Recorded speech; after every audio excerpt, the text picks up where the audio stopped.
Hang on, boys. Been going through like a slurry of songs right now. I've lost all my songs. I've lost all of my EDM tracks. I am currently in shambles.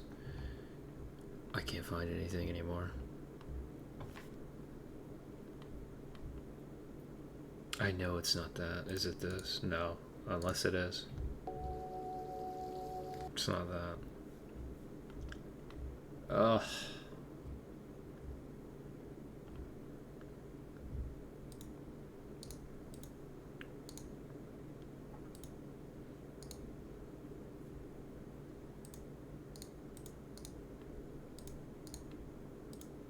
We're about to go through my entire history right now.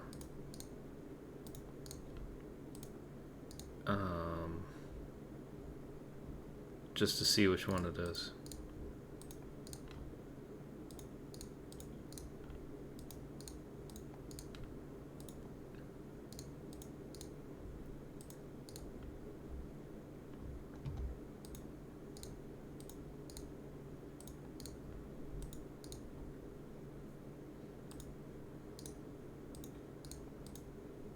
Hang on, boys. Alright. Now we begin. Nope. Nope. Nope. Nope. Nope. There it is. Alright, well, easy enough. What's up, bro? What's up, man? I was trying to find this song. Yeah. I like, so I listen to trance music when I work out and shit, and I like lost track of it very quickly, so I was like looking for shit. So yeah. Let me close all these tabs. Play this song, let me prep. I keep dropping frames. Yeah, what else is new?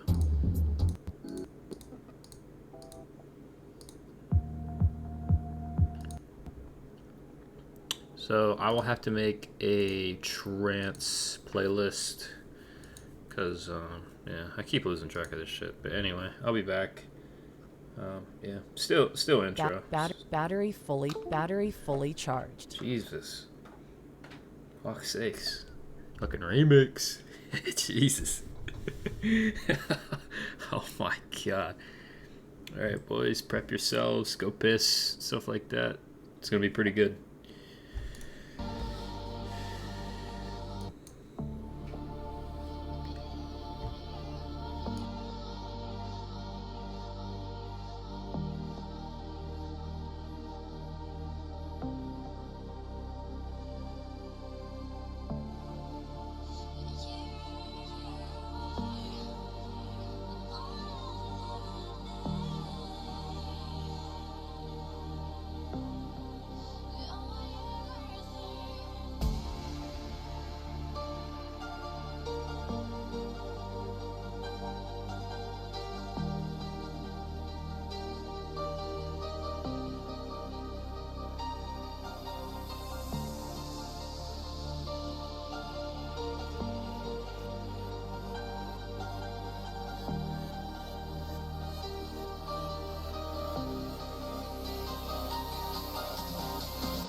God, we are so bright. Holy hell. There we go. Holy shit. My God.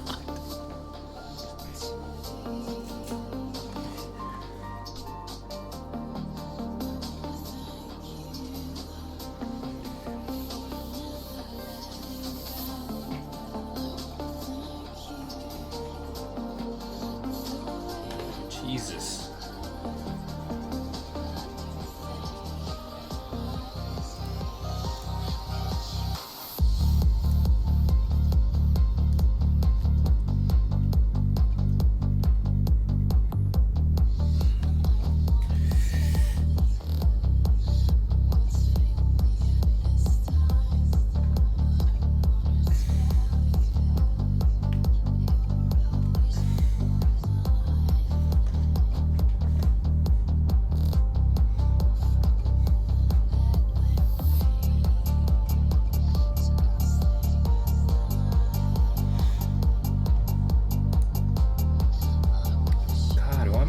So bright.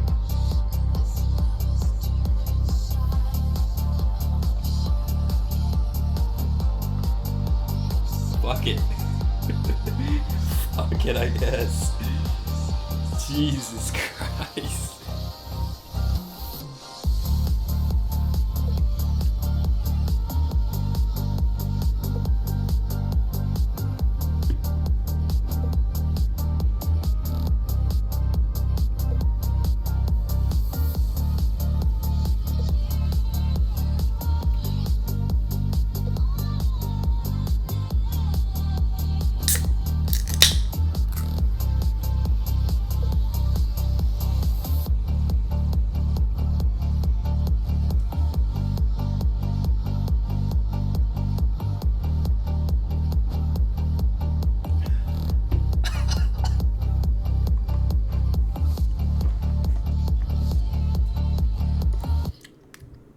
don't buy that.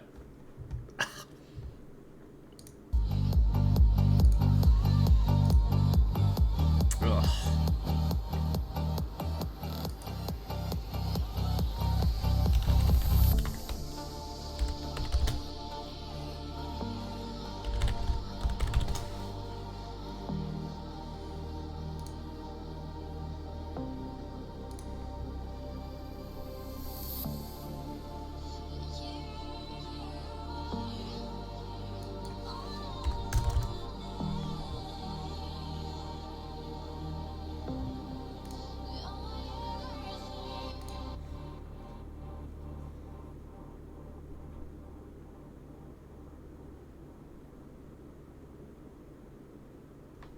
Okay.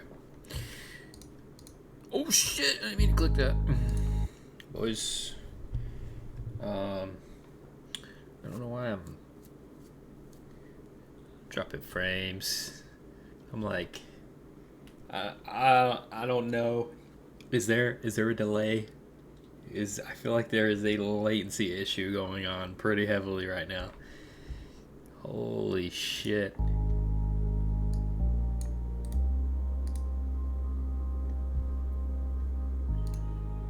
Good sweet mother of God.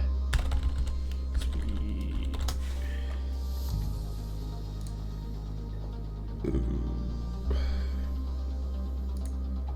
Like good heavens.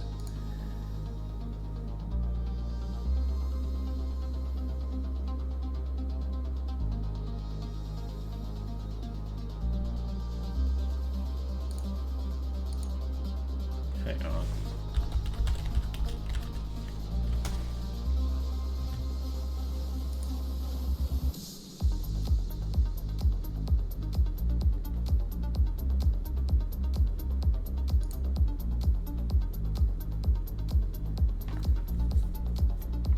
Hang on. Hang on.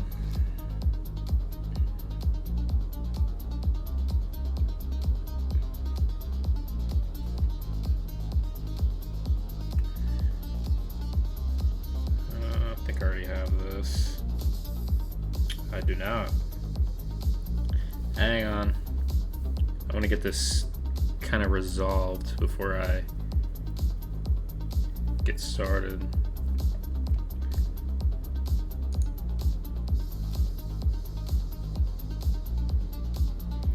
Come on, bro.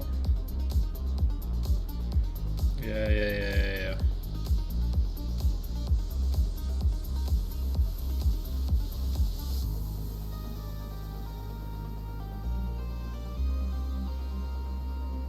Okay.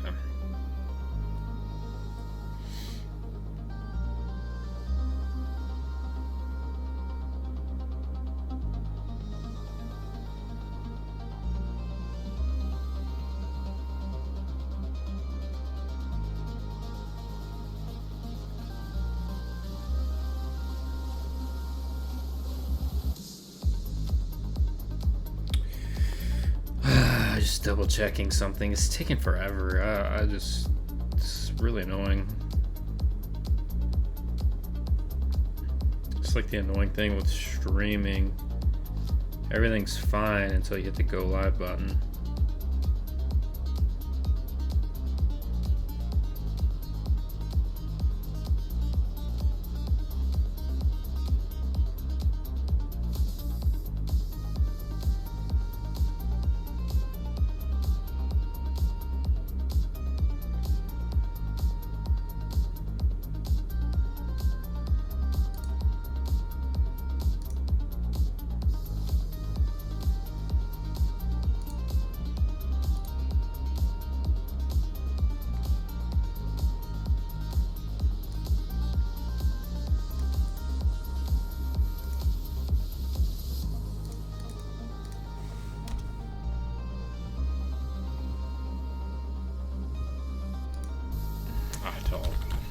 I don't remember this shit.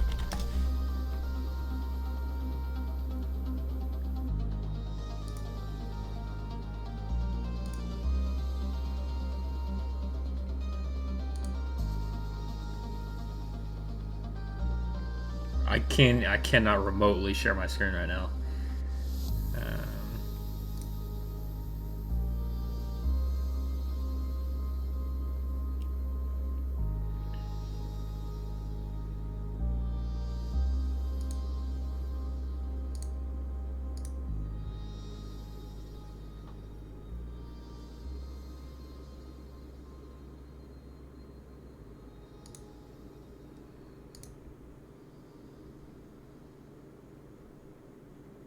So what the fuck is this?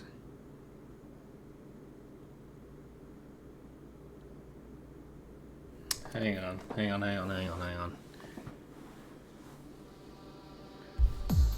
Let me see if this updates in real time. Hang on.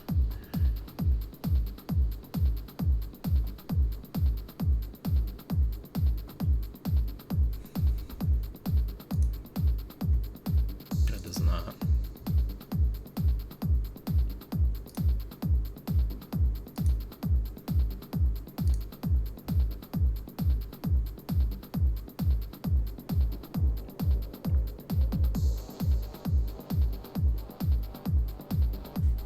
Weird. That's really weird.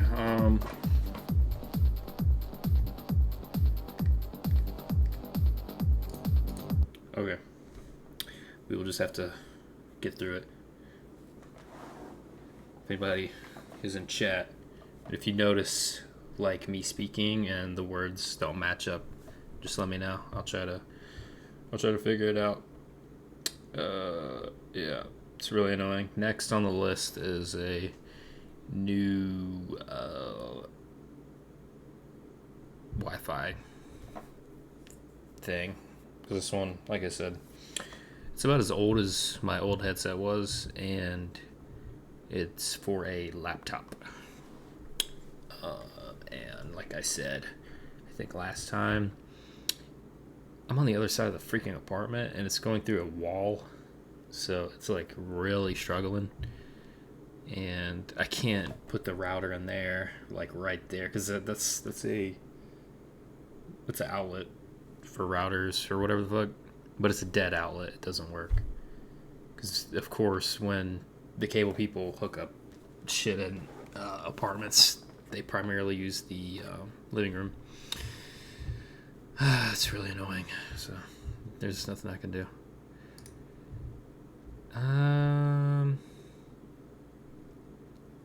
So, this is it. This is it. Can I do anything with this lighting? Jesus. I'm literally like God right now.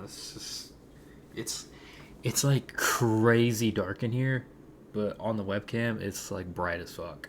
It is so dark in here.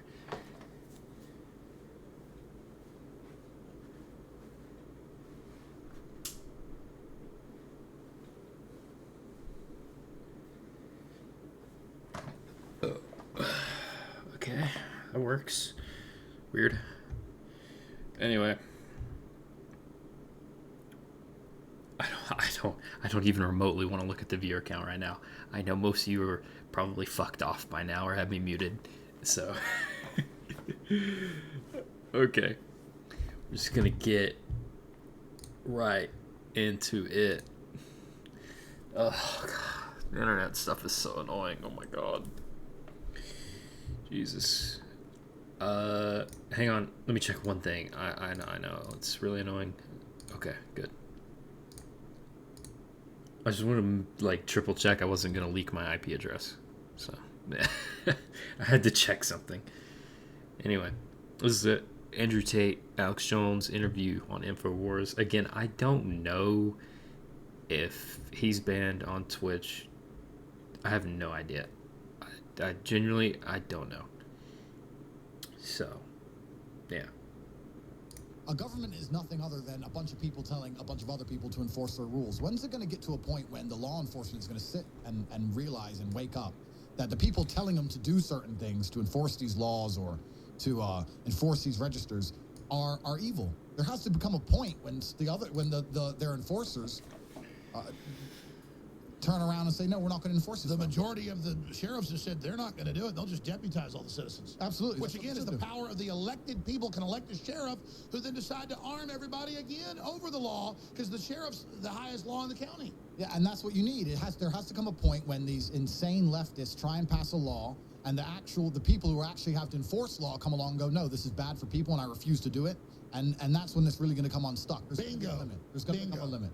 What would you call this time we're in, Andrew Tate? Yeah, that's the ultimate act of cowardice, isn't it? Instead of resisting, you just pretend there's no problem, putting your head in the sand. It's the ultimate act of cowardice, and you'll see this all the time. When people are afraid to resist something, it doesn't matter what the issue is, doesn't matter what the particular gripe is. If they're afraid to resist and fight against it, the first thing they do is pretend there's no problem.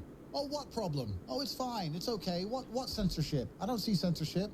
Like, you can point it out right directly in front of them, but they'll ignore the facts. Because then they don't have to be upset or concerned about what's going to come, because they don't want to be concerned because they don't have any kind of balls to resist it. So they're going to pretend it didn't happen at all. Andrew Tate is a American-British kickboxer from Chicago. Okay, so that was like just like a quick cover of like what they talk about. And then now it's the real thing. Okay, I was about to say, like, if this is a full interview, why is there so many fucking jump cuts? Like, bruh. Pretty weird. Yeah. Maybe I am just so white. I am so, like, saltined right now that I might have to wear a shirt. Because I am reflectively, like I am 2 shades away from transcending. So, yeah.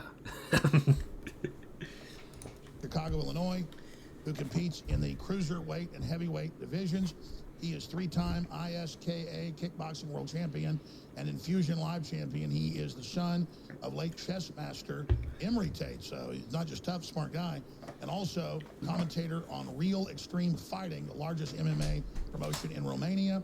2016, Tate competed on the 17th season of British version of Dutch reality show Big Brother as well. Good friends with Paul Watson. But the big thing is he's pro-free speech and isn't afraid to stand up against all the deplatforming, during all the platforming, showing he's got courage most don't have. It's good to have you here. Absolutely. It's a pleasure to be here, Alex. And I think the deplatforming is pretty much the biggest endorsement you can get nowadays. Why would they deplatform you unless you were telling the truth? I think that's the fact behind it all. Well, they started with us. They're moving on to everybody. Where do you see all this going? I mean, what can the people do? What can Trump do? Where do you see it going? Yeah, it's difficult because you have a lot of people who will sell their soul, and they sell their soul to the devil just to keep their platform or just to be promoted. I was saying this earlier with David Knight. If you look at the people within the sports world or people within the liberal Hollywood elite, etc., the people who get to the top are the ones who sell their soul and go furthest down the rabbit hole. So it's almost a race to the bottom. Who can be most crazy? Who can be most liberal? Who can sell their soul the quickest? Because that's the only way you get promoted nowadays. And that's what's happening. People are just giving up their morals. That's why all these top lawyers in D.C. go, oh, we support pedophiles. We like to go to Disney and look at kids. That's the whistleblower's lawyer. That's I mean, crazy. they're advertising it. That's saying craziness we are the scum right of the there. earth. Absolutely. We're the scum of the earth, and we'll accept anything, and we're the most degenerate. So please promote me and make me famous in some way. They're literally auditioning for the devil. Yeah, it's auditioning for the devil. Is who can be the biggest piece of garbage. That's all it comes down to. How the hell did they get all these people to do this? I mean, I will say this. I'm not the best looking guy. You're a good looking guy, tough guy. Conservatives in every study are better looking, stronger, more successful. People that support leftism now look like classical Slimer from Ghostbusters meets a pedophile. They're nerds. Whoa. He said it, not me.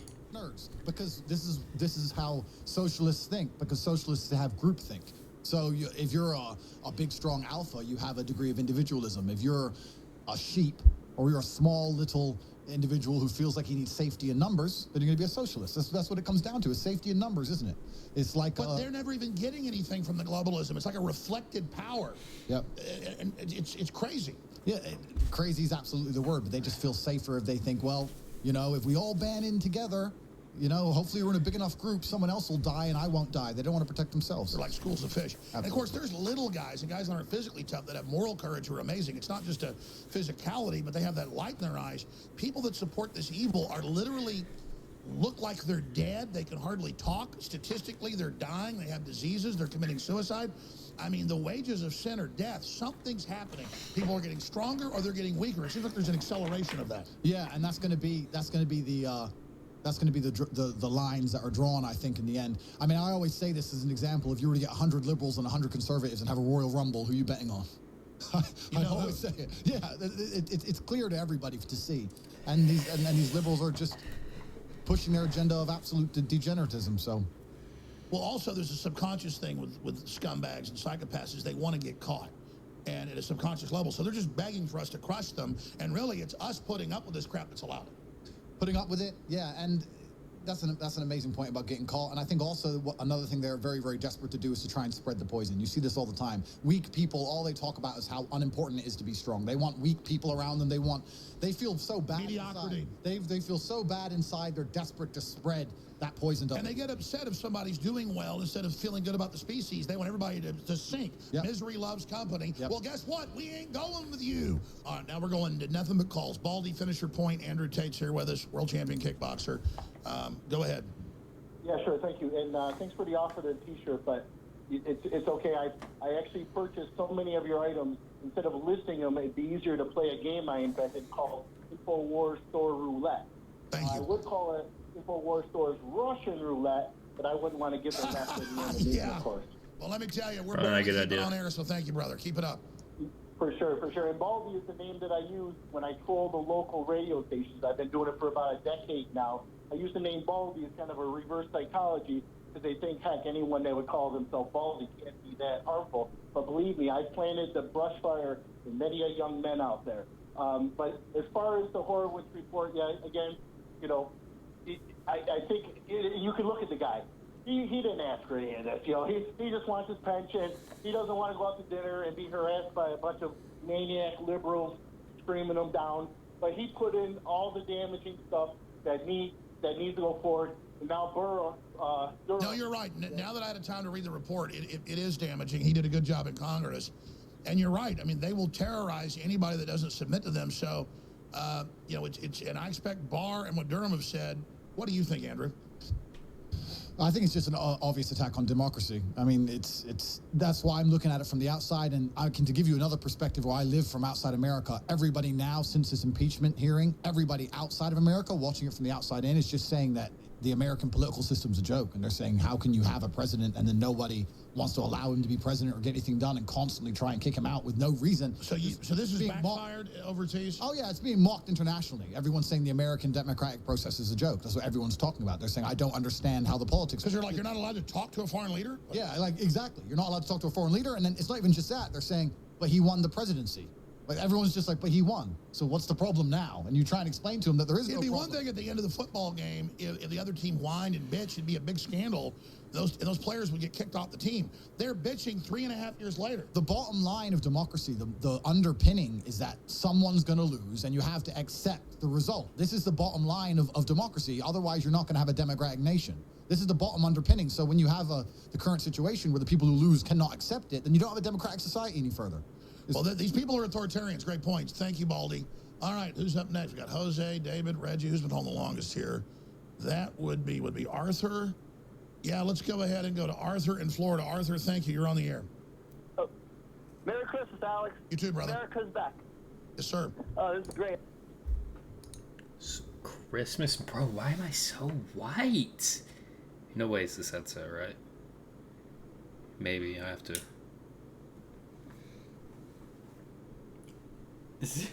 Because, like,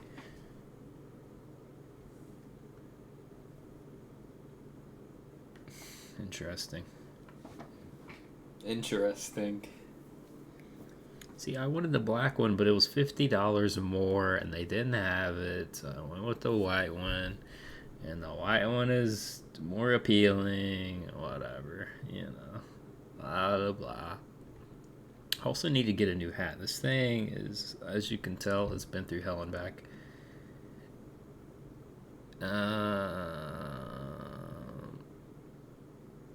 I forgot what I was going to say. Let me close this. Cancel. And let me make sure that's not running. Okay, it's not. Thank you. I really appreciate All the right. shirt. I'll be happy to wear it, and I'll donate some money to the cause later on. Thank you, sir. I want to talk about the Virginia bill. I think SB 26 or 46. It was talking about just a guy from National News. Yes, there's a big article on Infowars.com. They're creating the gun registration. They admit for confiscation, and they say all semi-autos will be taken. Baby butchering, Virginia Governor Northam building a kill list of patriots to exterminate, calls for mandatory gun registration and then confiscation. Those are quotes.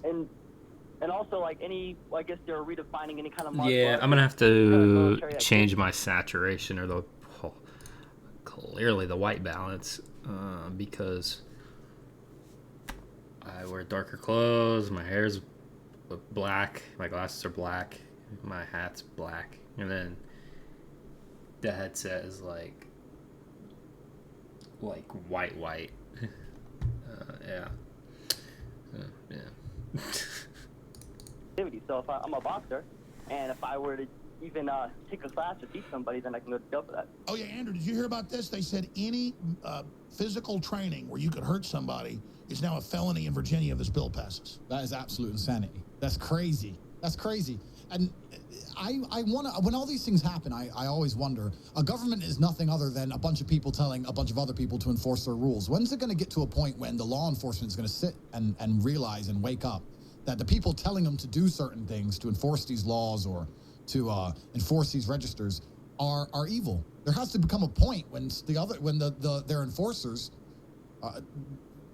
turn around and say, no, we're not going to enforce this. The majority of the sheriffs have said they're not going to do it. They'll just deputize all the citizens. Absolutely. Which, again, is the power of the elected people can elect a sheriff who then decide to arm everybody again over the law because the sheriff's the highest law in the county. Yeah, and that's what you need. There has to come a point when these insane leftists try and pass a law and the people who actually have to enforce law come along and go, no, this is bad for people and I refuse to do it. And that's when it's really going to come unstuck. There's going to be a limit. There's going to become a limit. I think we're starting to reach it. Arthur, anything else? Great points. Yeah, I'm in Miami. I would love to, jump on a plane and fly over to Virginia and help protest that, but I can't right now. Hey, you're on the air talking about it, brother. You're kicking ass. Thank you. Go ahead. You want to say something else? He's gone. Okay. All right. I'm going to Reggie, and I'm going to John, and I'm going to Jose and Joshua and everybody else. David, you name it. Reg, we're going to everybody on the other side. Andrew Tate is our guest. CobraTate.com, world champion, cruiserweight and heavyweight kickboxer, which means he's going to beat me up during the break. I was asking, because you're heavyweight champ, cruiserweight champ, and some of the biggest, roughest groups out there, some of the top ones. This is rougher and more dangerous and bloody from what I've seen. You're the expert than the stuff we see in the UFC here in the U.S. Yep. I was asking, are you retired? Are you going to come back? I know you recently fought. Yeah, I'm considering coming back. I've been offered a contract for next year, so I might be fighting in February. I'll probably be fighting in Romania. A lot of this stuff is big in Eastern Europe, so I'll have to be fighting Eastern European guys, and they're always up for a fight. They're not the soy boys. No, they're not the soy boys, and this is what happens. Hard times make hard people.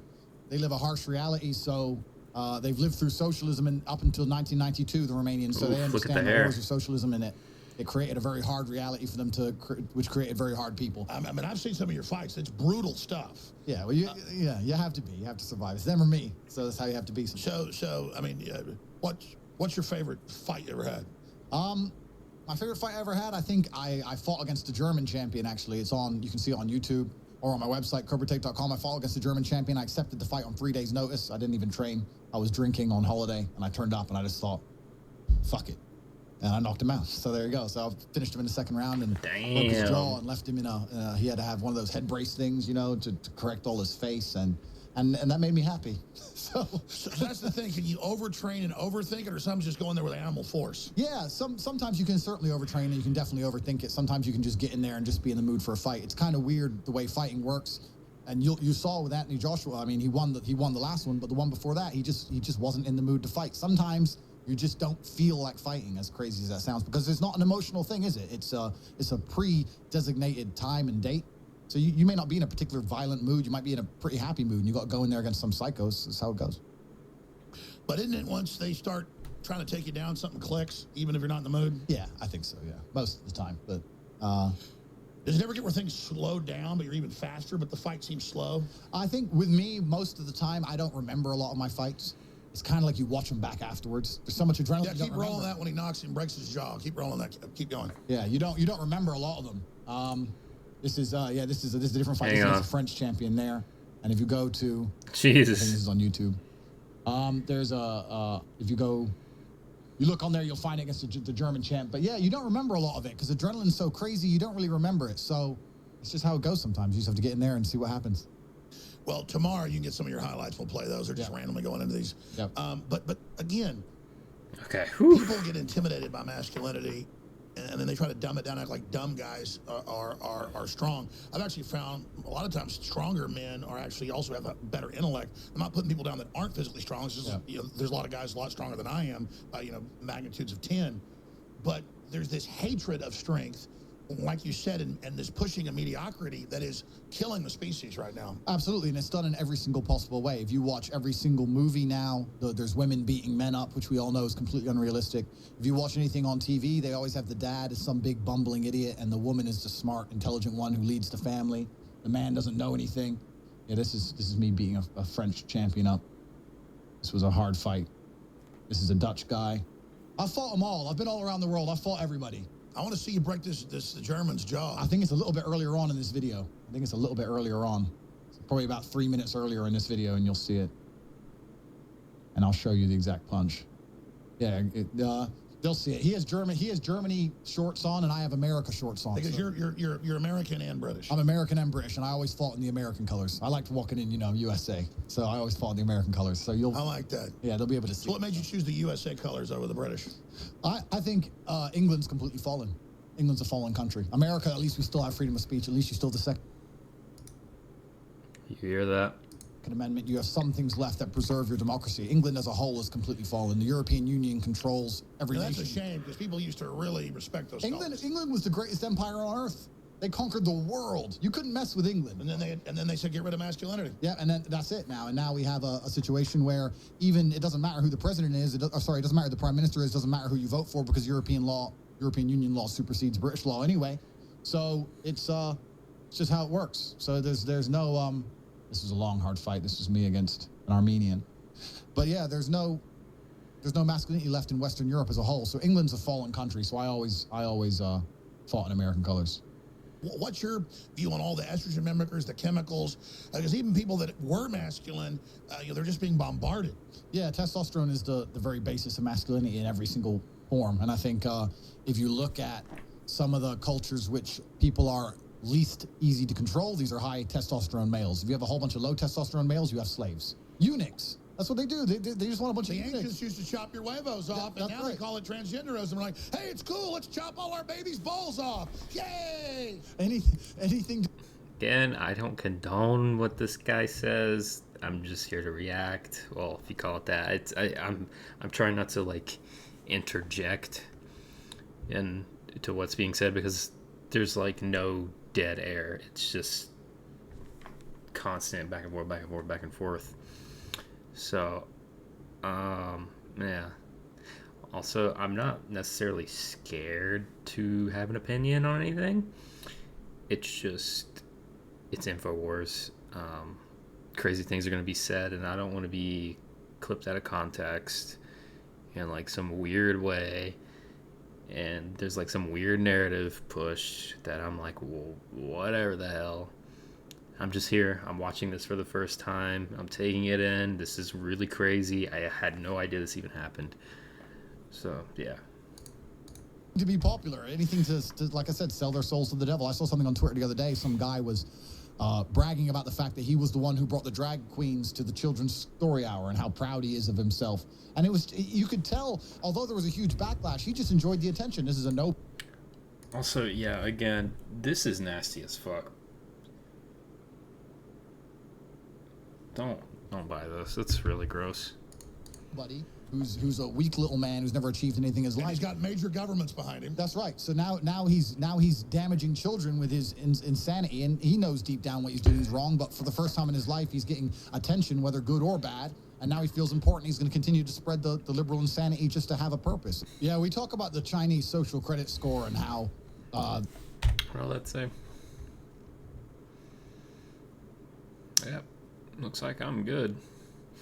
Because, Papa Toto insanity just to have a faps purpose. quite often. Yeah, we talk about the Chinese social credit score and how they're going to start monitoring how people think and how they act, and if they don't behave themselves, they're not going to be able to fly, etc., etc. We're not that far away. If you're already going to start destroying people's life, you're destroying their life and their income. That's what we already do. And they admit that's the model. I mean, that's a threat to everybody. But you talk about leftists, how they think they're part of the power structure and they go along with this evil, but they're pretending that they're part of the power structure by submitting. What is it, the instinct? I don't want to dominate people. But when people want to dominate me, I go crazy and spend all my time thinking about how I'm going to stop them. Yeah, because you want to be self-reliant. You don't like the idea of completely relying on somebody, because that's a weakness, isn't it? Because it can always be exploited and used against you. And these people, exactly as you said, think that if they submit, if they give in, like the little gremlin from 300. Remember, have you seen that movie from 300? The little horrible creature who gives in to the invading. Shows them the past. Yeah, and he goes, well, if I'm a big enough pussy, they'll let me live. They'll hopefully not. They'll spare me. And look what happens to him in the end. That's well, he wanted to be a general too, so they make him a general. Yeah, he sold his soul. That's all the liberals do. They just want to sell their soul to the invading power, and they think that they're going to be protected. And of course, they're the first ones who get their throats slit every single time. Because if you take over and some traitor lowers the drawbridge, you've now got the castle. Who's the first person you want to get rid of? The dude that lowered the bridge. Yep, absolutely. Because you don't trust his loyalty as a person, do you? And this is what these people do. They don't like self-reliance. We like self-reliance. Motherfucker. I just figured it out. There's a new router available. Fuck me, man. So I have to go get it. Shit. 'Cause I'm like... What? Like, what the fuck is the deal? Like, I've checked everything. Everything's fine. There's a fucking new router. I gotta take this one and swap it out for the other one. Motherfucker, bro. Okay. Problem solved. Jesus. These people are just hoping that they can just rely on these governmental systems, and they don't understand that it's all going to be turned against them eventually, sooner or later. It's unbelievable. Here's the bottom line. I was just telling Andrew Tate this during the break. We were scarfing down some lunch. If we had Boss Hogg taking over and they weren't trying to destroy our families and poison us and do all this, I would fight Boss Hogg and speak out against Boss Hogg, but I would not be risking my life. The evil taking over is so systematic, so over the top, so anti-human, it makes you become a Christian if you're not. I mean, it's satanic. No one can deny it now. And I can't believe so many people are joining with it. I think I like Stockholm Syndrome. They're scared. They go, whoa, I better try to make a friend of the devil. You don't do that. What would you call this time we're in, Andrew Tate? Yeah, that's the ultimate act of cowardice, isn't it? Instead of resisting, you just pretend there's no problem, putting your head in the sand. It's the ultimate act of cowardice, and you'll see this all the time. When people are afraid to resist something, it doesn't matter what the issue is, doesn't matter what the particular gripe is. If they're afraid to resist and fight against it, the first thing they do is pretend there's no problem. Oh, what problem? Oh, it's fine. It's okay. What censorship? I don't see censorship. Like, you can point it out right directly in front of them, but they'll ignore the facts, because then they don't have to be upset or concerned about what's going to come, because they don't want to be concerned, because they don't have any kind of balls to resist it. So they're going to pretend it didn't happen at all. I agree. And there's this paradox where there's no world government, nobody wants your speech, there's no human-animal hybrids. And now we're going into, oh, yeah, that's all real, and you better shut up or we'll arrest you, not just take your speech. So one group is saying it doesn't exist. One group's awake saying we need to do something. And then another group is saying it does exist and you better submit to it. So we're kind of entering that point where how are people going to deny all this when it's all out in the open now? And that's what we said earlier about, and that's what Owen was saying. They're gonna ban all the conservatives, and then once you're only left with liberals, they're gonna decide who's more liberal than others, who believes in what, and they're gonna continue to ban people and it just gets more extreme. Yep, natural selection till you're left with the top most crazy 1%. That's what happens with the jihadis. Yep, that's exactly what happens. Yep, absolutely right. Sorry, I'm having issues with my router right now, so I'm gonna have to go. I have to get another router tomorrow. Human animal hybrid. Tate commentary, comedy gold. Yeah, this is like wild as fuck. Sorry, I'm like completely out of it. Again, like stupid fucking internet issues. I'm dropping frames like a motherfucker, but I really want to watch this. And like I said, I wanted to do it live because I'm sure other people wanted to see it too. But yeah, God, when I have internet issues, it's the most frustrating shit in the world. What is it? I mean, I've been to England a lot, and I'm just in the last 20 years, I've probably been there 10 times. And I mean, it's just every time I go back, it's worse, more unrecognizable. And then you go out to rural areas, it looks like London, Stan. Yeah, that's London now, and it's we've got the Muslim mayor who promotes it. And what happens with the native English people? What do most native English people do? They pretend there's no problem. They say, what problem? Oh, it's fine. I don't know what you're talking about. This is the ultimate act of cowardice, is to pretend there's no issue at all. Because it's the easiest way to... You have an excuse then to not resist it, don't you? If you pretend... And again, if they were people coming in, adopting some of the culture, it'd be fine. They're not adopting. The government doesn't want people to adopt the culture. I mean, take Mexico. A lot of machismo, tough, some of the best fighters. People don't... You don't go start a fight with Mexicans anywhere. They'll fight back and probably kick your ass. But they're so dominated by their government. What is it? Yeah, absolutely. There's a level of corruption, like you said, that they get to where there's just... How can you compete? They don't feel like they can fight against it. Even the cartels now. The cartels are running rampant. The police can't deal with them. I was speaking to a Mexican friend of mine. I was saying, well, Trump offered to come along and obliterate them. And he's like, well, the cartel and the government, they're all kind of talking to each other. They're all half friends. You know, everything's so muddled over there. It's hard to, there's no good. It's hard to find a good and bad. Everything's We're starting to get like that. Yeah, we're starting to get like that. And then it goes downhill from there very, very quickly. But I'll say this, Mexico's starting to push back against the transgender stuff. Well, that's one of the things that's kind of crazy where, like, especially in England, we have this whole Muslim debate and we have a big problem with the jihadis, et cetera, et cetera. Someone was saying to me, oh, you know, but their countries are crazy. And I say, okay, their countries are crazy, but they're not chopping their sons' dicks off. It's kind of, you know, we're getting to a point where almost you can view some parts of our culture and we're more crazy than anybody. I was about to say, the good for the Muslims saying, no, you're not going to teach my 5-year-old how to get a blowjob. Yeah, absolutely. And by the way, I'm a family show, folks. Oh, whoa, holy shit. Talk about this. They're chopping little children's penises off, so we're going to say penis on air because we want to warn people. This is what's going on. We're not supposed to say it on air, but we let John Hopkins chop 3-year-olds' testicles off. No! Is that it? Okay, that was it. So glad I somehow found this stream. Yes. God bless. Holy shit. Okay, so yeah, that was really weird. A lot of people don't know that happened. I didn't know that happened. That got resurfaced. Again, I don't know if Alex Jones is banned or not. I genuinely don't know. I don't know. I know Andrew Tate's not banned because he's been on all of the big streams. However, we do have something else right now. Content is the first thing. So your content's really easy to make. Andrew Tate's alive right now, baby. Let's go. To make the more competitive you are. Yep. I'm super competitive because I need an iPhone. You give me an iPhone. And half the subject, Surprise, bitches. People, for some reason, like to listen to me for free. This is live right now. I've never paid for an ad. I've never paid for a shout out. I'm not paid to be on any of these big Instagram pages I'm all over. I ain't paid for shit. They're all giving it to me for free because they're like, this will get us views. Tate. That's it. So is that not correct then? But you're saying I paid them. No, I'm saying they reach out to you. Sorry. They didn't reach out to me. They just fucking steal it. And I don't give a shit. That's another thing that's a big part of it. Is it like an organized effort of It's an fan organized pages? effort. I put together Or do you even monitor them or not? I put together a plan which was extremely well executed. This is not an accident. And I can't tell you exactly what I do. But one of the other things I did, which is a superpower, is that I don't have accounts. Yeah. Most people, let's say you have a YouTube channel, you don't want people to plagiarize your shit.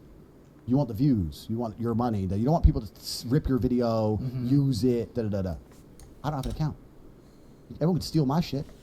I don't give a fuck. You have a Steal it. YouTube account though, no? I have a YouTube channel, but even then, I don't think it's even monetized.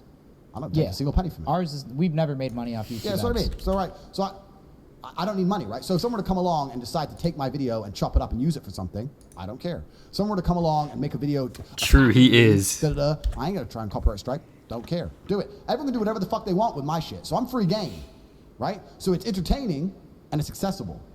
That plus my genius battle strategy, we implemented it in January. January 1st is when we began, and I am now the most famous man on the planet. I'm more Googled than Donald Trump, Joe Biden. Look it up.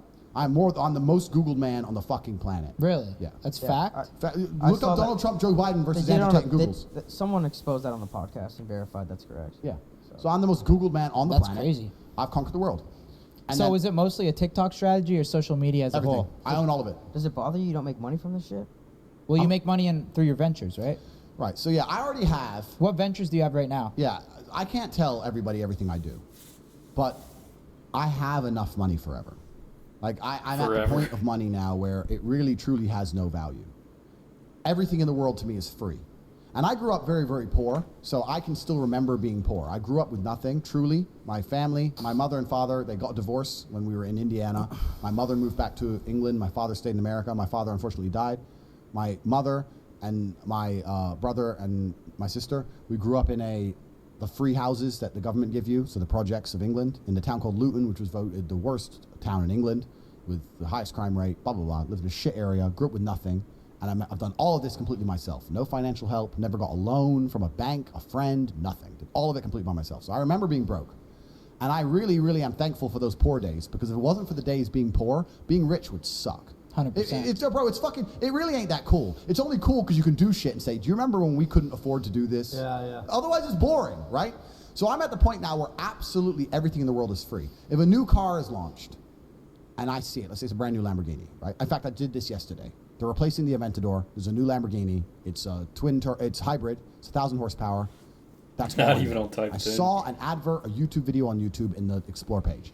I didn't even watch the video of the review of the upcoming car. I didn't even watch the 4-minute video. I just saw a new Lambo's coming, text my Lambo guy and said, I'll have one.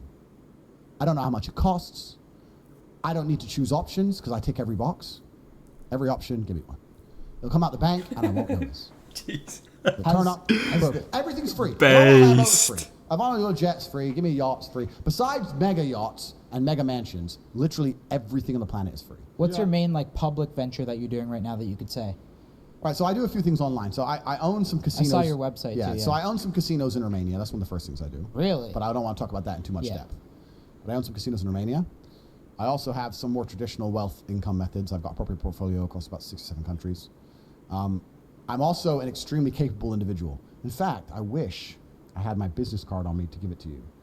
But I'm the guy that people can come to that can fix things. So I have a lot of people with a lot of money who will come to me and say, look, the war's going on. I need to get someone out of Russia into Europe. Or, look, I got to move this money here. That in a very legal way, I know enough people to help do those things. So I can make a lot of money with that. Online, I have 2 serious ventures. One is Hustlers University, and the other is the War Room. What do you do on those? Okay, so the War Room is kind of like the Illuminati, but cooler. The War Room is very difficult to explain, but it's a private network. It's a network in which you must compete for your place. When I was saying earlier on this podcast about living with competitive men, the War Room's the online version of that. So you have men, you join, you pay, you join. There's tasks, tests, things you must do to keep your place, or you're booted. Such as? I can't tell you. Oh, you can't say it's that No. private? How much does it Private. cost to join? It's like 5,000. It's not that much. It's $5,000 to join, but you can get kicked at any moment without a refund. So the point is that it's constantly winners, right? The losers are always peeled off the bottom, so the winners get more and more competitive. So we're cycling into a group. So now we have a point where we have Does that relate to the TikTok fan page portfolio? the War Room are involved in everything I do. How many users are there? We have over 2,000 members, over 600 millionaires. What about Hustlers? And we have extremely important people inside of the War Room. You can go to the War Room. I go to the War Room for the problems no one else can fix. Like when the Ukraine war, when the war kicked off in Ukraine, and they closed the borders or the borders panicked, we had 7 War Room members of Ukraine. We got them all out in 24 hours. Remember, we send in jets. So the War Room Doesn't helps matter. you get shit done? The War Room gets shit done globally. So that's what the War Room is. It's a network. And you'll I don't give want them to some say more. kickback Damn. on shit if you get it or something? Say again? And you'll give them some kickback on money that you get or something like that? Yeah, it's the War Room is a private network. That's the most I can say. Kind of imagine the Freemasons of old, but better. So when you first join the War Room, for the first 6 months inside, you're just going to be doing things like why. It's kind of like Mr. Miyagi, wax on, wax off. Why am I doing this? And then you're going to start to learn. Aha, this is useful. I bet And you a the lot of people who people are too lazy to want to join the that. people who are too lazy to do the I wanna wax on, fucking join, the kinda. people who are too lazy to do the wax on, wax off are kicked. How powerful is the network? I'm alive. Are we allowed to talk about anybody else who's in there? I will never tell you about any of the members, but let's put it this way: I'm still alive, right? So, and there's been serious attempts on my life. Do so you- the War Room is the most powerful network on the face of the planet today. bar governments. Are you trying to bar keep a nation up? state? The war room is bar a nation state wanting you dead. The war room is the number one enemy you wouldn't want you coming after you because they will get you. We are that good. Are you trying to keep up being like as viral as you are forever? Or not forever, but like for... This is stage 1 of a 3-step plan. So I'm going to be viral for a little bit longer, then step 2 begins. The conquest is continuing. So this is just the beginning. Because like a lot of people are saying like you're going to fall off soon. This is just your 15 minutes. No problem. What's your take on that? That's fine. I've been around the internet for a very long time. And I'm building systems which are very MLM, sustainable. literally. Right? The war room is a very sustainable thing. I don't care if all this virality gets me one good war room member who can do what I need him to do or fill a gap in our organization, which are very few and far between, then I still win, right? So that's the war room. Then we have Hustlers University. The reason I started Hustlers University is because I was arguing with someone about how pointless the modern education system is. I think the modern education system is nothing but an indoctrination machine. I think they use it to indoctrinate the youth. I think it's a waste of fucking time. What, to brainwash people? To brainwash people, of course they do. And it's actually, because I can talk forever, the world's a spider's web, right? Everything extrapolates from everything else. And most people are not capable of understanding that nearly every single idea or habit or lifestyle which is propagated mainstream by the Matrix is done so with a Trojan horse. So even the educational system. Meaning with a hidden agenda? With a hidden agenda. So even if you look at things like women's rights, women need rights, women need protecting, women should be equal under the law, completely agree.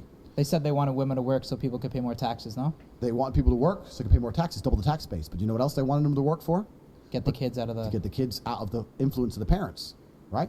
When the woman's at home and the father's at work, those children are learning from the woman who's probably learning from the father, and you get to instill your own beliefs in those children. Government doesn't want that. Government wants the children to belong to them.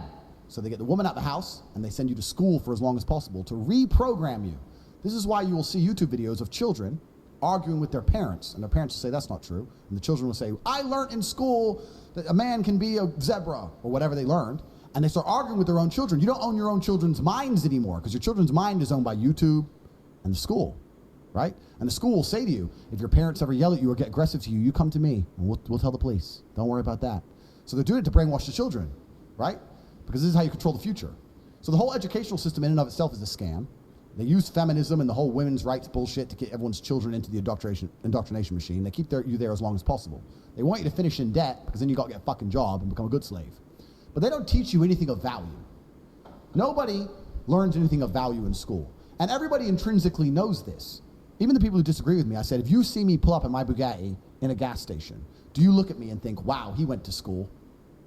Fuck no. You think drug dealer, gangster, scammer. Yeah. You think I'm doing something illegal because you understand if I was staying within the paradigms of the system, I couldn't have possibly achieved this. The only way you can fathom I've done it is by imagining me as an outlaw. Because you know within the paradigms of society, I shouldn't have even fucking done it. That's how much you know school's a scam. You don't look at someone rich and respect them thinking he went to school. The people you are learning from in school aren't even fucking rich.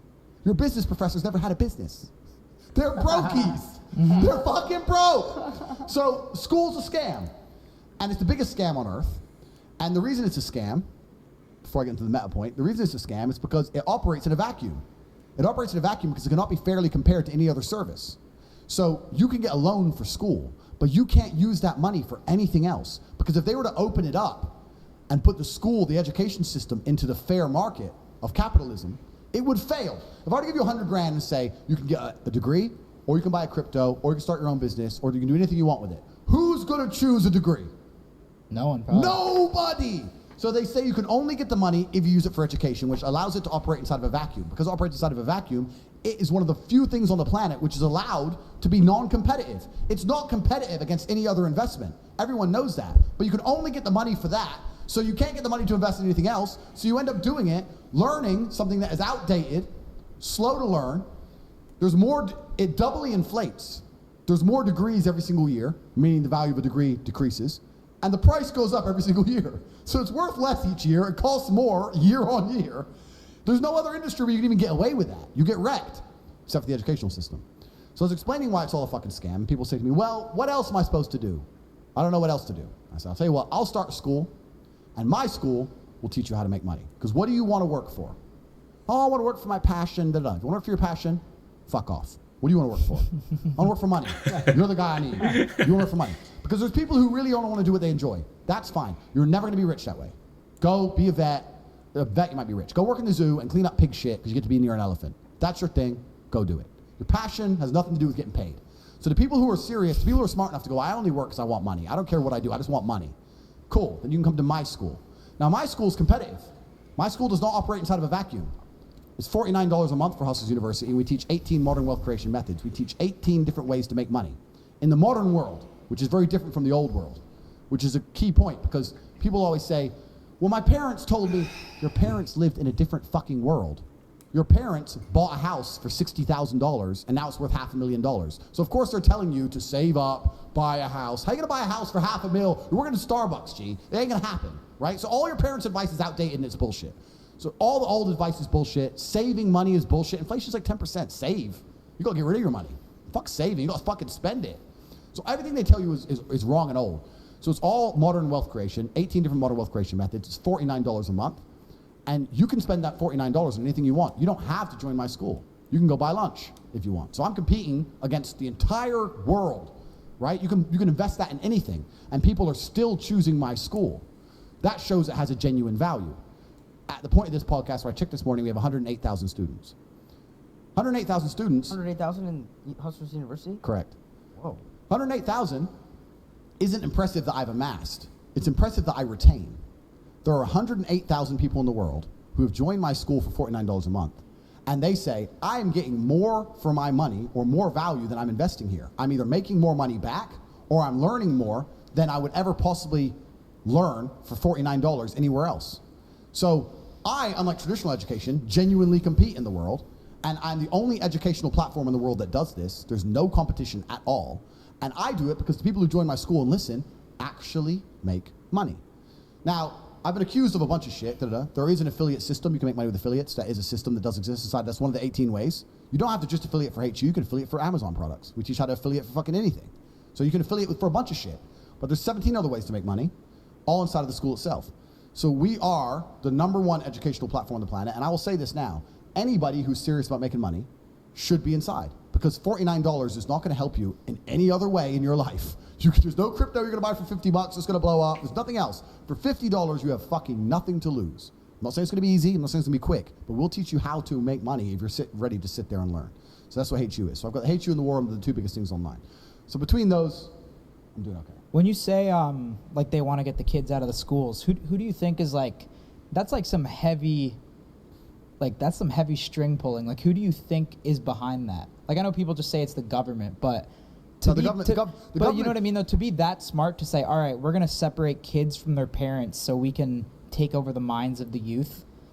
That's like a very smart concept to think of. Do you know what I mean? Like how does someone come up with that? You come up with it because it's natural human nature, right? Like if you have do you think that's like the government making those decisions? It's way above the government. Like that's what I mean. Like who do you think is they? There are people who've been in charge of the world for quite a long time. And to keep it simple and to make sure this podcast stays up, the people who control the money are going to control the world. Because if you have money, you can influence people. Yeah. Right? So, and the governments, what do the governments need? Money. So they're a layer in the chain. That's what I mean. The governments are the illusion of choice. Yeah. It doesn't matter who the fucking president is. It's bullshit. Right? So the true matrix, the people who truly control it, they want as much influence and power as possible. This is human nature. If you have a company, you're not going to hire employees who disagree with you and don't listen to you. You're going to want them to be as compliant as possible, just like you're going to want your woman to be as compliant as possible. It's who you are as a man, right? So if you're one of the most important, powerful billionaires on the planet, you're going to want as much power over the world as possible. You want people to be compliant.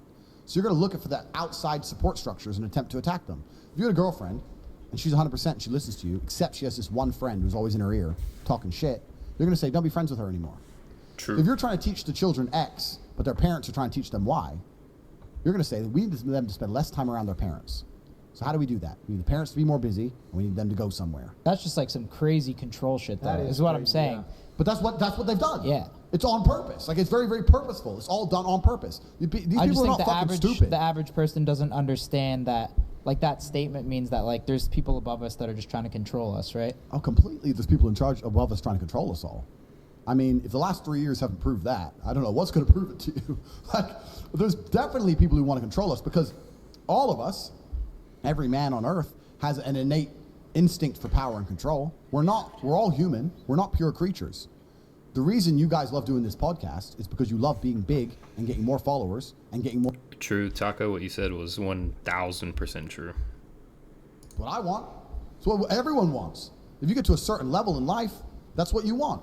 You're gonna have power and influence over a whole bunch. I can't really speak for college because I haven't been, so I only know like surface level shit and from based on like what I know. They don't understand the world. They're the little peasants. They're the ants. I'm the big billionaire. I'm gonna teach them things they don't know they need to learn yet.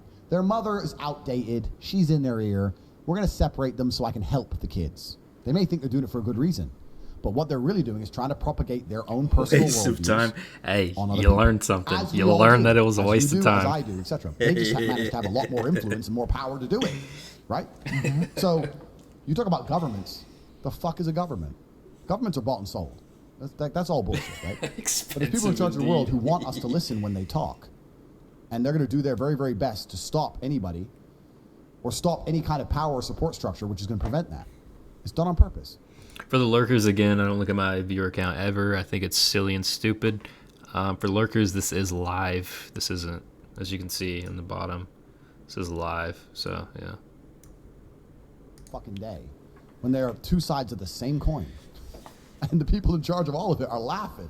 Bro, if you had to fight 100 fucking cats, right? You'd probably get through it, but it'd be a bit I'm messy. trying to muscle through The this first thing Bud you wanna Light. do It's is 100 disgusting. Yeah, well, 100 Don't what? ever I think buy 100 this. cats It's snap their disgusting. necks like fucking Rambo.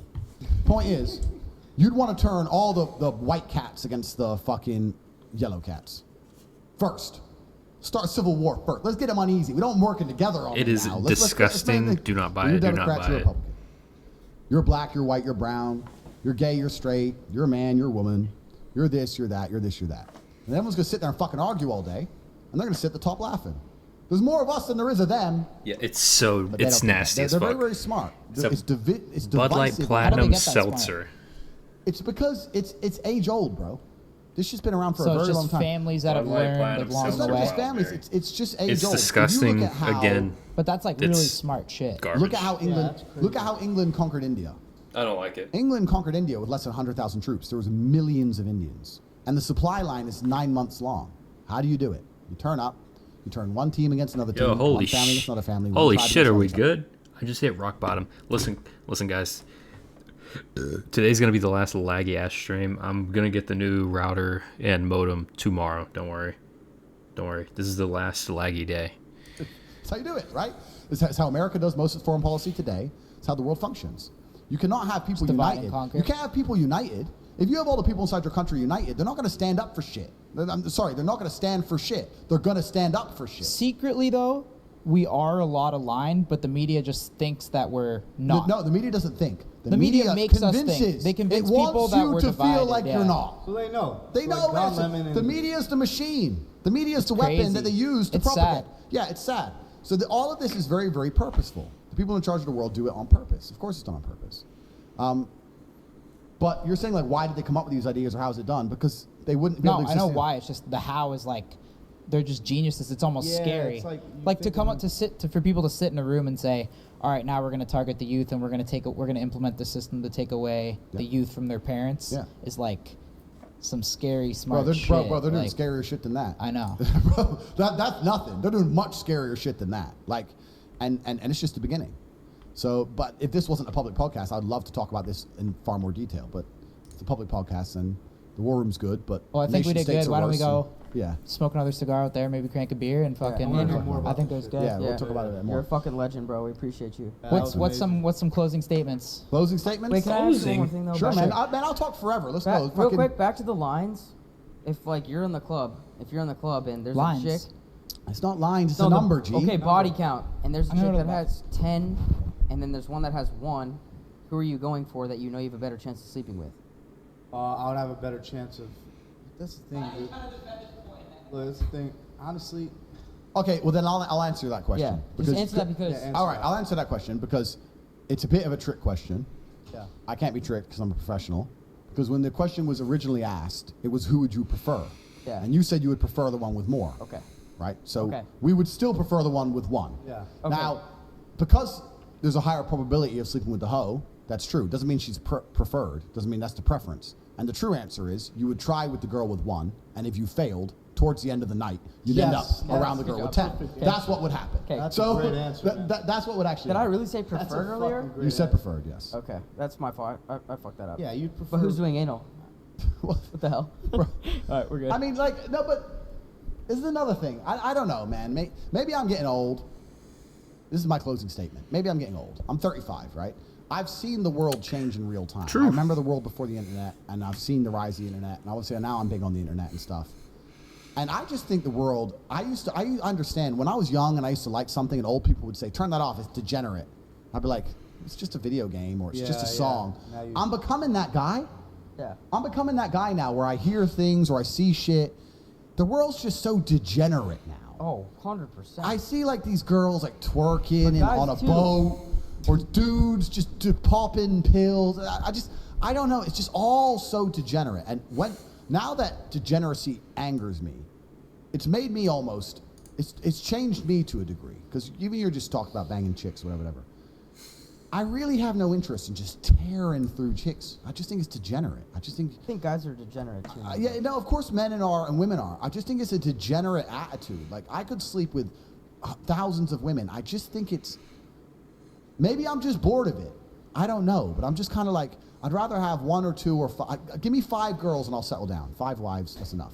I'm never going to be Mr. One Gina. I'm not going to be Mr. One Gina. One hoe is too close to no hoe. So we're not going to go down that road. With 5 but 5 is enough. You give me a buffer space to replace one if she gets out of line, whatever.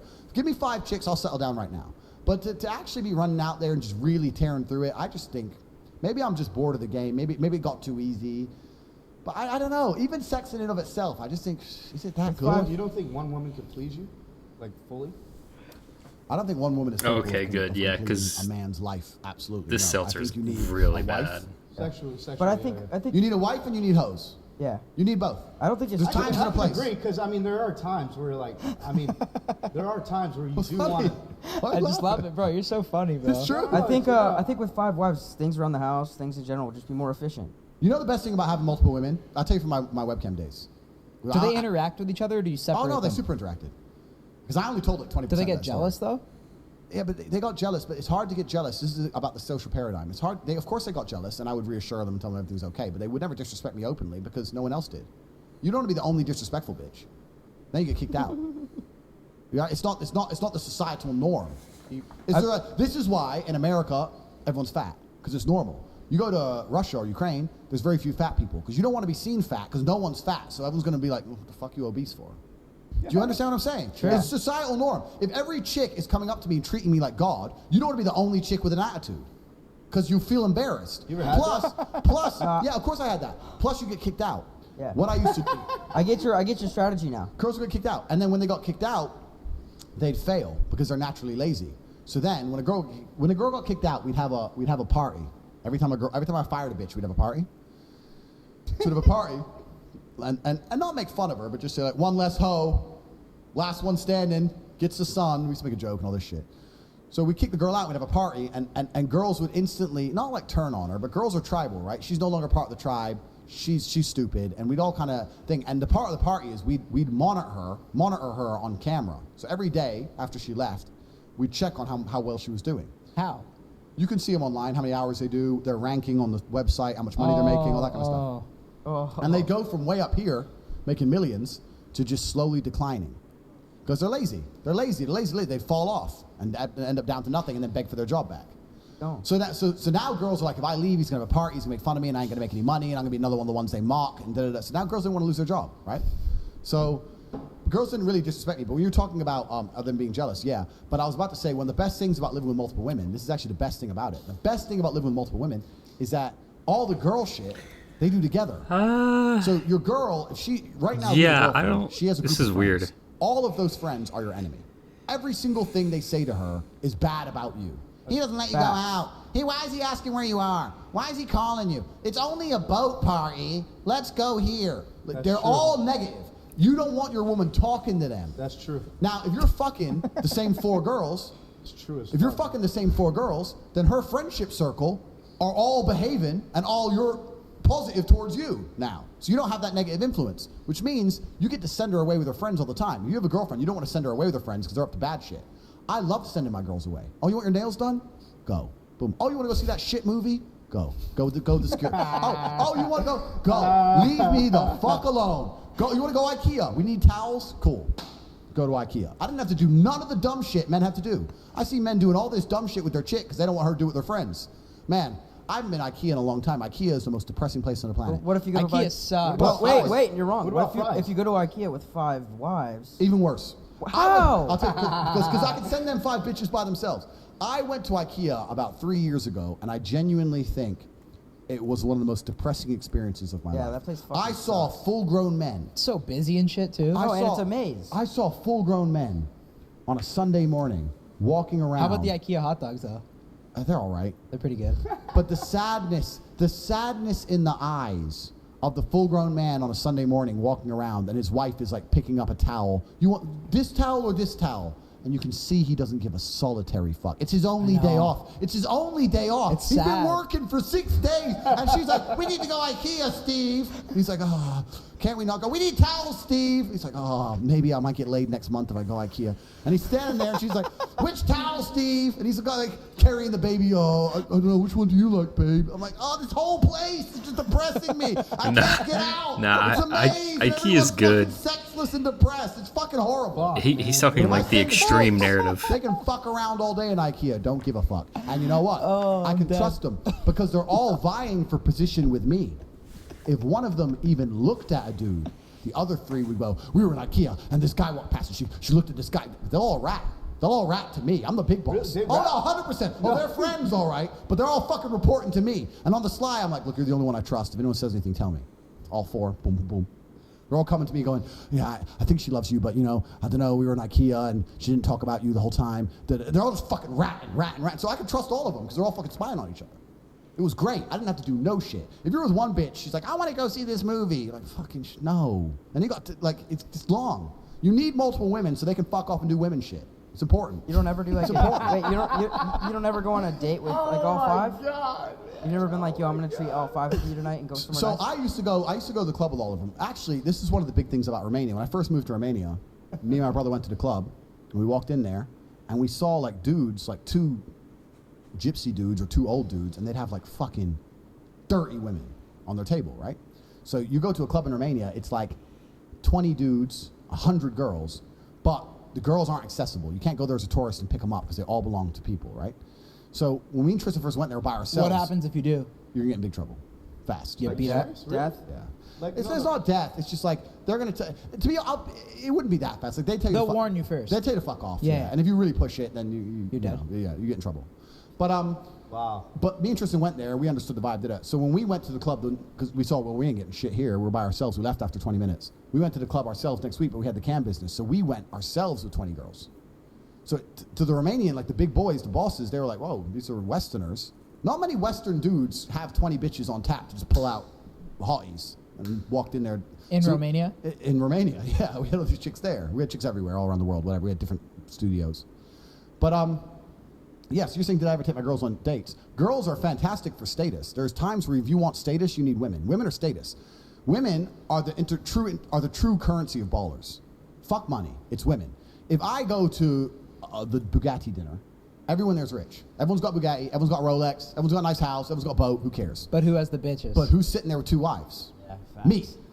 You're sitting there with a hooker who doesn't really like you, can see it in her eyes. You're sitting with a wife who's old and ugly. You're sitting with a bitch you don't fuck. I'm sitting here with 2 wives who adore me and are both gorgeous. Who's the rich guy? I can be the poorest man in the room. Oh my days. But I'm the guy they want to talk to. So women are the true currency of international ballers. So you need to be able to pull hotties out your ass just for fucking status. So if you're saying, do I take girls out? Not to give them fun or nothing. There'd be scenarios in which, yeah, I need to bring the baddies. It was pure status thing. Yeah, I'll just roll up with fucking 10 baddies. Boom. That's true, Walk though. in. Boom. That's it. You have right? a hot You girl do, with you do you? get respected, Wait. though. I mean, when You get have- respected, when you have yeah. bitches all over you. But yeah. no, I'm No, gonna for say real. something. When you have a hot girl with you and you introduce her to somebody and you know she's hot, it's like a, yeah, she's with me. It's a status status. thing. It's a Yeah. status. So having hot women is a You status. ever So felt that? Yeah. Why are you laughing?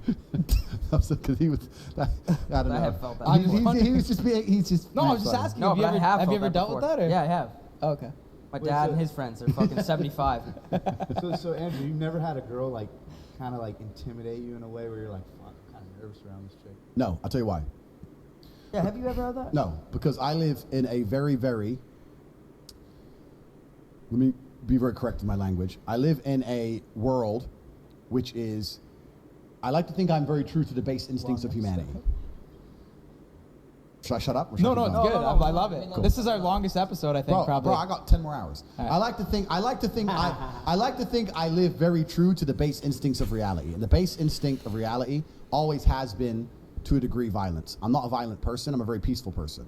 But as long as I'm not threatened with violence, it's very difficult for me to give a shit about anything else. And that's because I've been threatened with violence so many times and I've been in so many scenarios. Outside of professional fighting, I've been in so many scenarios where I really thought I might die. As long as that's not happening, I don't really give a shit. So if I'm sitting there with a bitch and she's hot, intimidated, what? She ain't got hands. She can't slip a jab. She can't fight. Which, like, that's one of my brother, shout out to my brother Tristan. That's one of his best sayings. When he gets caught cheating, or his girls go crazy, or they catch him do something, his number, first thing, she ain't got hands, so. Like, what are they gonna do? Blow you up on WhatsApp, and you're gonna, or block you. Oh, don't block me, you. True. So intimidated by. How can I be intimidated by you? Because she's hot? I don't understand, like, I'm intimidated by certain scenarios where there might be a consequence or a repercussion. If I go on a date and she doesn't like me, cool. Give a fuck. Like, Are you still fighting or no? See scars on your knuckles. yeah. Go stay ready, my friend. Stay ready. I saw you want to fight. You want to fight Jake Paul? So yeah, I made the video saying I was going to fight Jake Paul when he first called out Conor McGregor. Remember when he did that first call out video?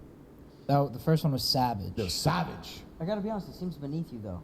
If you're as rich as you are, you got the status, why would you want to go fight Jake Paul? Yeah, so I made that video when he first called out Conor McGregor because I thought he was being disrespectful. How is that beneath him? Jake Paul's pretty fucking Jake Paul's big. big. Jake Paul's pretty big, but I think that Conor McGregor, at the time I thought that Jake Paul was just disrespecting fighters as a whole because fighting is a really hard life. Well, back then it was like, whoa. Yeah, but now it seems that Jake Paul is taking his boxing career very seriously. Yeah. Got it. He's taking it very, very seriously. So I'm no longer angry at the guy because he's now a boxer effectively. And he's using attention. He's using provocative marketing to make himself as much money as possible. I, of all people on the planet, cannot sit here and shit on that Oh fucking my game. god, yo. So I get what he's doing, right? Could you imagine a press conference? Him and another fighter talking shit at a fucking press conference? I would love to see you. Would gotta you do it for would the you press, would you do bro. that? Do what? Would you do some gotta sort do of it for the large scale pressy. boxing fight or how about MMA? I fought a year ago MMA. I sparked him. I'm open to all things. Would you rather box? Because kickboxing, no one's probably no one really cares. No one's watching. I'll fight MMA or boxing. Doesn't matter to me. I'm very. Let's get Andrew Tate in the UFC. Yeah, I'm open to it, but it's a lifestyle that I lived for a very long time. Understand that from the age of 17 to the age of 27, for 10 years of my life, all I did was train. That's why now I can still jump on the pads and smash out 12 rounds easy. How often do you train a week? I still train nearly every day, but to live that lifestyle, it's a big sacrifice. You got to dial in. Yeah. It's got to dial in, and so for me to do it, I'm not saying I wouldn't do it. It would have to be very worth it. The problem is, for it to be worth it, people will say, "Oh, how much money?" And I have more money than anyone would possibly What weight believe. class would you fight at? 92, 93 kilo, which is like just light heavyweight, Do you have cruiserweight. do you have a guy that if you had to fight at the UFC, you would fight? Or some fighter that comes Wait, to how mind many with you? pounds is that? Sorry, I don't know. I don't know pounds. 195, 200 pounds. Light heavyweight. Yeah. That Yeah, 205 around is light heavyweight. 205. Pounds, kilos. That means he's like. Yeah, 200. So anyway, there are possibilities. There's things in the mix. Perhaps if I can find it, it'd be worth it. But it's just I'm now at states now with they go, well, it's worth it. You get 10 million. 10 million, what? A week's wage? Bullshit. 6 months training for that. I don't need a week's wage for 6 months training. And then they'll go, It'd you be get more for credibility. the extra exposure. And then they'll go, probably. you get exposure. That's what they'll say. But I'm already the most What about exposed man on the the planet. accomplishment? I've conquered the world. So, and then you talk about accomplishment. I've had 87 professional fights. I've been in the ring a bunch of times. 4 times world champion. 71 wins. I've done it. I'm very competent and happy and comfortable with who I am as a man.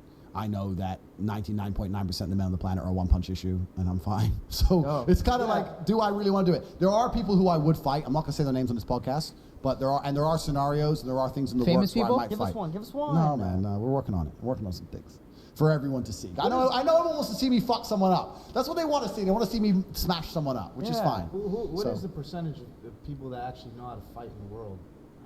Well, this is another thing because I actually don't believe in fighting outside of the cage or the ring. I don't believe that fighting is a real thing. I don't believe fighting is real. Violence and fighting are different things. So is that you saying like no one really knows how to fight outside of? No, I'm saying that it doesn't matter. Okay. Fighting and violence are real things. So I made that comment that most men are a one-punch issue. That's true. actually recently a video which got taken down off my YouTube, but I'll give it to you guys. Maybe you can sneak it in. Me and my brother were in the nightclub, and some guys, 6 guys, were sitting on our Chiron taking pictures, and someone told us, sitting on the hood of the car, and we left the club. We rolled up. It's on CCTV, and me and my brother attacked the 6 of them and put them all to sleep. This is in Romania. So, like, we're still about it. Like It's like a movie. bro. But you know what? You know what's cool? Wait, where was this? This is in Romania. Oh, okay. Me and Tristan is kind of like, man, because we grew up together, we lived together, whatever. And we know each other so well, we can talk without talking. So as the taxi pulled up, we were literally praying they're still fucking around near our car, right? Because they were sitting on the front of the car, sitting on it.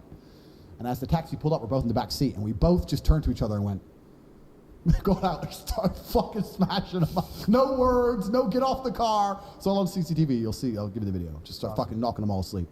So I want to see that shit. yeah, but this is the point. That to a degree could be fighting, but I don't think fighting is a real thing outside the ring because violence is a different thing. I know truly violent people, and I've been in truly violent scenarios, and if someone is truly violent, they don't need to know how to fight. And I'm saying if someone who is violent wants you, you're going to die.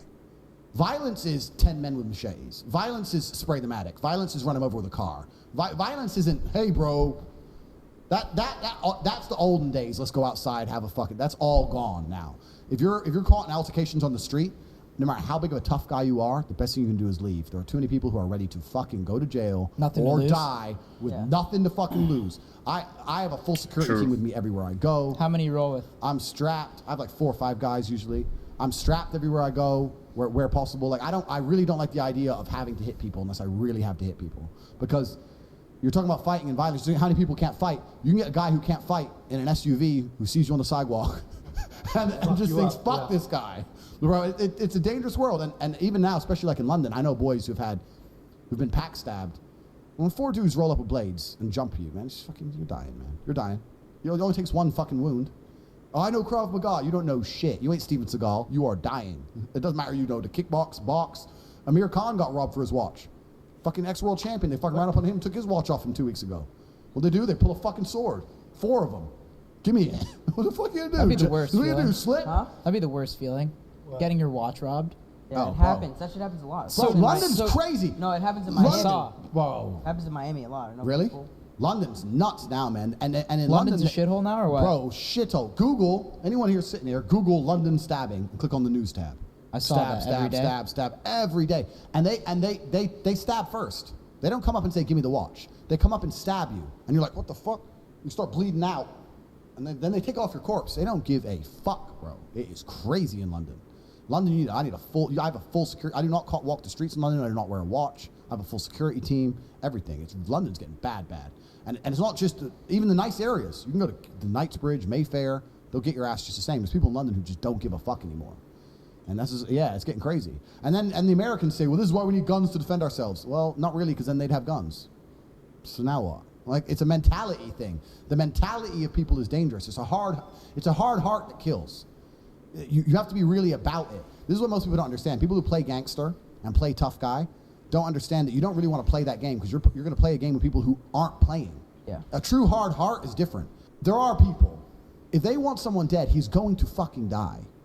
They don't care. Daylight, broad daylight, his wife, his kid, they don't give a shit and they'll do the time. These people exist. They're all over the fucking news. You really want to walk around playing gangster with people like that out there in the world? You want to learn to box and say, I can defend myself now? You can't defend yourself for fuck. I defend myself with large walls, a bunch of weapons, and being hard to access. That's how you defend yourself. You do not defend yourself thinking I can kickbox, let me run around the streets. And there are people who still do it, but I think the world's on a decline. I think the Western world's getting worse. I don't think it's getting any better.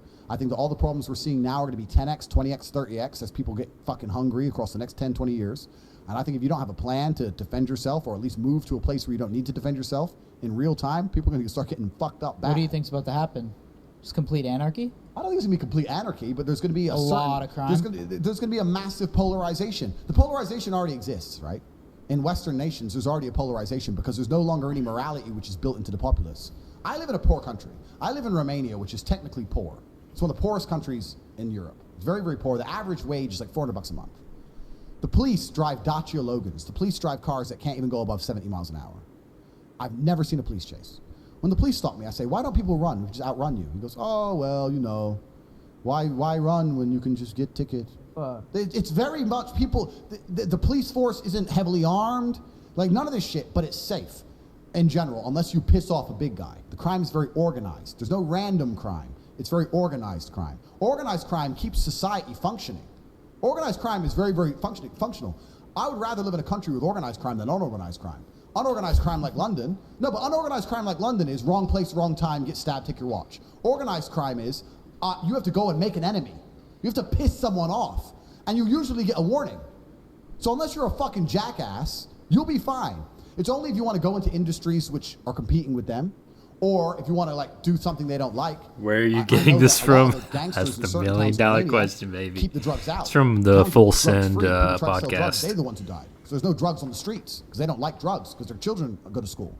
So you have drug-free cities. American police can't get a city drug-free, but the mafia will. They'll get a city drug-free because if they catch anyone fucking selling that shit, they're fucking disappearing. So organized crime can actually be pretty good for a society because as long as you don't piss these people off. Now, Americans are the worst on the planet for this. Americans have basically no social awareness and they're jackasses with big mouths. So an American might go to a place like Romania and get drunk and be like, hey, bro, man, I do what I want, bro. They're gonna get fucked up, right? But if you're a person with a brain and you're like, you know what, this is not my territory. Sorry, really sorry. You're never gonna have any trouble. So organized crime is a good thing. So Romania is a very, very poor country, a lot of organized crime, but in general, it's extremely safe. Girls walk alone at night, all in the middle of parks, 3 a.m, through a park, you'll see some hot, beautiful chick just walking through the park. And I've said to people like, isn't she scared? Like, what if someone were to attack her or whatever? And they say, no, she's a Romanian girl. Like, a Romanian man would not hurt a Romanian girl. There's like a unity. There's a morality. Romania is the most Christian country in the world. It's like there's a common sense of morality, right? So they would never just hurt someone random because they see themselves in them. America doesn't have that. No. America has none of that. But America's more diverse too, right? More diverse, which is why when you look into it, and hey, bro, I'm brown. I'm half black, half white. My father is African American. So we talk about diversity. I'm not saying it from a racist standpoint. I'm saying the reason it's propagated by the Matrix is because it divides society, which is what they want, as we discussed earlier. Which we can go into another point, but I don't want to get the podcast taken over. But I'm just saying that when you live in a homogenous society like Romania, where 99.9% people are Romanian, they see themselves in other people. So when the country goes broke, because it's already broke, now the country's poor, crime doesn't escalate. America's a different story.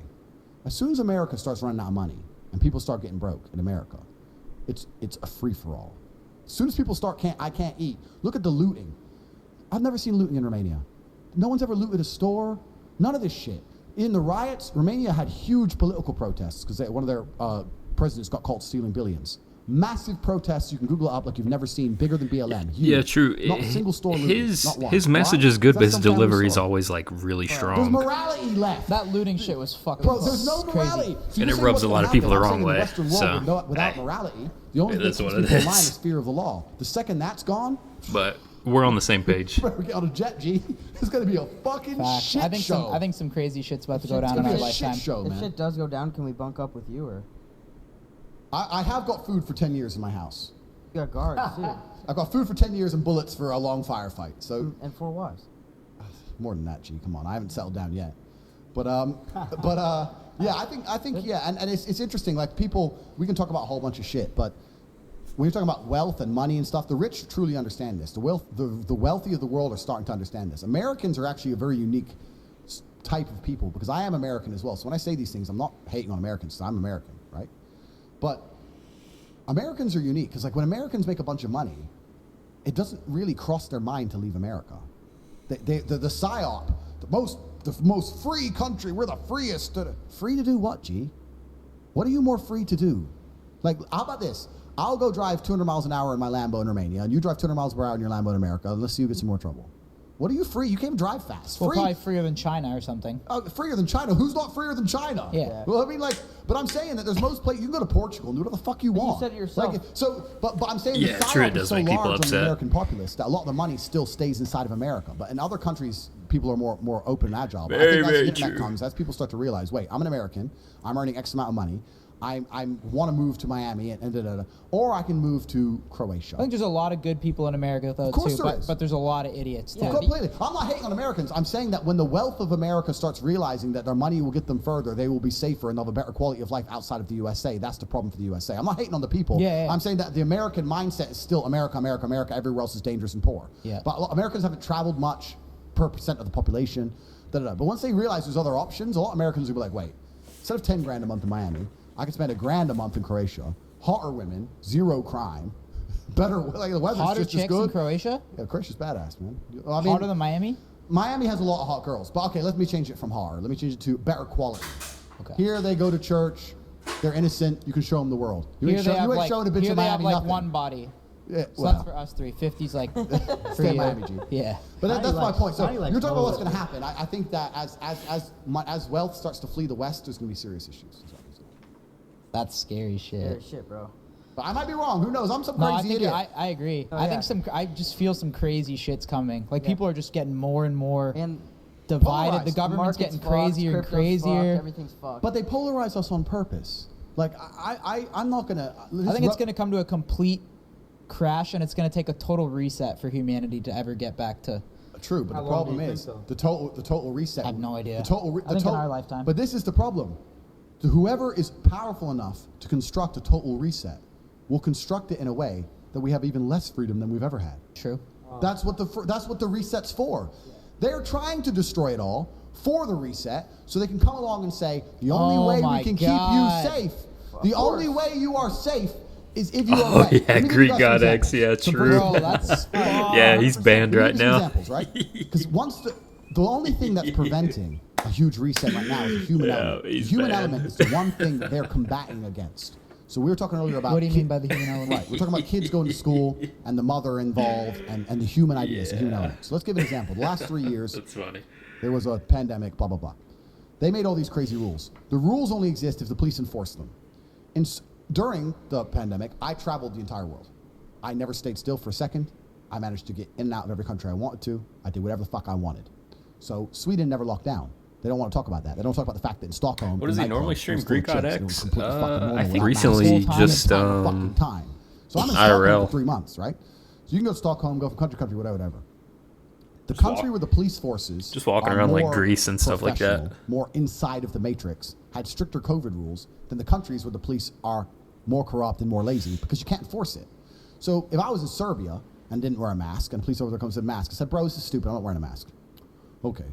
He doesn't get paid enough. He doesn't care.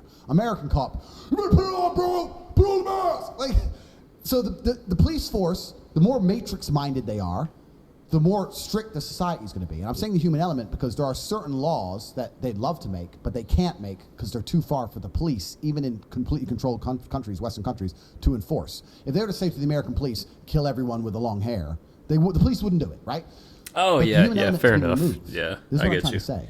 All this shit with electric cars and AI and all this stuff. Wait until the police are robots. Wait till they bring on the new COVID shit and there's no human element in the enforcement. Wait till it's fucking pure robotic. When they program the robots, if he ain't got a mask on, take him out. I think there's going to be a new... They won't give a fuck. There's not going to be, that's a grandma without a mask. It's not going to be, oh, that's my brother without a mask. It's not going to be, you know what, this pandemic's gone on too long. This guy doesn't have a mask on. It's not going to be, he's asthmatic. Da-da. There are certain things you could, even as stupid as the police were during this thing, because the police proved themselves to be fucking retards. As stupid as they were, you could still reason with them. Maybe not in America, but in many places in the world, you could say, gee, I'm not wearing a fucking mask. It's a wedding. I want to take a wedding photo. And they'd be like, okay. Like, in many places in the world, COVID wasn't really that real because the police didn't really enforce it because they knew it was stupid. Once it goes robotic, then that's the great reset. And here, do you know how they're going to do it? They're going to do it under the guise of safety. They're going to come along and say, all these accidental shootings by human cops, accidentally killing people, we can't trust police officers as people because we're all flawed. A machine never makes a mistake. You're going to be safe with the machine cops. Don't worry. The machine cops come along. And when the machine cops have replaced us all, then the enslavement But we're a begins. long ways away from that. We're no? okay, then let's take electric cars. Electric cars is the same deal. Electric cars is the same thing. They want us all to have electric cars because they can Oh turn yeah, cars. trust me, we're on this. We're all they all really on want the to same have one. page. Hopefully, They everybody turn with it a off. brain is They on can't the turn same off your page. combustion engine, but So they can turn yeah, off your fucking electric car. So they're forcing us all to have them. What about One- for the environment, though? Here we go. Now let's talk about that. Talk about that bullshit. They want electric cars so they can stop you moving. That's the whole point of it. You think they give a solitary fuck about the environment? You said environment. The amount of lithium they're digging up to make these batteries is doing more damage to the environment than a fucking petrol engine could ever do. You're telling me about the environment, and these people are so scared about climate change, but then the second they get I think money... they're just doing it because it makes money, though. Because people will buy something to feel environmentally friendly. What I'm saying like, I don't is- think Elon Musk's sitting there thinking, oh, I want to turn people's cars off. He's thinking, people are going to buy electric cars Correct. to save the environment, Correct. and I'm going to make fucking money. Correct. But the people who are in charge of the world are going to propagate. Yeah, They're they'll get behind They're it. going to propagate it and I, report Robot. it under the guise of control, because that's all they're interested in Is is he more behind control. it then too? It's Or not. is No, he I think control- Elon's. Yeah, I there's a actually lot think of he's relatively good guy brainwashing. making a good product. Sad. The point I'm trying to make is this: It's really the sad. way they're going to make us. Because if Elon was a good guy making a good product, fine. But why are they going to force us to have electric cars? Because it's coming. Already in Europe, you can't sell diesel cars after 2026. Really? Yeah, already they're stopping. Look it what up. the fuck? You can only buy electric cars Is that in within the 10 US or years. No, they don't care. Out But there. then- Not yet. That's crazy. Yeah, but then every manufacturer is just gonna start to make electric cars. Correct. So so not about Elon, because all the manufacturers make electric cars, right? America, the reason America is delayed in this, because America, a lot of the lobbying to the government is done by oil companies. That's also why America doesn't have rail. Have you ever wondered why America, as big as it is, doesn't have bullet trains? Doesn't have what? Like bullet trains, like China or Japan. They have bullet trains. They have 300 mile per hour trains that are never late for even a single second. America would be perfect for that, but they don't have it because big oil comes along, lobbies the government, makes sure all the rail projects are shut down, so you have to drive your ass on the freeway, on these huge freeways, which is good for the oil companies, for the gasoline. So that's a side note. So that's why it's delayed in America, because the big oil is involved. But if you look at Europe, most European countries are already starting to say you have to have an electric car. You can still drive your petrol car, but you have to buy an electric car or a hybrid by 2026. Lamborghini's just gone hybrid. Aston Martin's new car is a hybrid. Even the supercar companies are going hybrid because they know they're going to have to, right? And What they're about doing this under the guise of climate change. What did I say earlier about the Trojan horse? We care about the planet, climate change, climate change, climate change, climate change. The Trojan horse inside of that is we're going to control you. We're going to stop you eating as much meat. We're going to stop you flying around on planes. You're going to have an electric car that we can control, and we know exactly where it goes and we can turn it off. We're going to stop you doing X, Y, Z for the environment.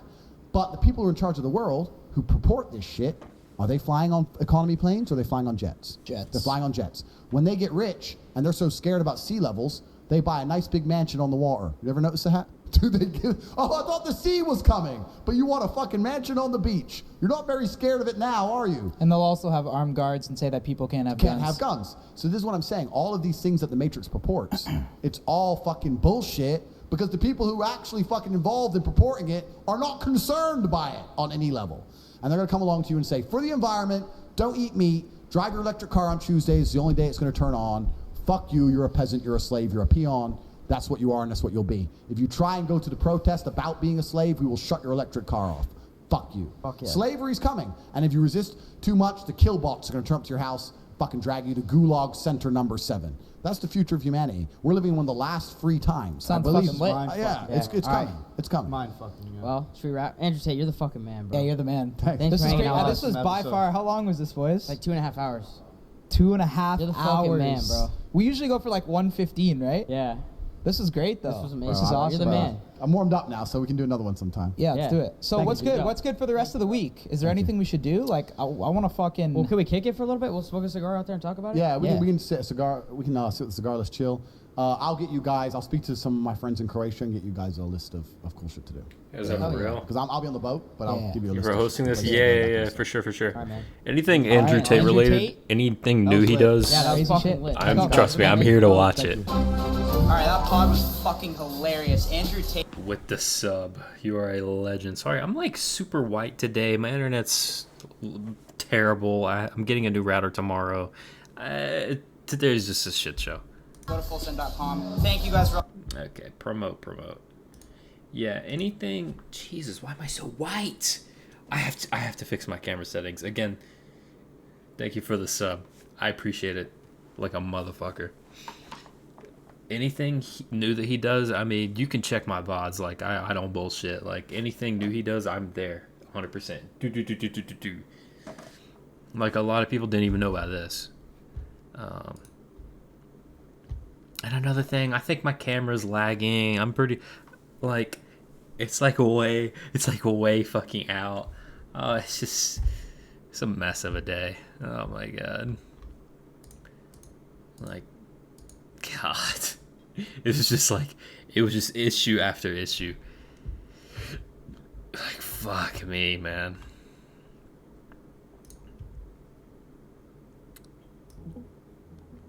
there needs to be like, you know, I really wish there was like a Discord to like kind of help me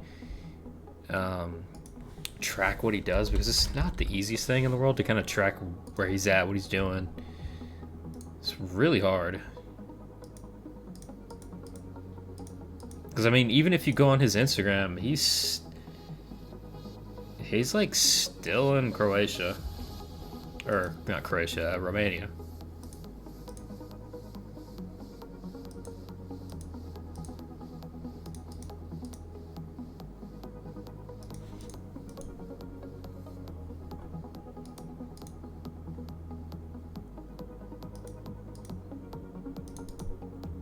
So Andrew Tate is the most searched in specific areas, but not everywhere. He's, I say, low-key as fuck. Oh yeah, of course there's people that want him dead. Yeah, for sure, for sure.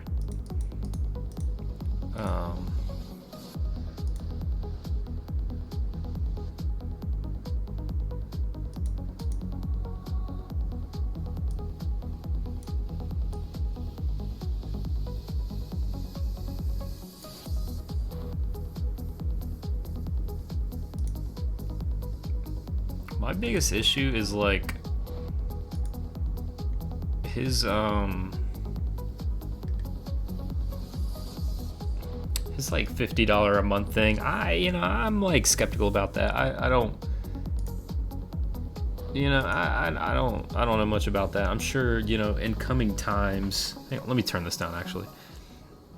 I'm sure in coming times, like, there'll be a channel that exposes all of it for what it is. Like when the FaZe Clan people were like doing that scam coin or whatever. I'm sure it'll be the same thing. It'll be like an Andrew Tate's fucking Hustlers University thing. Give it time. It'll come out. Trust me. People will risk life and limb for a view. Will it be incredibly dangerous if they do? Because I'm sure he does know dangerous people. So, I mean, hey, it's up to them whether they think getting 1 million views on YouTube is worth it. So, because I think that's kind of where he's at right now. Is he tries to like strong arm people to say, "Oh, I can do this in 3 days." I think that's like kind of his leverage right now. So that's kind of his arguing point. Okay, so I could go back. I'm just trying to like make sure he doesn't have anything else planned, but I think I'm gonna go back to the beginning of that and watch the beginning, the part that we did miss, because again, I didn't know what time it was going to be. I just knew it was going to happen. So it was just kind of ironic that he was doing it when we were watching the InfoWars thing, Yeah, same thing with all the crypto people. So yeah, I think we're all caught up. We do need to watch him on another podcast. I'll do that Saturday. I don't stream on Fridays. It's like you can literally look it up on Google. It is my worst days. It's my worst days. I can't stream. I mentally cannot stream on Friday, unless I literally get harassed to stream on a Friday. I will not stream on Friday. It is every week. It's like my worst. Given I've only been streaming. Jesus, I've only been streaming for like a week, but it's Friday, nah, it kills my drive. I love Tate. He is the man. Yeah, I like Tate too. I like what he, I like his message. Again, I don't know him as a person, so I mean, I can't say like I can't say that I like him as a person because I don't fucking know him. I don't really know him. I mean, I've watched like 20 hours of his stuff, but I don't know him. So yeah, we are gonna watch the beginning of what we just watched, so we kind of get like the full message. All right, boys, welcome to a fucking So I'm not watching this because, oh, it's really short. Okay, never big mind. Full Send podcast episode. We just flew all the way to Croatia. We fucking hopped on a plane. We're in Croatia. We got Andrew Oh, Tate so right they here, went to Croatia. Okay. lighting up a cigar. Guy loves gars. It's a good sign. What's good? You ready for this pod? You get for the pod? Let's go. Born ready, dude. Do you have extra gars or what are these? Wait, what are these? Tate, what the fuck is this, boys? Are we good, or we could have the cigars come in mid-show, right, Andrew? Or you want to start with the gar? We can do. I just want to make sure she doesn't fuck it up. Whose duty is that? Yeah, who's on cigar duty Jump right on now? with me if you're bored. Chick. I'll fly her up. Hey, Fridays are my new low day. One of my, So one when of you- my wives. I got 4 wives. I'm from Ethiopia. That's one of your wives, for real, or is that a girlfriend? Again, it's not live anymore. I just want to pause and I'll say thank you guys. I mean, seriously, like, I know like a ton of people like will click on and then like, or maybe they'll like get an ad and then like fuck off. And again, there's nothing I can do about ads. If I could disable ads, then I could. By the way, Infinite, if you're still here, I know you just subbed. Make sure you refresh the page or it'll accidentally like give you ads. I don't know why it does that. Again, I have no control over ads. If I could just completely disable them, I would. I've said this for years. I fucking hate them. They're annoying. They're stupid. I hate ads on everything. They literally make me not want to buy a product. The things that make me want to buy a product is seeing people that I know and I respect use a product and see them have a genuine positive reaction on the product. Not some bullshit ass, oh, they're sponsoring me, they're good. No. Because the fucking OTK streamers, those razor chairs are fucking garbage. Garbage. Don't buy them. And you know what? I can say that because they're not sponsoring me. Because they genuinely are garbage. They're so garbage, I'm pretty sure they're not for sale. And they've only gave them to the OTK boys. And the OTK boys have gone through quite a bit just on their own. That's how garbage they are. Anyway, sorry. I went on a tangent. But yeah. Again, I appreciate you guys to death. You know, the follows and shit like that. I try not to interrupt too much with like the dick riding, you know, as like people like to call it. But yeah, again, miserable start of the stream, just connection issues, a bunch of other shit. I was just not like feeling it today. But yeah, you guys made my morale go much higher. So yeah. Girlfriend. I haven't seen her in a minute. So wait, when you bring a girl, when you bring like a girl, On that note, I will get a seltzer that's actually good. Yeah, I don't see a link for a chair because it's garbage. is she a girlfriend or just a girl? I watched Bruce drop him off, get his. The fucking first day he got it, he leans back, that bitch snaps in half, and he goes flying back. Thank God his bed was behind him, or else he would have fell on the floor. Like, holy shit. The real ones won't give a shit. Very true. Alright, anyway, I'm going to keep this rolling. I'm going to grab a Corona. For the trip. Girlfriend. Girlfriend. Yeah. So you like you put her on cigar duty? Well, if I need a cigar, then I would ask her to go politely get me a cigar, yeah. What if she said no? How could she possibly say no to me? What if she's like, why do I have to get your cigars? Like, get your own cigars. Why do I have to put you on a private jet to fucking Croatia? Fuck off then. There you go. There you go. I agree with that. Like, Wait. So bye. how many girlfriends? Me? Yeah. Man, I'm a man of God. I'm a good man. I don't want to be in this podcast. Everyone trying to tell the world that I'm some kind of horrible, evil misogynist. Everyone seems to think I am for some reason. I think it's great to have multiple. But do you? Yeah, why not? I mean, if they're okay with it. Yeah. Well, do you have like a ranking system? Like you have a main piece and then side girls? How does that work? I'm a man of God. I read the Bible. I go to church. I don't know. I can't possibly answer these questions. This is obviously going to be watched by every single female that has any kind of association to me, and I'm loyal to all of them. Oh, that's awesome. There you go. So do the math on that. Sir. One. See, baby, I told you I was loyal. Don't worry about it. Coors Loyal Light. to I all have of not you had at the Coors same in a time. very Is it long time, so possible I for a can't man really to- speak to on be it. loyal to one girl? I think it's possible. Actually, if you like fucking alcohol, I'm gonna fucking shamelessly fucking shout out Peanut, my mod, his shit. Anytime I like want a review on an alcohol, I go on his shit.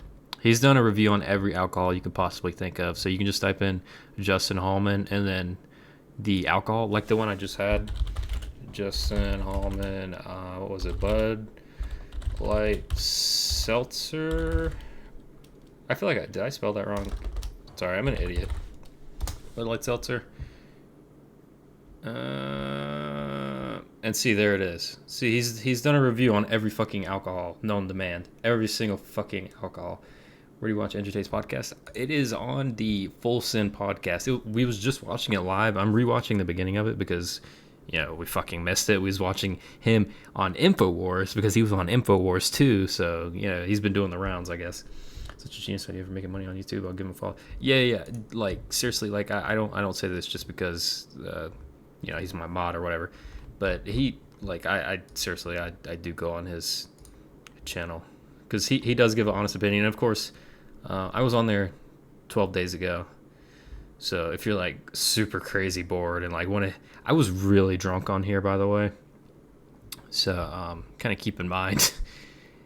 Yeah, I do make very, very, very rare appearances. It's mostly just him and his like actual friends. But yeah, other than that, yeah. He's obviously honest. He's not sponsored by any of these alcohols. So, even though he does get free shit from time to time, don't let him fucking fool you. But it's very rare. And pretty much every video is out of pocket. But anyway, yeah, this is enough promoting. Yeah. It's good shit. He's going to be live tomorrow on YouTube. I don't know what time. I never know. But yeah, anyway, let's get back into it. Enough pausing, enough rambling, enough ranting. You had the sunglasses on. I did. I was 4.5 beers drink. I was 4.5 beers down when I called him. So I was pretty smashed. For men to do lots of things. Sure, you can go to the moon. You can be loyal to one girl. You can go scuba diving if you want to. I don't think that if men were truly honest with themselves that they want to be, I think men are loyal to a woman to try and inspire loyalty out of her. A man will sit there and go, I only want to be with her. But really what they're saying is, I only want her to be with me, which is a masculine imperative, and it's natural, and I completely understand that. Every man 8.5, Jesus But if you can make a woman be loyal to you while not being loyal to her, then you're not loyal to her. If a man's truly honest and says, if I can press this button and she's loyal to me no matter what I do, am I still going to only be with her? Now, you might prefer her. You might spend 99% of your time with her, etc. Completely get that.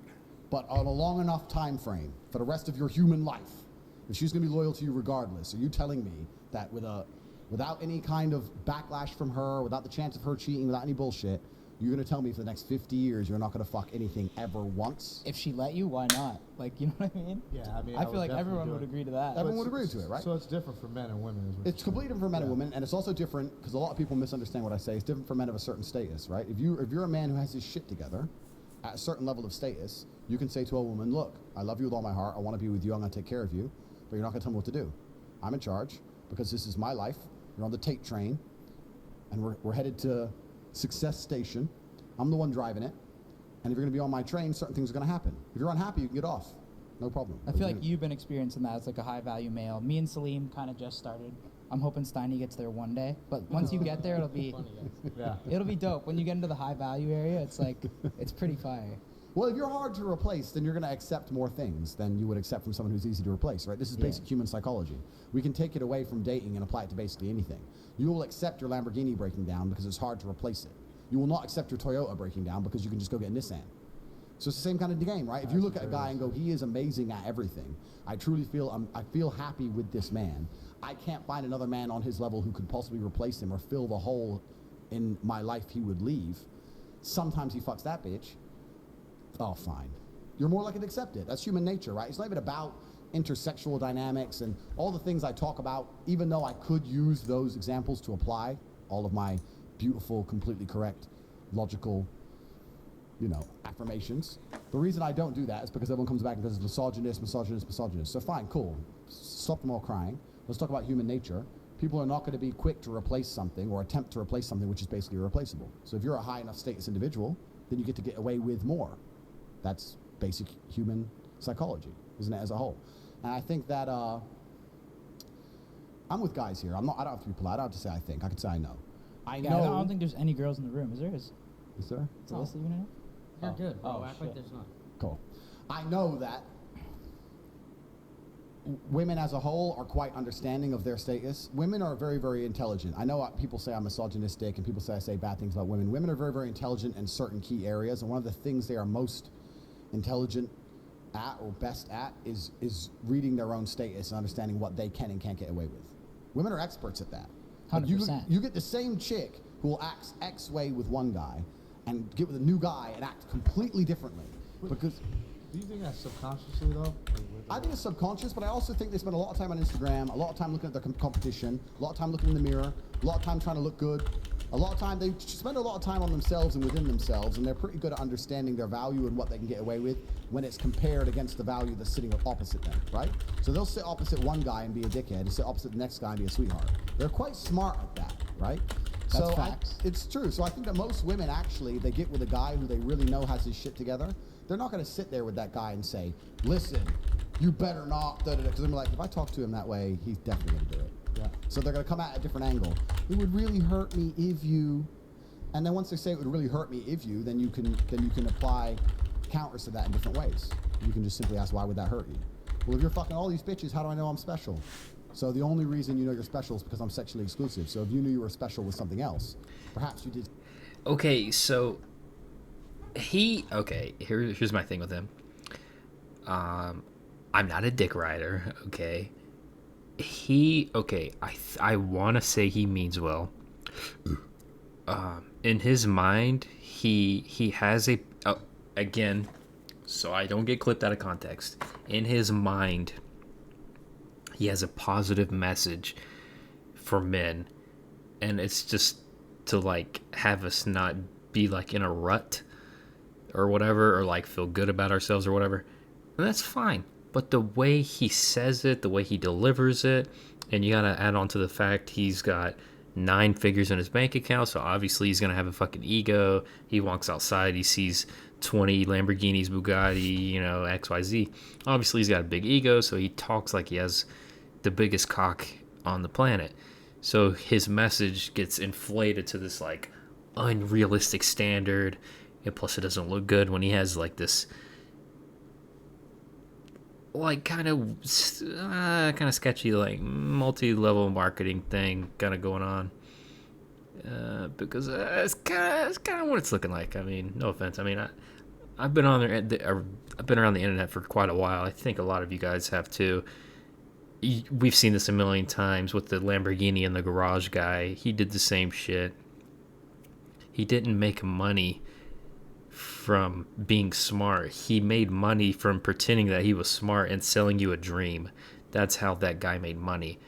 And I'm not saying he's doing the same thing, because he does genuinely seem like he already has money, but I think this is like supplementing his income, is that he's good at public speaking, other things. He might genuinely be smart at investing, but a lot of his like MLMs seems like it's a lot of his income. So I mean, that's also that.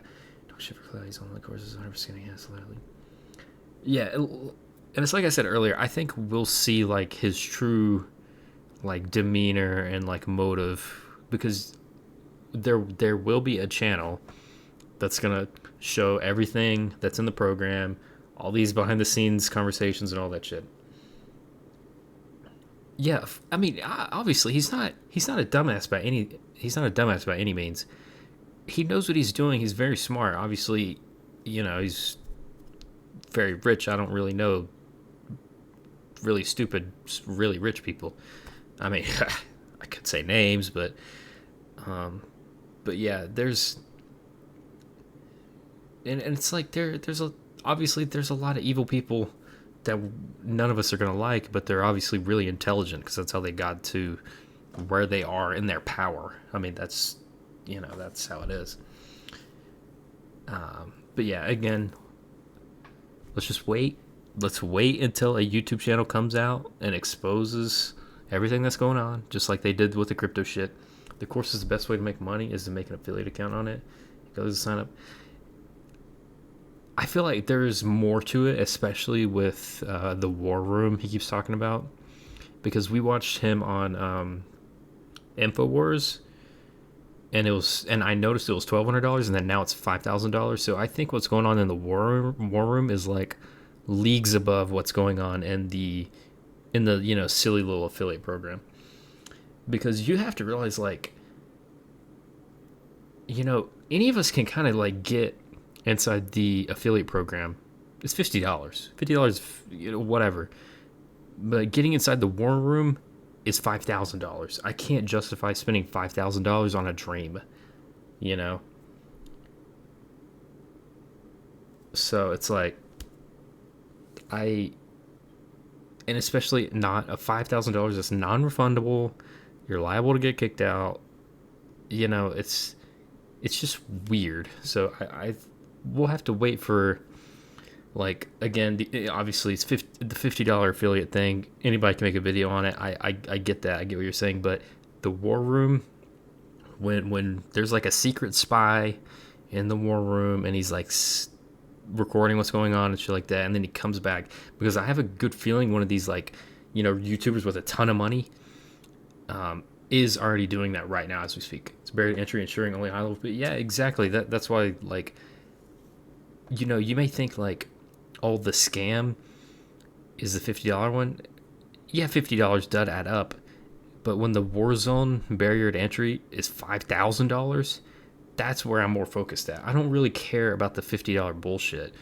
I mean, like, no offense, but like, again, like, any of us could come up with $50 and join and see what everything's all about. That's nothing. But it would take like all of us and like maybe a loan or two to join the $5,000 one just for us to get kicked, So yeah, that's, again, we'll just have to wait and see. But I mean, I get what you're saying. The worm, if you have enough affiliates on your code free. See, that's the thing. Like, it's like, if you have like 1 million, God knows how many affiliates you need, but I have in good faith that there's some YouTuber, he's already in the war room, he's undercover. Give it a month, give it 2 months, we'll get like a full answer. He's scam, most likely he's ensuring high level people to join so its minds can come together and build each other up. Yeah, and again, like, I can't like talk shit about it because I'm not in it. No way in hell will I ever be in it. So I mean, you only need 75 people under your code. Well, I'm not getting a code, so hey, I guess we'll never know. Something else with me, or I did something else with you that I don't do with anybody else, and you would know you were special. So what you worried about me fucking that bitch for? And it can't be that logical, because females are not that logical. You can't explain it that way. But I'm saying, if you're with a woman long enough and you have frame and you have influence over her and you understand these basic paradigms and you mention them in the correct conversations at the correct way in the correct frame, over time, they'll learn to accept it. I say this and people completely have a meltdown. I don't know why people have a meltdown. It's facts. It's facts. You think any of these dudes you think any of these rappers fucking all these girls, the girls are telling them, you better be loyal. You better be loyal. No, but why? Fuck no. Because of his status. They don't want to be left. Because they know he'll just say no, bye. So they just don't, they're like, okay, look at me in the mirror. Can I be replaced? Yes. Can he be replaced? Not easily. Fuck, I got to take this deal. That's the game. And that's human psychology. You can apply that to anything. You can apply it to the fight game. There's an A side, B side. Human relationships. There's an A side, B side. Business deals. Yeah, that's another thing though with the internet and streaming, bro. Everybody wants to be a fucking streamer. Everybody's trying to be a fish in a massive ocean. But holy fuck, there's so many shitty streamers. There's so many people that are streaming dumbass shit nobody wants to watch. Like, especially with my shit, I'm so shoved down to the bottom. Like, if you clicked on just chatting right now and try to find me, it would take you 3 fucking hours. So it's like, thank God for the search bar at least. And like, I know how to like kind of work the algorithm a little bit, because that's how you guys found me. Obviously, that's how like most of my followers found me, is through my like god tier algorithm. But yeah, I mean, traits. Yeah, no, trust me, I'm good. Yeah, but Jesus, man, yeah. Everybody's trying to be, YouTuber, TikToker, streamer, XYZ. Like, it is what it is. I get it. It's appealing. I'm I do it because I have nothing else better to do, and I like watching this shit anyway. So I was like, fuck it, let me just, turn on the camera while I watch this shit. I already have, like, some of you guys are probably sick of me doing this, but like, I don't think you guys like really realize like, let me show you my setup. Like, I literally like, why the fuck would I not stream? It's kind of silly. Like, like, come on.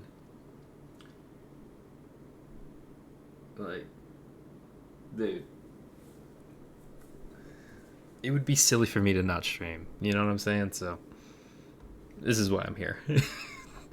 And plus, like, the shit you guys like, I like watching it. I drink alcohol. Hey, fuck it.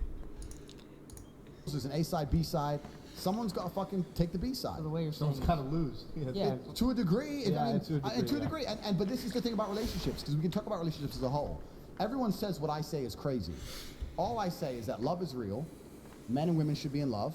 A man can be completely in love with a woman and care about her and still sometimes fuck something else. right, the higher your status, the more you can get away with. Because that girl's so afraid to lose that, so you can do whatever you want. Bro, it's the same. But it's the same with anything. Yeah. Like, buy a McLaren. It's not going to work for half the year. They're fucking nightmares, but they're McLarens, so it's just a game. Like, I used to talk to Salim, and he'd have random girls, and he'd be like, yo, I'm crazy over this chick, and I would say, Salim, dude, think about who you are. You can get any girl you want. These are just random chicks, right? Now it's multiple. So there's levels to it, and I think that chicks don't realize that until they don't have it, and then they chase back, right? Well, women are also addicted to drama. This is something else you have to understand about females. That's very true. Females are addicted to drama. They are entertained by drama. What does a woman do in her spare time? She watches the Kardashians, drama. Listen, I don't want to insult anyone. I was about to say a bitch. Yeah, I'm going to stick with that. A bitch will sit there. A bitch will sit there and think, I need to relax. Let me watch a murder documentary about a serial killer who chops people's heads off so I can have a nice good night's sleep in bed. They're addicted to this shit. They love drama. Literally. So, to some degree, even as a man, this is actually an important frame for men to understand. To some degree, as a man, you have to instill drama in the relationship, because if you don't, she's going to get bored. No, that's very true, man. And she's either going to leave, or she will instill the drama, which gives her control. You don't want her to bring the drama. So you think girls like to fight? They like drama. They like to be entertained. Yeah. So if she instills the drama, it's probably going to involve some other fucking dude. You don't want that shit, right? So you have to instill drama. So this is the question I always say to all the people who say I'm misogynistic and my view on relationships are wrong, etc., etc. I say, look, I have beautiful women who are in love with me, and we're all happy and smiling every day. I get to fuck whatever I want. I have a very positive relationship with females. My life's good. You disagree with everything I say. But your relationship, you and your woman don't even fuck. So, like, if you take the other paradigm, 99% of men disagree with me, but they marry one chick, they be the good guy, get married, sit with her, just her, I'm loyal, blah, blah. They're all getting fucking divorced, the chick's giving them a hard time. Yeah. You never see that dude who did the right thing and then go, I can do whatever the fuck I want because I do the right thing, so you know what, leave her at home, I'm hitting the club, I can do what I want because I don't cheat. Never, it's like, oh, she's gonna get mad, da-da. And he's the good guy.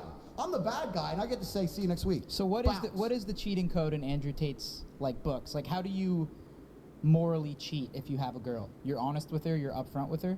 It's not even about that, because when I say it on these podcasts, I have to condense everything. I have to be very compendious, and I have to try and... Or how does one, not Andrew Tate, how does one morally cheat? It's just about understanding and instilling a mental frame inside of the female that makes her understand that it's really not that big a deal.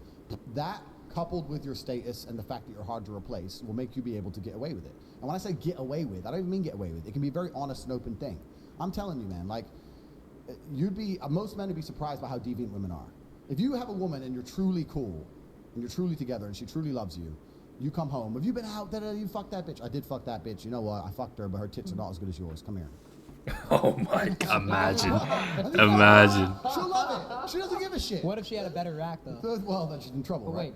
But I'm saying, if the framing is right, but it's about the mental framing. I say these things, and men think I'm full of shit, but you have to understand the mental framing. I'll give you an example.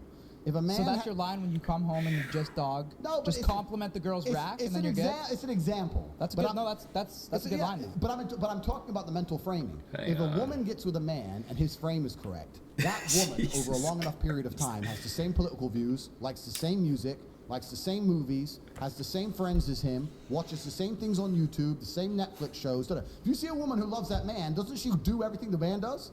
So if that I need to get a fucking tan because this is gonna drive me crazy. I think next month I'm gonna start getting in the fucking tanning bed or some shit. Holy shit, this is fucking annoying. Jesus Christ. man truly believes it can explain to her in a sensible way, look, I love you, I take care of you, I pay your fucking rent, you're living with me, that bitch, fuck that bitch, who cares? I fucked her, so what? Who gives a shit? She ain't here, she ain't living in the fucking penthouse, shut up. Eventually she's gonna be like, okay, well, as long as those girls don't live with you, they absorb their man's frame. Wait, but that's the frame. Hold on though. So what if your girl comes home, same scenario, and goes, yo, your dick is bigger. That's not gonna make you happy though. Bro, okay, so this argument is one I've heard so many trillion times. They say, well, if you can do that, why can't the woman do that? And I can answer it in so many different ways. Give your harshest way. I can give, my harshest way is that it goes against the will of God and nature. It goes against the way of man. For the longest period of human history, men had more than one woman. Every king, every sultan, read the Bible, read the Quran. In most of the world today, men still have more than one woman. Never in history, in any book ever, in any civilization since the dawn of human time, have promiscuous women been celebrated, ever. They have been frowned upon in every single society ever. The main reason is because of paternity. Because what happens is if I have 5 girlfriends and they all get pregnant, we know who the 5 mothers the guys are in town? Thank you. And we know who the 5 fathers are. Yeah, nice. Well, the father for the 5 kids. So you know who the kids belong to. Yeah. If you have a woman who's sleeping with 5 dudes, when she gets pregnant, nobody knows who the fucking kid belongs to. Now, the DNA test might be able to fix that, modern science, right? But there's a whole bunch of modern science that's to work with the devil. That shit's new. Humans, evolutionarily, grew up until the 1950s, 1960s, where none of that shit was doable. You had to know who the mother and the father was. You had to have a virgin. That's why they celebrate virginity in most of these places on the planet. They can't afford DNA tests. If she ain't a virgin, I don't know as a fact I'm the father. So I ain't gonna fucking deal with her shit. That's why virginity is so important in most of the world to this day. So to come along and say a woman can do it too is disgusting in the eyes of God and the eyes of nature. You can come along with science and somehow then try and fix it and prove it. So and God, patch it up. God just wants the boys to just run through chicks. God wants the warriors like out here. God's looking down right now and he's like, boys, I just want you to run through chicks. God wants us to. Oh God my wants God. the men, the masculine males of Earth, to reproduce, create His warriors. God needs warriors. What parable is that in? It's Tate 15. Okay. Tate 15. God needs warriors. New Testament? New and old, I'm everywhere, bro. I'm around. Tate 15 is something crazy. Read the book, G. I'm in there, some you'll see it, and you go, that sounds like Tate. He probably wrote that one. Luke, nah, that wasn't Luke. That was Tate. That one. How about what about? Have you ever dated a girl that makes more money than you? It's impossible. It's possible. It's What do you impossible. mean? What if when you finally go to the U.S., you're in L.A. and Kylie Jenner pulls up on you, and she's like, she's still not richer than me. She's richer than you. She is. But I'm rich in ways beyond money. You're thinking in No, numbers. I'm talking financially. Then I guess I'm gonna have a very good life, aren't I? Would you ever date a girl that's richer than you? Fuck yes. Why not? So then would you let her pay bills? I spent most of my life dating girls who were richer than me. Like for a long time, I had no money, and I date a bitch and she might have more money than me. There was no problem. I was still in control. I was still in charge. Masculine frame is not all about money. The idea that it's all money is not true at all. Right? I did very, very well in my life when I had no money, and I was a professional fighter, and I was on the way up, and I was fighting, and I didn't really have that much money. I did fine. So what if you're there are dudes in New York right now selling CDs on the street with like 4 girlfriends, and they're just tearing through pussy. True. Knows it. That's actually fucking true. They're doing fine. So it ain't just about But then money. what leverage do you have over them if you're not taking care of them? Like what if Kylie Jenner's like, what the fuck? Like you're on my jet. It's bigger than yours. Like you can't fucking cheat on girls now. If I'm or on would that, you just dip at that point? If I'm on that jet, it's my jet. Oh It's my your God, jet? Oh my God. If I'm on her jet, then it becomes my jet. What if it says Kylie Skin on the outside Doesn't of the matter jet though? because if she's my chick, Do you then make her pull off the decal? No, she can keep it. But if she's my chick, then she's mine. So her things are now mine. It's my jet, my house. This is my jet. Young lady, sit down. Be quiet. It's gonna be fine. Don't worry about it. I fucked Hannah Montana, whoever. It's gonna be okay. Like, so there might be some celeb beef there. But it's not just about money. I want people to understand it's not just about money. Because I have money is not the reason I say these things. Frame in and of itself is not just about cash. But do you think you could pull that off with a boss bitch is what I'm saying? Well, this is interesting, right? So now we can apply this to the things I've been saying. That'd be a true test. Now we can apply this to the things I've been saying. Someone like Kylie Jenner is far more difficult to replace because she's more scarce. Right. So then again, then she would be able to turn around and try and play the same game back with me. I'm not saying that it's all a game and it's all just like a chess match and those kind of things. I'm saying these are the basics of human dynamics and human nature. And that someone like Kylie Jenner can have anyone on the planet and there's only one of her. I want to actually say something quickly before we go into this. I'm new to being big on the internet. I really don't know what Kylie Jenner looks like. Wait, is Kylie Jenner That's a dude? Cap. Is Yeah, that that's a dude? Cap. That's Cap. Is Kylie Jenner the That's dude? huge Cap. Is Kylie Jenner a guy? You have to be Cap. That's a huge Cap. Who's the guy? You just brought up Caitlyn. Keeping Up with the Kardashians. Yeah, but who's the dude one? Caitlyn. Oh, okay, fuck. Okay, cool. I thought you were setting me Wait, up. what did Nick just say? That's huge Cap. Is Kylie Jenner a guy? You have to be Cap. That's a huge Cap. Who's the guy? You just brought up Caitlyn. Keeping Up with the Kardashians. Yeah, but Oh, did he? I didn't, it didn't even like cross my mind. who's the dude one? Caitlyn. Oh, okay, fuck. Okay, cool. I thought you were setting me up. That's the hottest I thought you one. were setting me up saying I'm talking about dude. All right, okay. Kylie Jenner. Kylie's like slightly less hot than Caitlyn. Okay. Yeah. Oh my god. Yeah. Obviously, it would be a slightly different dynamic. But I'm not saying that. But who is she dating now? I don't Travis know. Scott. Okay, is he loyal? I don't know. I think he dogs. Probably not. He probably dogs. What do you think? Do you know who Travis Scott is? I don't know any of these. I don't know these people. So I don't know these people. But what I'm saying is that at a certain level of masculine frame, I think most women are kind of like, don't tell me about it. I don't want to know about it. Just do your thing. Please love me. I love you back. Boom. And most women will agree with this. I say this to girls all the time because I say these things and girls say, my man would never cheat. My man doesn't cheat. Blah blah blah. I say, go into his room and demand to see his phone. And no matter what excuse he gives you, don't buy it. Demand to see it. Why do you want that though? Why would you do your boys like that? No, because exactly. Why'd you do your boys like that? Because what's on the phone?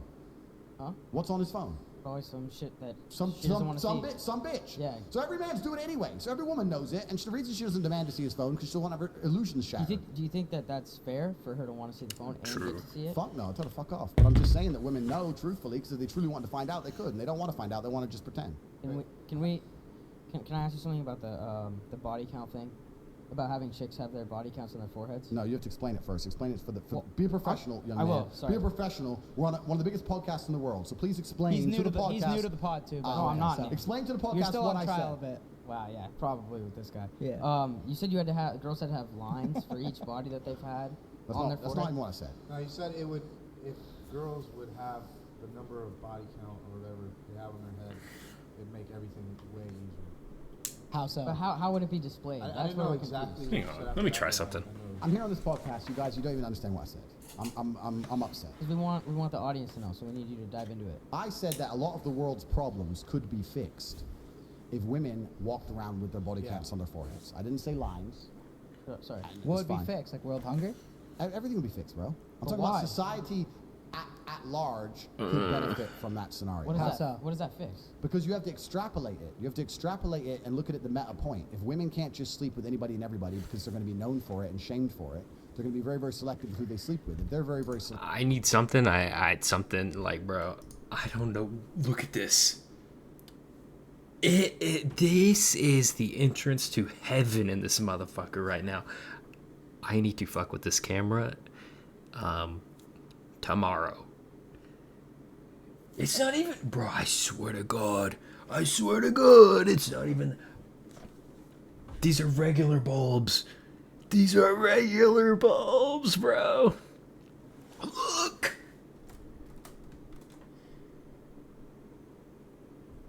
That's a regular ceiling fan. That's a regular ass ceiling fan. And then, like, okay, I'll turn off the lamp over there.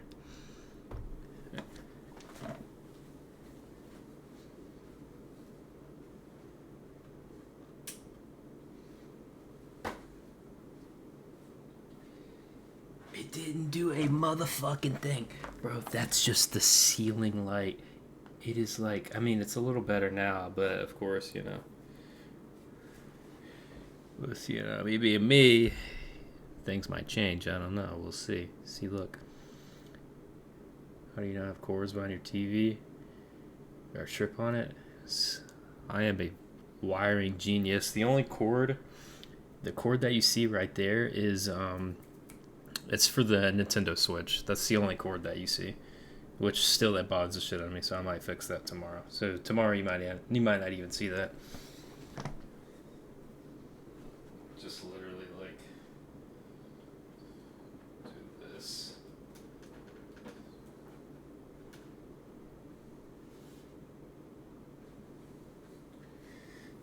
you still kind of see it, but yeah. Yeah, I am a wiring warlord. Anyway. Yeah, it still looks like the gates of fucking heaven here, but whatever. Selective, then men are gonna have to be very, very. They're gonna have to be very, very hardworking and very, very dedicated to becoming a man worth sleeping with. So now men are gonna be more honorable. Men are gonna try harder. Men are gonna be more interested in making sure that they're a person who's upstanding in society. Women are going to be very selective who they choose. They're more likely to stick with a guy through thick and thin because they don't want to add a new number to their head. Families will return. Families are an extension of society as a whole, right? It's family, then it's town, then it's city, then it's state, that makes somewhat sense. No, then it's the country. They should make a Black Mirror episode about that. They should try it. I disagree. Of course you disagree. But I'll tell you why. Tell me why. Because it's different. Like if you're looking for a one-night stand, and one chick has 3 bodies and one chick has 50, the chick with 50 is going to give you a way freakier night than the chick with 3. So I'd maybe go with the girl with 50. You're going to walk around looking for chicks thinking, I want one that smells For a of dick. one-night stand, though. I want one who's been plowed. Who's gonna give you a freakier night? I wouldn't want that. I don't think anyone for a thinks one-night like stand. that. Okay, two bodies. Or Yeah, fucking, you can give me a virgin for a one-night stand. Who the hell Yes, goes for the sir. girl with the higher body Bro, it's count? fresh puss. Yeah, That's okay, a- that's a yeah, weird but then there's a take lot right more. there. There's a lot more like bullshit behind the scenes that you guys probably aren't. Has thinking anyone about. ever heard that? I would never. You don't understand the logic. If a girl had 100 bodies or 200. Okay, so if she has one, and then another chick has 10, who would you rather smash? One. Oh yeah, they're cooking him.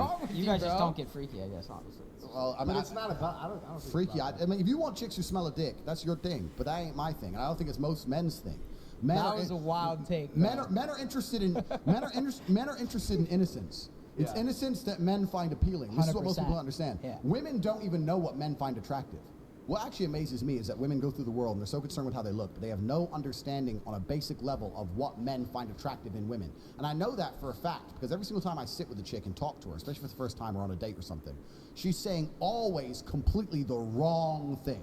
She's saying exactly which makes me less attracted to her. The fact she's still hot will get her through it. What's the worst thing a woman can say on a first date? The worst thing is it's just basic things they don't think about, right? Like, what's the worst thing they could say on the first I date? mean, there's a bunch of dumb shit they could say, but within a realistic frame, I don't know. But it's all bad. I'll tell you why. It's all bad. Women will sit there and do something they think is innocent. They'll talk about traveling. I've been to here and I've been to there and I loved what I saw this. My favorite place is this. When you sit with a dude on a first date and tell him how many places you've been, all he's thinking is you've been fucked. Yeah. You've been fucked by who paid for that? Yeah, who paid for that? Yeah, Oh, yeah. nice hotel, bitch. Like it's bullshit. Like shut the fuck up. And on top of it, men want innocence, and the reason we find innocence attractive is because we want to be the female's portal to the world. If I Body meet a language woman- is a You dead wanna be giveaway. never been anywhere. Never. I will show you the world. 100%. The first private jet you get on will be mine. You've ever been in a Lambo? No, you're getting my one first. I'm Yes. gonna show you brand new experiences. If I sit there with some bitch and she's like, I've been there, I've been that, I went to this party, my friend does a jet, I was in this Lambo, and you're just like, shut the fuck up. There's nothing less attractive because we want to be their portal to the world. The reason women don't understand this is they sometimes think, especially if they're sitting with a G, like if they're sitting with a guy like me, they feel like they have to prove themselves by pretending they've been with other ballers, right? They don't want to sit there with a man like me and go, oh, I've never been into a restaurant like this. I wish they would say that. That's the most fucking attractive thing they could say to me. But instead they'll say, yeah, I've been here, and my friend, and I did this. And They they'll talk drop, about this they drop Dubai and then it's over. They start right? dropping about fucking other shit that That's they did when with you their walk man. If they say Dubai, you got to get the check right away. Yeah, it's just like, shut up. Shut up. But they don't. So women don't even know what men find attractive because we're interested in innocence. So he's talking about body counts. It's not even just about the freaky, I'm interested, if I have an experience with a woman, whether it's sexual or non-sexual, I want to be her portal to the world. I want to be the person who shows her something for the first time. I don't want to fuck a bitch who's been fucked every way she can be fucked. What I have to invent something new now? Backflips? Like, I can do it. Maybe he's doing backflips. I don't know. Yeah. But to me, that's not appealing. You're missing the point. That is, but yeah. that is true. That is true. I think girls do think it is symmetrical. That like Oh, man, guys girls- and girls like the same thing. Girls, I don't know and why you they know, think you that. know what's worse about chicks on dates? I I can don't talk know why about the chicks fuck on they dates think for a long time. I don't know if I'm allowed to smoke or not, but I don't really listen. Who gives a fuck? All right, Yeah. cool, good. You guys want to Shout out to Y'all Week for letting us smoke in this hotel. Yeah. Here, pass them around. Kyle, Thank you, Y'all Week, for getting us this smoking permit. So Where they at? I can talk about chicks on dates for a long time What because was they're your fucking. the worst date you've ever been on? They're honestly. fucking awful. Well, can you give us a strategy then? The worst date. We need to Like, cut them and shit. Gotta cut her. I got a cutter. It's just there. Yeah, true. Oh man, yeah. I have not smoked in quite a while. I'm trying to hold off. I'm doing good.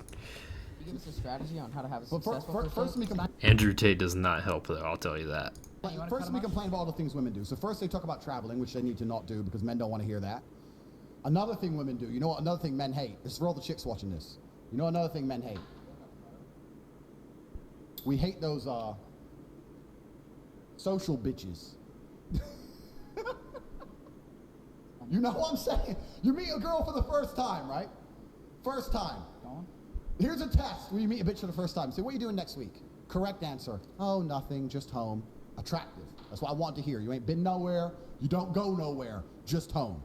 What are you doing next week? Oh, well, my friend has an art exhibition, and then my girl knows this guy who's doing this thing, and we're going to this party because it's a launch for this new clothing line, and then on Wednesday it's my friend's birthday. Her name's Chloe. She's so funny, and we're gonna go here, and then this. That it starts giving you this busy schedule. Ho, slut, shut up. Unattractive. Don't want to hear it. You're a hoe. You've been too many places. You're not home enough. You're not reading the Bible. Uninterested. Busy bitches, social bitches, unattractive. Next thing that's unattractive that women do is when they fucking say So you hello. think all social bitches are fucking though? Unless What they're if they're fucking. what It's if they're out there just grinding? It's about that men don't want that. I'm talking about pure just attraction. She could be an innocent angel doing all these things. The fact that still she's going to sit there with me and start talking about all these places she goes, I don't want to hear that. I want to hear innocence, purity, sit at home, don't do shit. I don't like when they're sluts, but I kind of find it hot when they have their own shit going. You have her own shit going from home. From But wherever it is, I'll give as you another long example. as they're not fucking. Okay, no, but the problem is that you're saying they're not fucking, right? If a woman's going to all these different places and she's attractive, lots of guys are at least trying to fuck her. But not if she's with a top G. Okay, that's right, but she's not with you yet, is she? It's date one. If she is. Yeah, okay. Yeah. So it's date one, right? It's date one. So for the last X amount of months, she's been running all over XYZ, meeting XYZ, and then you have to look at her and have enough faith that nobody's ever managed to put their dick in her ever. And the truth is, it really ain't that hard. So it's like, social bitches are worse. I walked in a restaurant with a girl, and she's like, oh, and we're waiting in this little line. There's like two people in front of us, like literally one couple in front of us. The line would have been maybe 6 seconds. So it wasn't even worth kicking off. Oh, I know the manager. What did it? And I looked at her and go, how do you know the manager? Oh, I just know him through that. I was like, I just wanted to leave. Like, and now I'm just like, now you know the manager of the best restaurant in the city. my You're God. a fucking, now I got to sit there. You're a hoe now. How many times have you been here? With who? Who have you fucking been here with? It's off-putting. It's disgusting. I see what you're saying, because like a lot of the times when men deal with women, I mean, it is sexual. You know what I mean? So like when she, obviously you're probably thinking, oh, you know the manager. Fuck, are you fucking him or something? Yeah, true. Oh man, that poor dude. Or the time? manager wants to fuck you. That's a fact. That's it. But Yeah. Where's my lighter? You stole my lighter? He's letting it. Thieves. Has like a girl ever brought you back to meet her parents? And if she does, do you? He you still act this hasn't way, lit like, his you cigar. do? Parents love me. You act this way though too. I love you. Parents love me. Can you show me how to light it? Do you tell the dad like I'll never stay loyal to your daughter? Nah, but I say something else. I say, look, she's been out too much. Finally, Save that like for dessert maybe when that comes, right? Finally, she's under control. Like, don't worry. She was living haram, but I'm here now. Andrew Tate lighting your cigar. Oh my days. This is a screenshot of the century. Jesus. She's gonna live a good life now. I'm glad I met her before it was too late. I'm gonna save your daughter. This motherfucker, bro. Dad's probably like you. Moms might not. Oh, they all love me. You're low-key a lover boy inside, I feel like. No, But you just I don't believe show in it. I believe in love and that. I'm just Yeah, you're a big cuddler, low key. You like cuddles, yeah. completely. I'm a nice guy. Yeah. But all I'm talking about is just the things women do on dates that are unattractive. And I'm just saying God. that women do so much shit's unattractive. And usually, It kind of scares me. Like, is he old enough to be smoking a cigar? Like, and this goes back to the metaphor. you know, we want lighters are pretty straightforward. We want innocence. It's what men are biologically attracted to. So if any woman out here is watching it, roll it sideways. It's a DuPont. Roll it sideways. DuPont. Fuck is this? Sideways. It's a DuPont, bro. From the middle of the lighter, roll it sideways. Down. No, lower. In the middle of the lighter. That's it. So, I'm telling this for all the chicks who watch the podcast. Let's say you're going on a date with a guy and you really want to get him. You ain't been nowhere. You ain't done shit. You're an undiscovered diamond.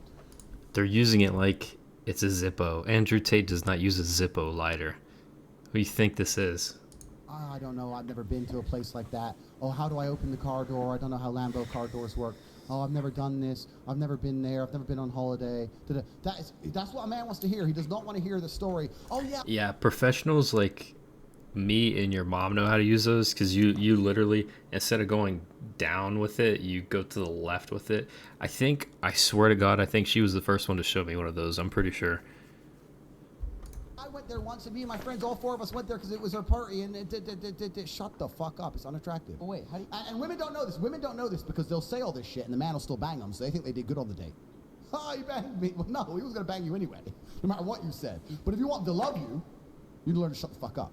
This is true, because men find innocence attractive, except for him. Do you think it's harder? I'd agree with men. Oh, finding yeah, of innocence course. attractive. That's Yeah, I she don't even has have to realize that seen it for all, some- done it Would you all, wanna used date it the chick? all. Would you Like, rather hear her say, I've never been to the club ever, or I go to the club every weekend?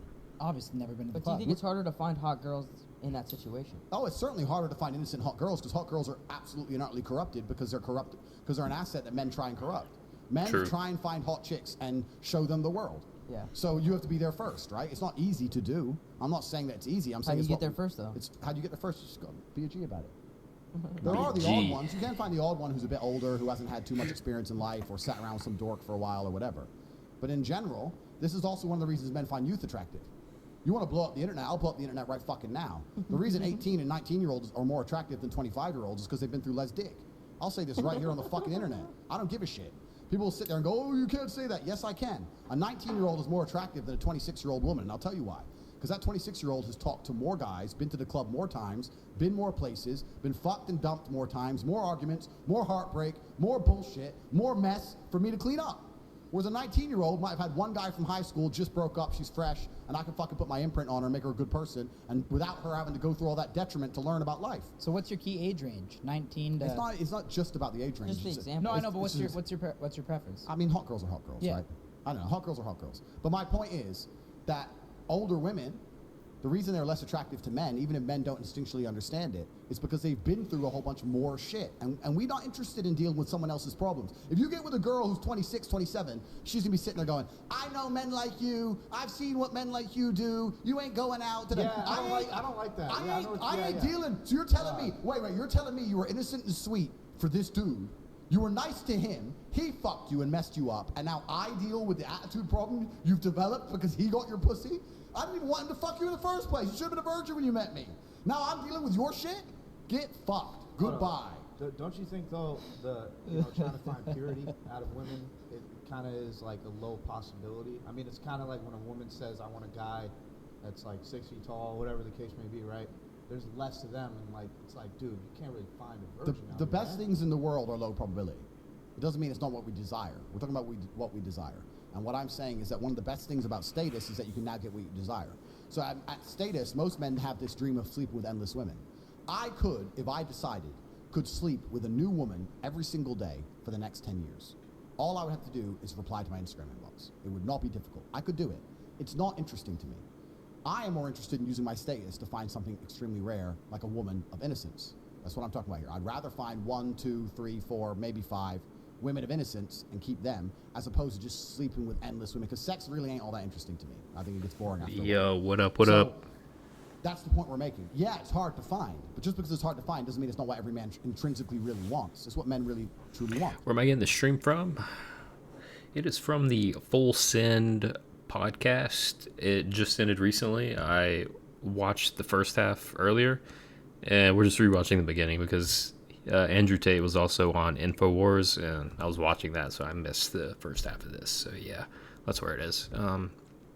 You'll probably see the bigger streamers, the poggers community, like react to this shit probably tomorrow or some shit. So yeah, I'm just ahead of the curve. But yeah, men trying to say a 19-year-old isn't as judgmental as a 27. I think it depends on their experience, because you have to realize, like, my experience at 19 was way different than most 19-year-olds.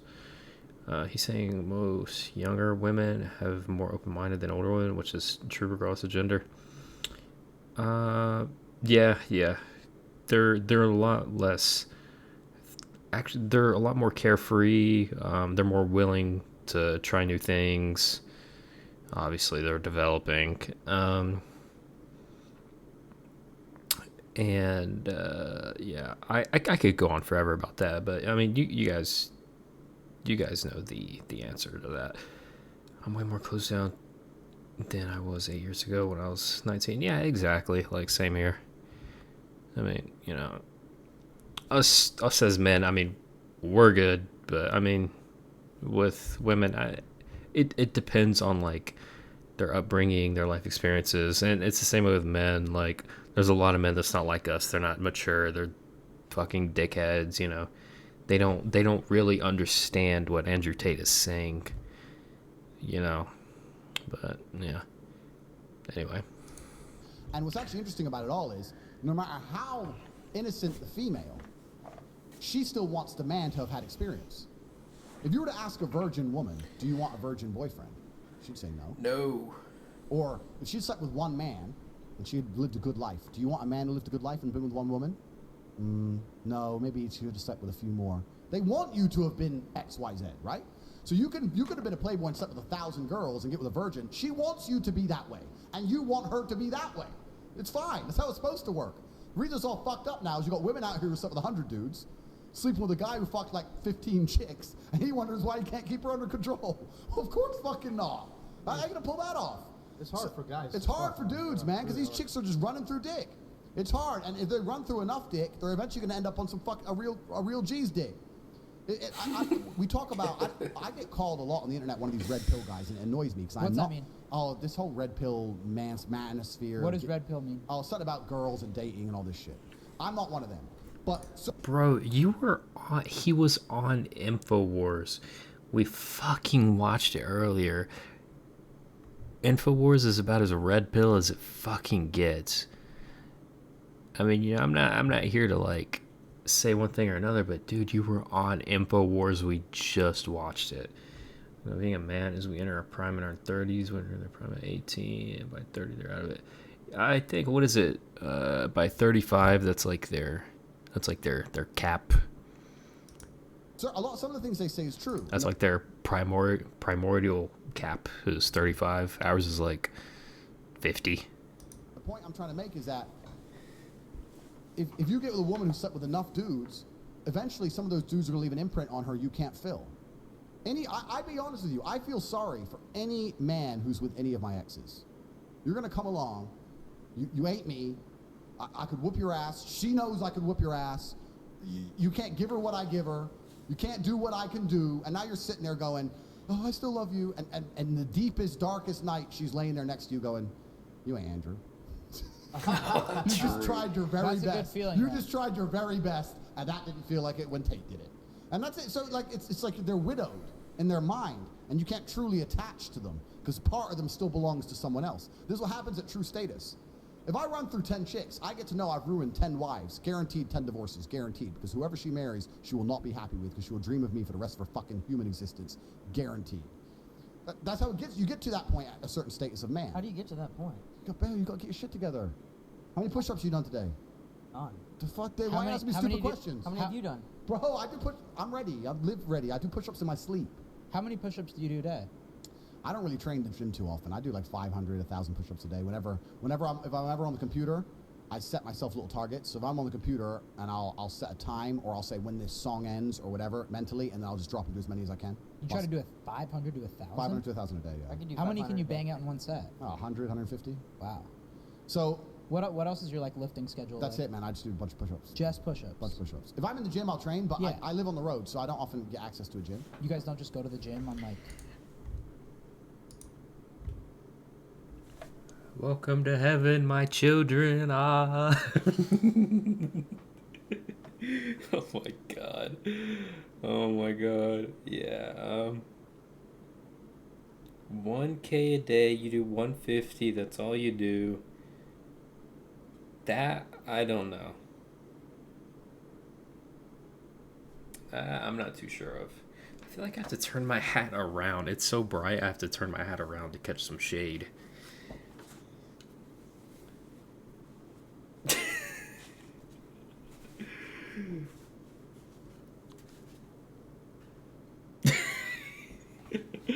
Dude, I need a new hat so bad. This thing is old as shit.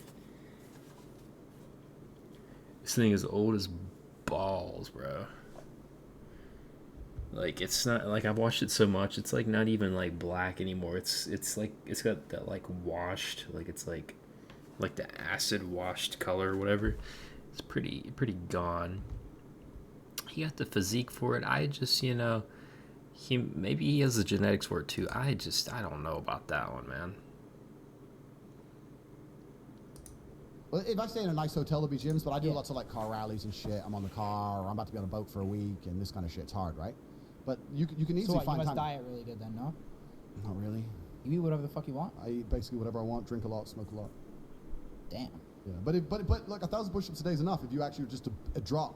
And this is another thing that we can go into another point, a meta point. Is that really the key? Like just doing push-ups? Yeah, but you have to live with competitive males. This is another point it's kind of related to what I was going to say.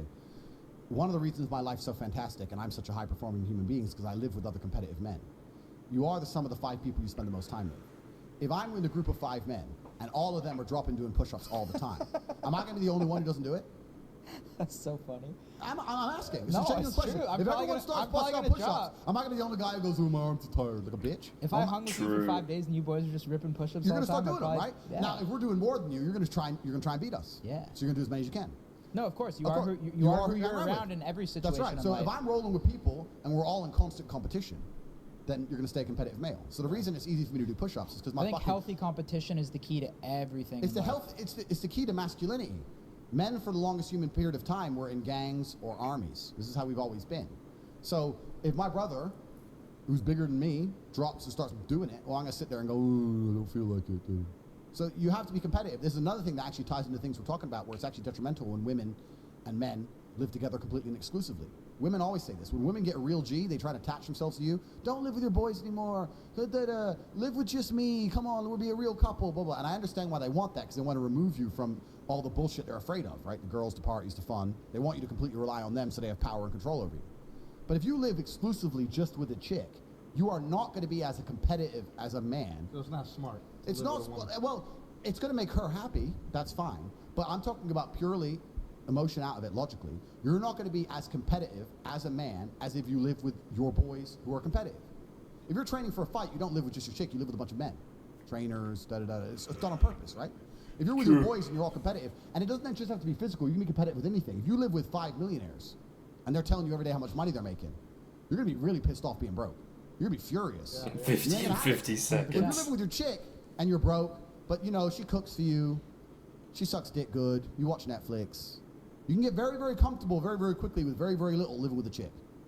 So there's another reason my life is so fantastic, is because if I had a woman, no matter how perfect she would be, I'd be like, look, I live with my brother and my cousin and my team. I live with you sometimes, yeah, I stay with you sometimes, but I'm with them because I must compete against them. Because competing against them means I automatically compete against the world and I automatically win because I'm living with some of the most competitive people on the planet. That's how it goes. So there's another thing that ties into it, right? So the whole frame, what's actually also very interesting is, I need the lighter again if you don't mind, my friend. The lighter?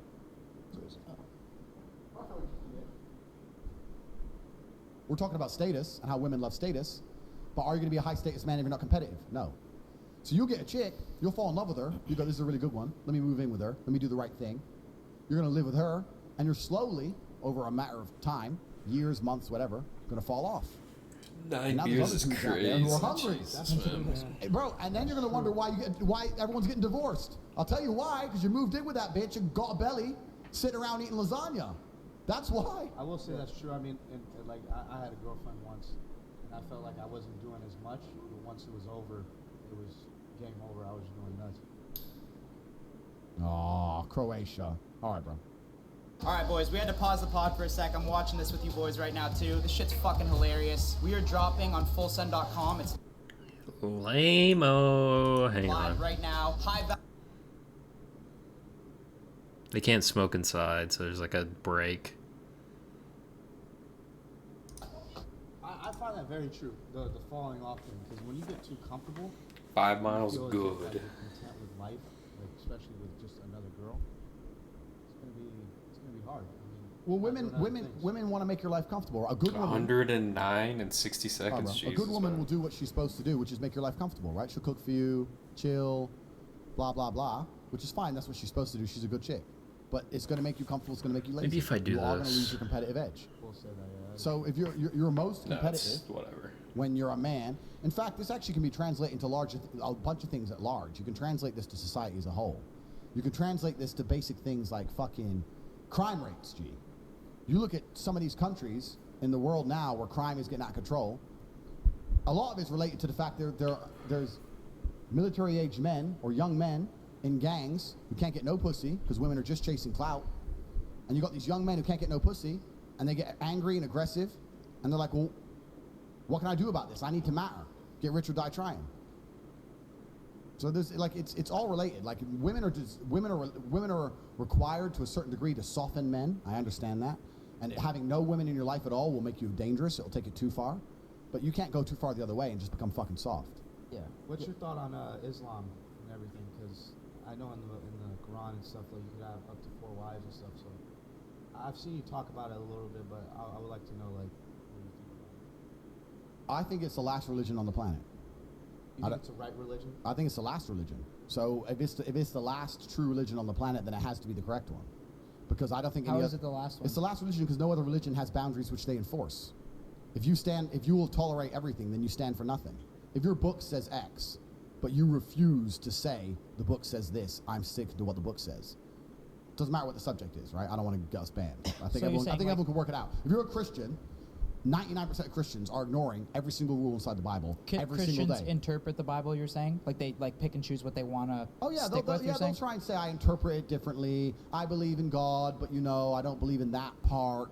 That's not what the book says. It doesn't say ignore half of me. It says follow me. No, Only Muslims follow their book. No, true. So they're the last religion. Yeah.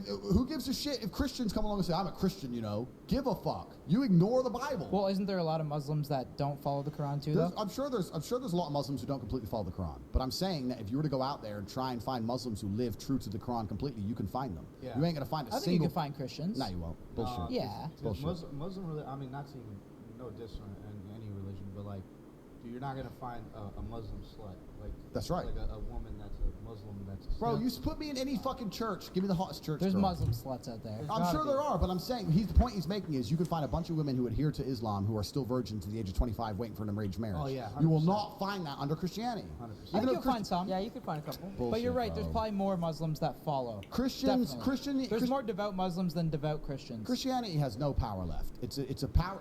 Even the Pope is up here talking about, and I want to make this very, very clear. I'm not fucking anti anything. I'm not homophobic. I don't give a fuck. I'm talking about what the book says.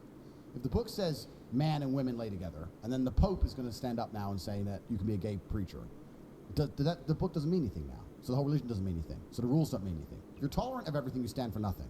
The problem is with religion is that it naturally needs to be intolerant.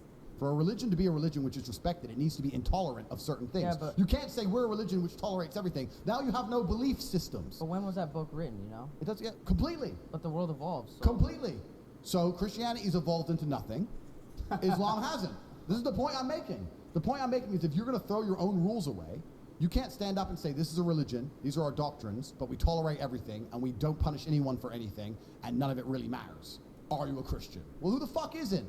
Biggest hoe in the world's a Christian. Porn stars are Christians. Who gives a shit? It doesn't mean anything. It's different with Islam. With Islam, you can't get away with it. Even if you're saying that there's some Islam sluts, etc., fine, that's cool. But people don't stand up and openly disrespect Islam. Oh, hell no. Because they're afraid. So, once again, if you don't have rule systems and doctrines and beliefs and prophets, which people are afraid to mock, are you even a religion? People won't disrespect Islam. Nobody will disrespect it because they're scared. Even in a Christian country. What do you mean by disrespect? I mean, disrespect it. Say something, disrespect it. You can walk around, if you could wear a t-shirt saying Jesus is gay, right here in Croatia, a Christian country, and you will make it out of the country alive. I dare you to do the same thing with the Islamic Prophet. Yeah, I dare you to do the same thing. You Right. wouldn't make it out of a Christian country alive, an Islamic country alive. Even in Christian countries, you are not safe to do that. You do not disrespect their beliefs. Yeah, disrespecting Allah is. No, you don't do that. Yeah, you don't. Nobody does. So what I'm saying I see what is, you mean, I see if what you they're mean. the last religion on earth that people are afraid to disrespect, if their God is the last God on earth that people are afraid to disrespect, then he's the only God that matters. If every other God can be mocked, laughed at, put in video games and fucking shot at, stupid shit, dressed up gay on TV shows, ha ha ha ha, what kind of religion is that? It's a joke. Yo, It's a good point, man. How come you're the like? Do you ever get afraid of getting canceled for being so the shit you say? Did you just say, firstly? Oh God! Oh No, and God! He's in. But wait, let me finish. I mean that in the sense where it's like, you seem to say crazy shit and your audience gets bigger when usually people who say some shit that you say, a lot of people would come after them. That's true. But firstly, I don't live in fear. I'm not afraid of anything. But how could you get canceled? Because most of your shit is not even your own accounts, right? Secondly, I'm just breaking down the sentence as a professional because that's what I do. You said fear of getting canceled. So the first word incorrect was fear. I'm not afraid of anything. I don't live in fear. Second thing is canceled. If I was going to be afraid of anything on the planet, the last thing I'd be afraid of is getting canceled. Like, I've had people try to kill me. I have real enemies. As we stand right now, there are groups of men waking up who want a bullet in my head. I don't give a fuck if some dork on the internet makes a video saying cancel Tate. Don't give a solitary shit. I have real problems. So just breaking down the sentence. I'm not afraid of shit. Would never be afraid of getting canceled. To answer the meta question as to, am I worried that someone's going to hear something I say and then be offended and then people aren't going to follow me anymore? Once again, I couldn't give a fuck. I don't give a fuck. I say what I think. These are the things I truly believe. Some people agree with me, some people don't agree with me, and that's absolutely and utterly fine. You're right. I am doing very, very well, despite the fact I'm saying things I'm not supposed to say. Yeah, it's crazy. It's crazy. I am doing very, very well, but I think the reason that is because people know I'm authentic. People know I actually mean them. I can explain them in a way that makes them hard to disagree with. Even feminists struggle to argue with me on a lot of points. And also, I really do believe the things I say, most people intrinsically, even if it's a lesser version of, even if it's less extreme, agree with me. Most men intrinsically agree with a lot of the things I say. Man, So- yeah. I'm surprised no feminists have ever come for your neck. No, they've tried, but how can you come for my neck? How can you come for my neck when their basic battle cry and their basic weapons are ineffective? First, let's call them a misogynist. Yeah, I'm a misogynist. Okay, next. You're sexist. Yeah, probably. Next. Okay, I'm gonna cancel you. Don't give a fuck. I ain't got nothing to cancel. I'm on everyone else's account. I ain't got an account. Next. Okay, well, we can't call him an incel. You're a misogynist. Like, it's just a circle. They don't have any weapons. Yeah. They have no weapons against me. Yeah. How are you gonna sit there to the dude sitting with a bunch of beautiful women in his mansion and then say, you're a sexist? You're ugly. You're a 3. These chicks are hot, and they chose me. I don't give a fuck what you say. I'm not interested. It's interesting. It's actually very unfortunate. It's kind of unfortunate because women are completely and utterly solely judged on how they look. Like, a lot of these feminists are they're so busted. Like, if you're going to be a feminist, at least get hot first. Because if you're hot, you'll matter. Oh, the hot bitch said this. You ever think But if those- the ugly bitch said this, oh, you hear what the ugly bitch said? Have you ever heard it? No one cares. Nobody cares you're ugly. Yeah. It's just nobody cares. I understand why you're mad. I'm me, and the hot bitch is me. I get it. You're mad at God. Yeah, That's there's fine. a- But what are you going to do? Cancel me? I don't care. Make a video. Keep making videos. I don't care. There's a direct correlation between that, right? Hot girls aren't gonna come after you, but the ugly ones will. Hot girls love men who are prepared to protect, provide, take care of them. If you're prepared to protect, provide, and take care, to a degree, you see yourself in a position of authority. To a degree, right? I need to take care of her. I'm gonna pay her rent. She's gonna come on my boat. She's gonna listen to me. She's gonna have a good life. You see yourself in a position of authority, so which means to some degree you are misogynistic. Women, beautiful women, love misogynistic men. When you see a 19-year-old Ukrainian on a billionaire's yacht in Dubai, is she complaining that he's the boss and he's in charge? Or is she like, oh, I'm glad he bought this boat. I don't know how boats work. I just want to fucking have a cocktail. Be a misogynist. Cool. You work out the port fees. I don't give a shit. God damn it. So they love misogynists. So the only women who don't love misogynists are the women who are too ugly to get fucked by a misogynist. And then they want to come along and try and cancel you on the internet. I don't give a shit. Cancel me. I will stand up right here and say I am sexist. Now, I don't mean that in a bad way, right? Because I'm sexist both ways. I try and say this all the time, but no one can seem to fathom it, especially not feminists with their minuscule brains. There are certain things in the world that I only trust men with, and there's certain things in the world that I only trust women with. I'm not talking about superiority, because superiority is field dependent. Men are better at certain things. What's Women the are better one at thing certain you've things. never let a woman do? The top thing a woman you'd never let her do over a man. Oh, there's loads of things, bro. Loads of things I never What's the let top women Can you do. give us a couple? I'll tell you the number one thing. So, anything that is violence related, women should be nowhere near. So I'll give you an example. My woman is very well trained that if it goes off in the street, she needs to just run and scream. If I say fuck off, leave. And I'll tell you why. I have seen, the number of times I've seen a man walking with his chick, some beef goes, the girl tries to like get in the way, she doesn't want her man or the fight to happen, get him get hurt, da-da-da. I've seen a woman trying to get in the way, da-da. Then she turns to her own man, gets hold of his arm, like, don't, holds his primary weapon when he gets knocked the fuck out. And she's holding on his fucking right hand. Boom, KO, head stomped. Wow. Stupid bitch. Now, her intentions may have been pure, but she just fucking ended her man's life. You are not capable, and you're not prepared for the realities of violence. Physical altercations, Anything get away. altercation, like, fuck off. Don't get in the middle of it. Don't hold on to me. fuck off Don't during try and physical calm it down. altercations. Run and call the police. Run. But there's, because I see it so many times, bro. Especially like if a man's outnumbered, because the chick might love him. She might have truly pure intentions. Might 3 dudes on her guy. Oh, leave it. She's in the way and shit. They're just gonna hurt you if they're really about it. If they're really from the street, then they'll knock you out now. True. Like, well, then what the fuck you there for? Now to protect you and me? Get the fuck out of here. So anything violence related. That's why I don't even like holding hands with a chick. I've seen it happen, man. You're holding hands with a bitch down the street. You don't hold hands at all? If you hold hands with a girl, right? You never hold He always hands. does. He's a big. Don't let me catch you hold-hander. in a photo holding hands. I really, in certain scenarios, I will. Okay, yeah. But like if Like I'm walks walking by the beach if and I'm shit? walking, yeah, like if it's Yeah. very lonely. Sunsets? But if I'm walking down the street, I don't like to hold hands with the chick because if anything were to go off or happen, her instinct is to just grasp you and hold you, which is fine. Why are you like wanted like that? It's not about whether I'm wanted like that. You gotta be prepared. Well, to say you don't want to hold hands with a girl because you're worried shit's gonna go down. Bro, there's terrorist attacks. There's shit that happens. Guns go off. Cars start plowing through things. I do have enemies. Whatever. I don't want to think, fuck.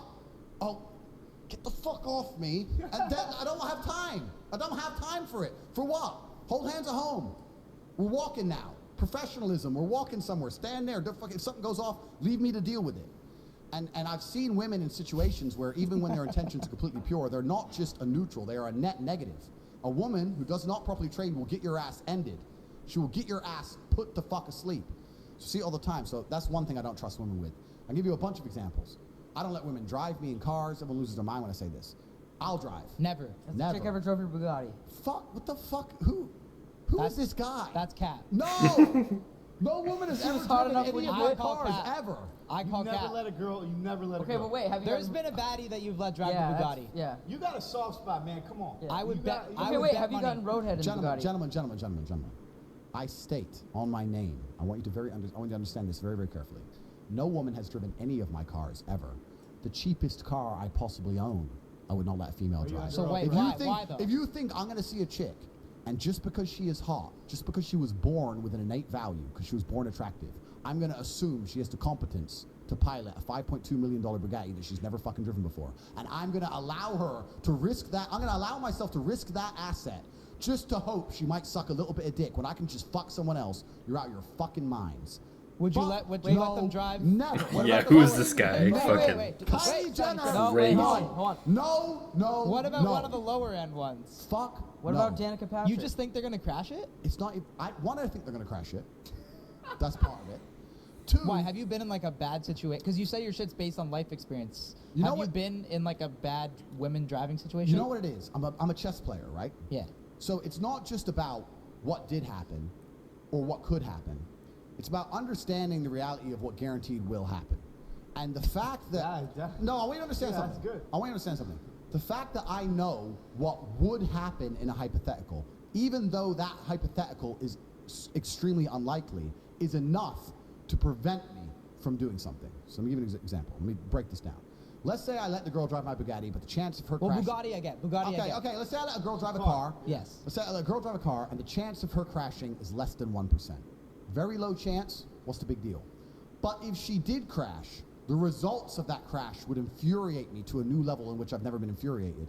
Is it worth that risk, even if the risk is very, very small? But would you let one of the boys drive it? Yeah, boys, it's fine. I'll tell you why. I'll tell you why. Jesus. I'm trying to get to the point. Because Oh people my think, God. you're sure she's going to crash. She probably won't crash. But you don't understand. It's like me saying to you, would you roll 100-sided dice, but if you lose, you die?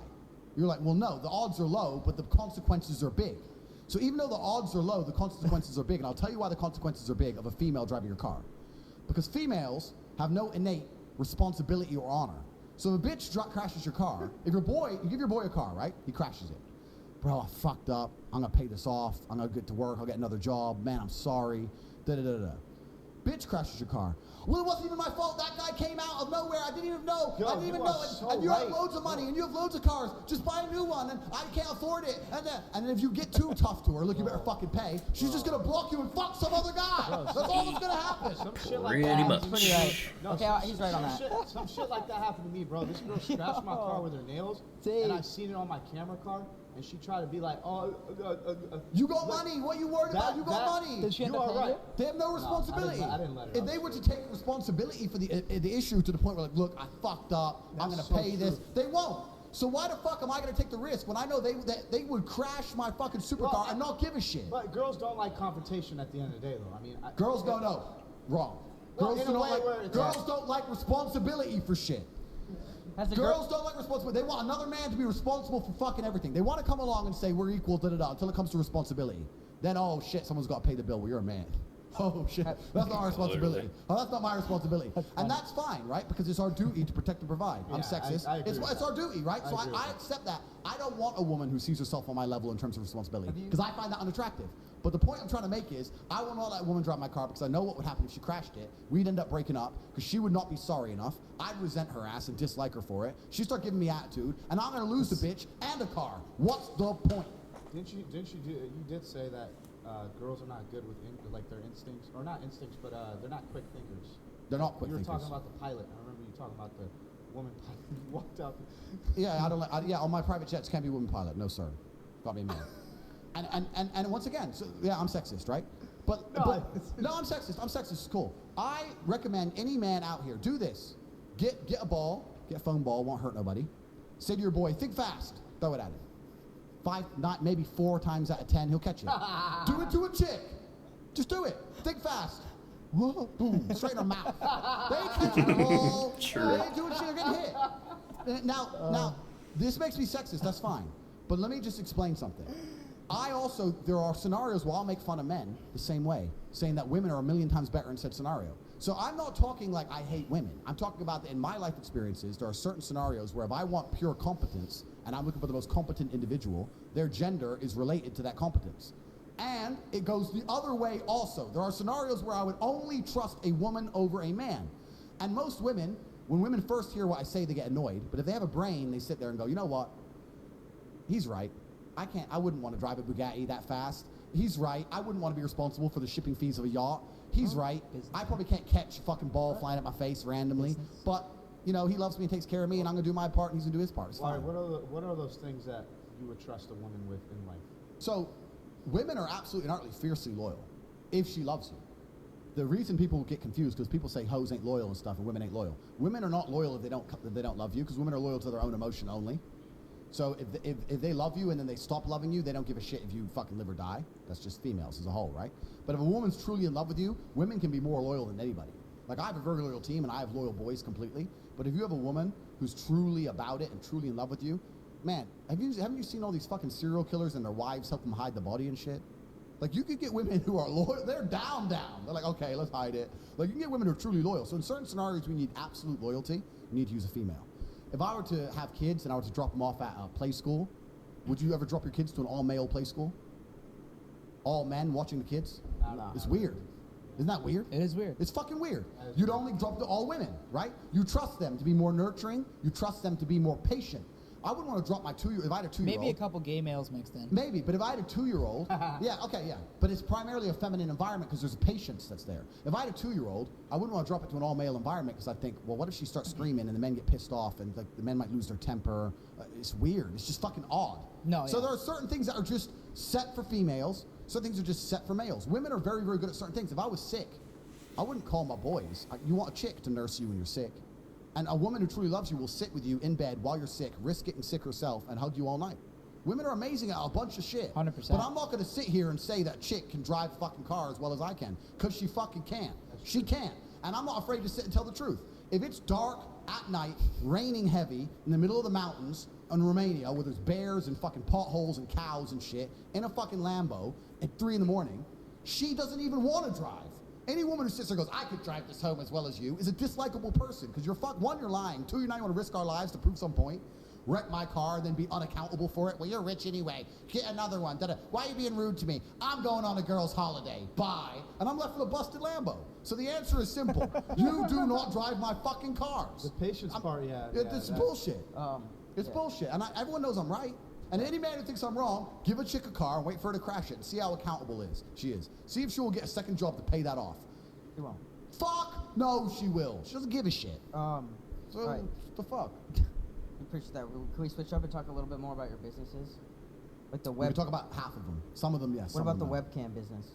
I'm not even in that. I haven't been in that business for like 6 years. Hustlers University. Well, first of all, I want to know too, like, when did you really start like popping off with all this shit?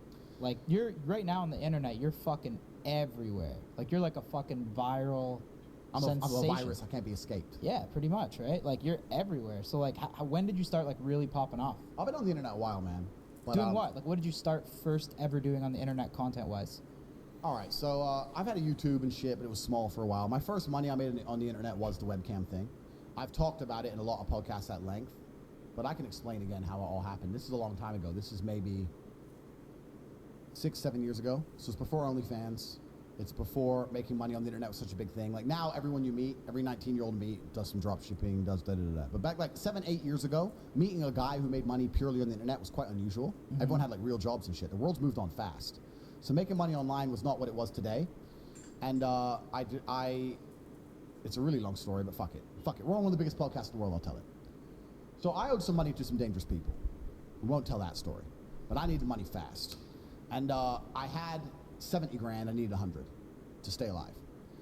And I wasn't fighting for a while. That was the time, was the only way I was making money. So I thought, you know what? I'm sitting there. I had 70 grand cash in my house. I'm sitting there and I'm like, you know what? Sometimes, Tate, God just loves you and you just get lucky. You're gonna go to the casino and you're gonna make the 30. So I told Tristan my plan. He's like, bro, what if you don't do it? I was like, bro, if I don't do it, we're fucked anyway. Like, they're gonna get us eventually, we're gonna end up dead. So I took 20 of the money, went to the casino, and lost it all. So oh my God. What did you play in the casino? Right, so I know the odds. I know that statistically the best odds are blackjack. And I know that you can memorize perfect strategy in blackjack, which I've memorized. So I know that you have the statistical best odds in blackjack if you memorize perfect blackjack strategy, which I have done. What, counting cards? It's not counting cards, it's just knowing when to hit, when to stick, knowing when to hit, when to stand, based on the every dealer's card scenario, showing, yeah. etc. But I prefer roulette. And the reason I prefer roulette, even though the odds are trash, is because I feel like in roulette, I have no control. So if I lose, I feel I have a clearer conscience because I just put the money down, I ain't got anything to do with it. Whereas if I hit when I go bust, it's my fault. And the fault annoys me. How do you play roulette? Do you just go red or black, or do you do ins? No, I do numbers. I have like 5 or 6 numbers. I put a bunch on for like 5 numbers, not too many, and I just fucking let it spin. Lucky numbers? Yeah, lucky numbers, yeah. We got to run some steak after. Yeah, let's do it, bro. I know a lot about gambling. I know a lot about the odds of gambling. I know that there's absolutely nothing you can do on a roulette board that affect the odds of roulette. Mm-hmm. So single zero roulette is 2.7%, I believe. On a single zero roulette, if you play for long enough, you're going to lose 2.7% of your money over a long enough period of time. It doesn't matter how you bet. It doesn't matter if you bet on one number, all the numbers. It doesn't matter if you bet on red, black, blah, blah, blah. That's the stake built in. So it really doesn't make a difference what you do. So I just bet on these same 5 numbers that are my numbers for personal reasons, and that's it. So I lost 10 grand on roulette. Thought, fuck it, got up the odds. Went to blackjack. Stuck to perfect strategy, got wiped out, got fucked. Came home, now I'm 50 G's down. So I said to Tristan, we got a week to pay this money. I'm not gonna leave my bedroom till I find a way to make 50 grand. So he's like, all right, cool. Because I think was it Newton? One of the scientists was a really weird guy, and if he had a scientific problem, he'd sit in his room and not leave until he worked it out.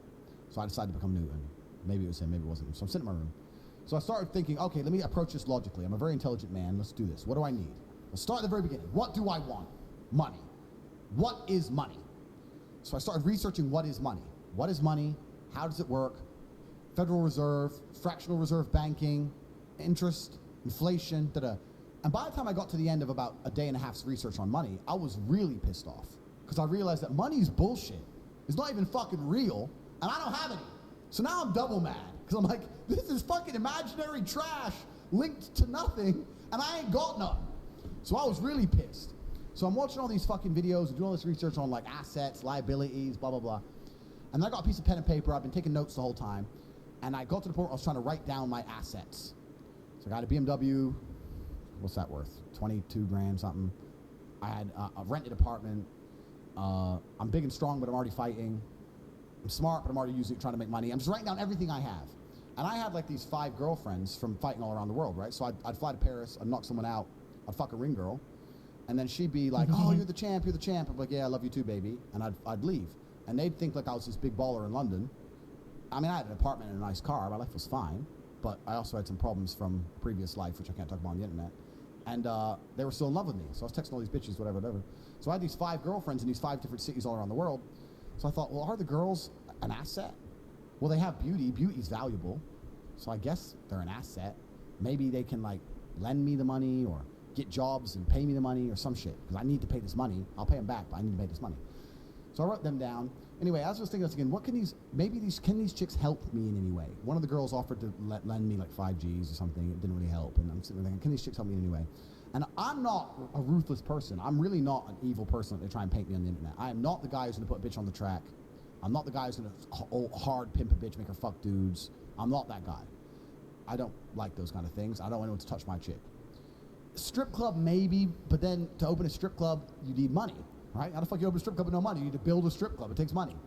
So I'm sitting there, and I'm Googling on the internet, like strip clubs, or I was Googling like remote jobs, London, trying to see if there was some remote work I could tell my girlfriends to do online remotely to get the money. And I could tell the guys, look, I'll have the money by this day, and then between me and them and more of the incomes, I can pool the money and get the money, boom, boom.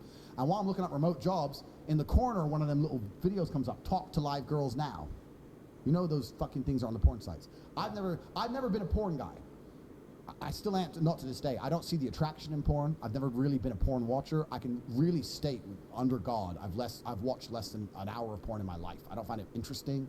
I don't watch it. I don't go on the website. You never ripped porn? Never. It's not my thing. It's boring. So I've never been a porn guy. So I didn't know how big like chatting to girls on the internet was. So I clicked on this advert.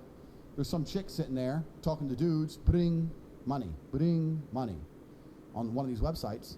And I was like, I wonder how much she's getting. So then I start looking into this webcam thing, and I realized these girls are making bank. These girls are making fucking money. So that was the plan. I was like, all right, cool. The girls are gonna be webcam girls.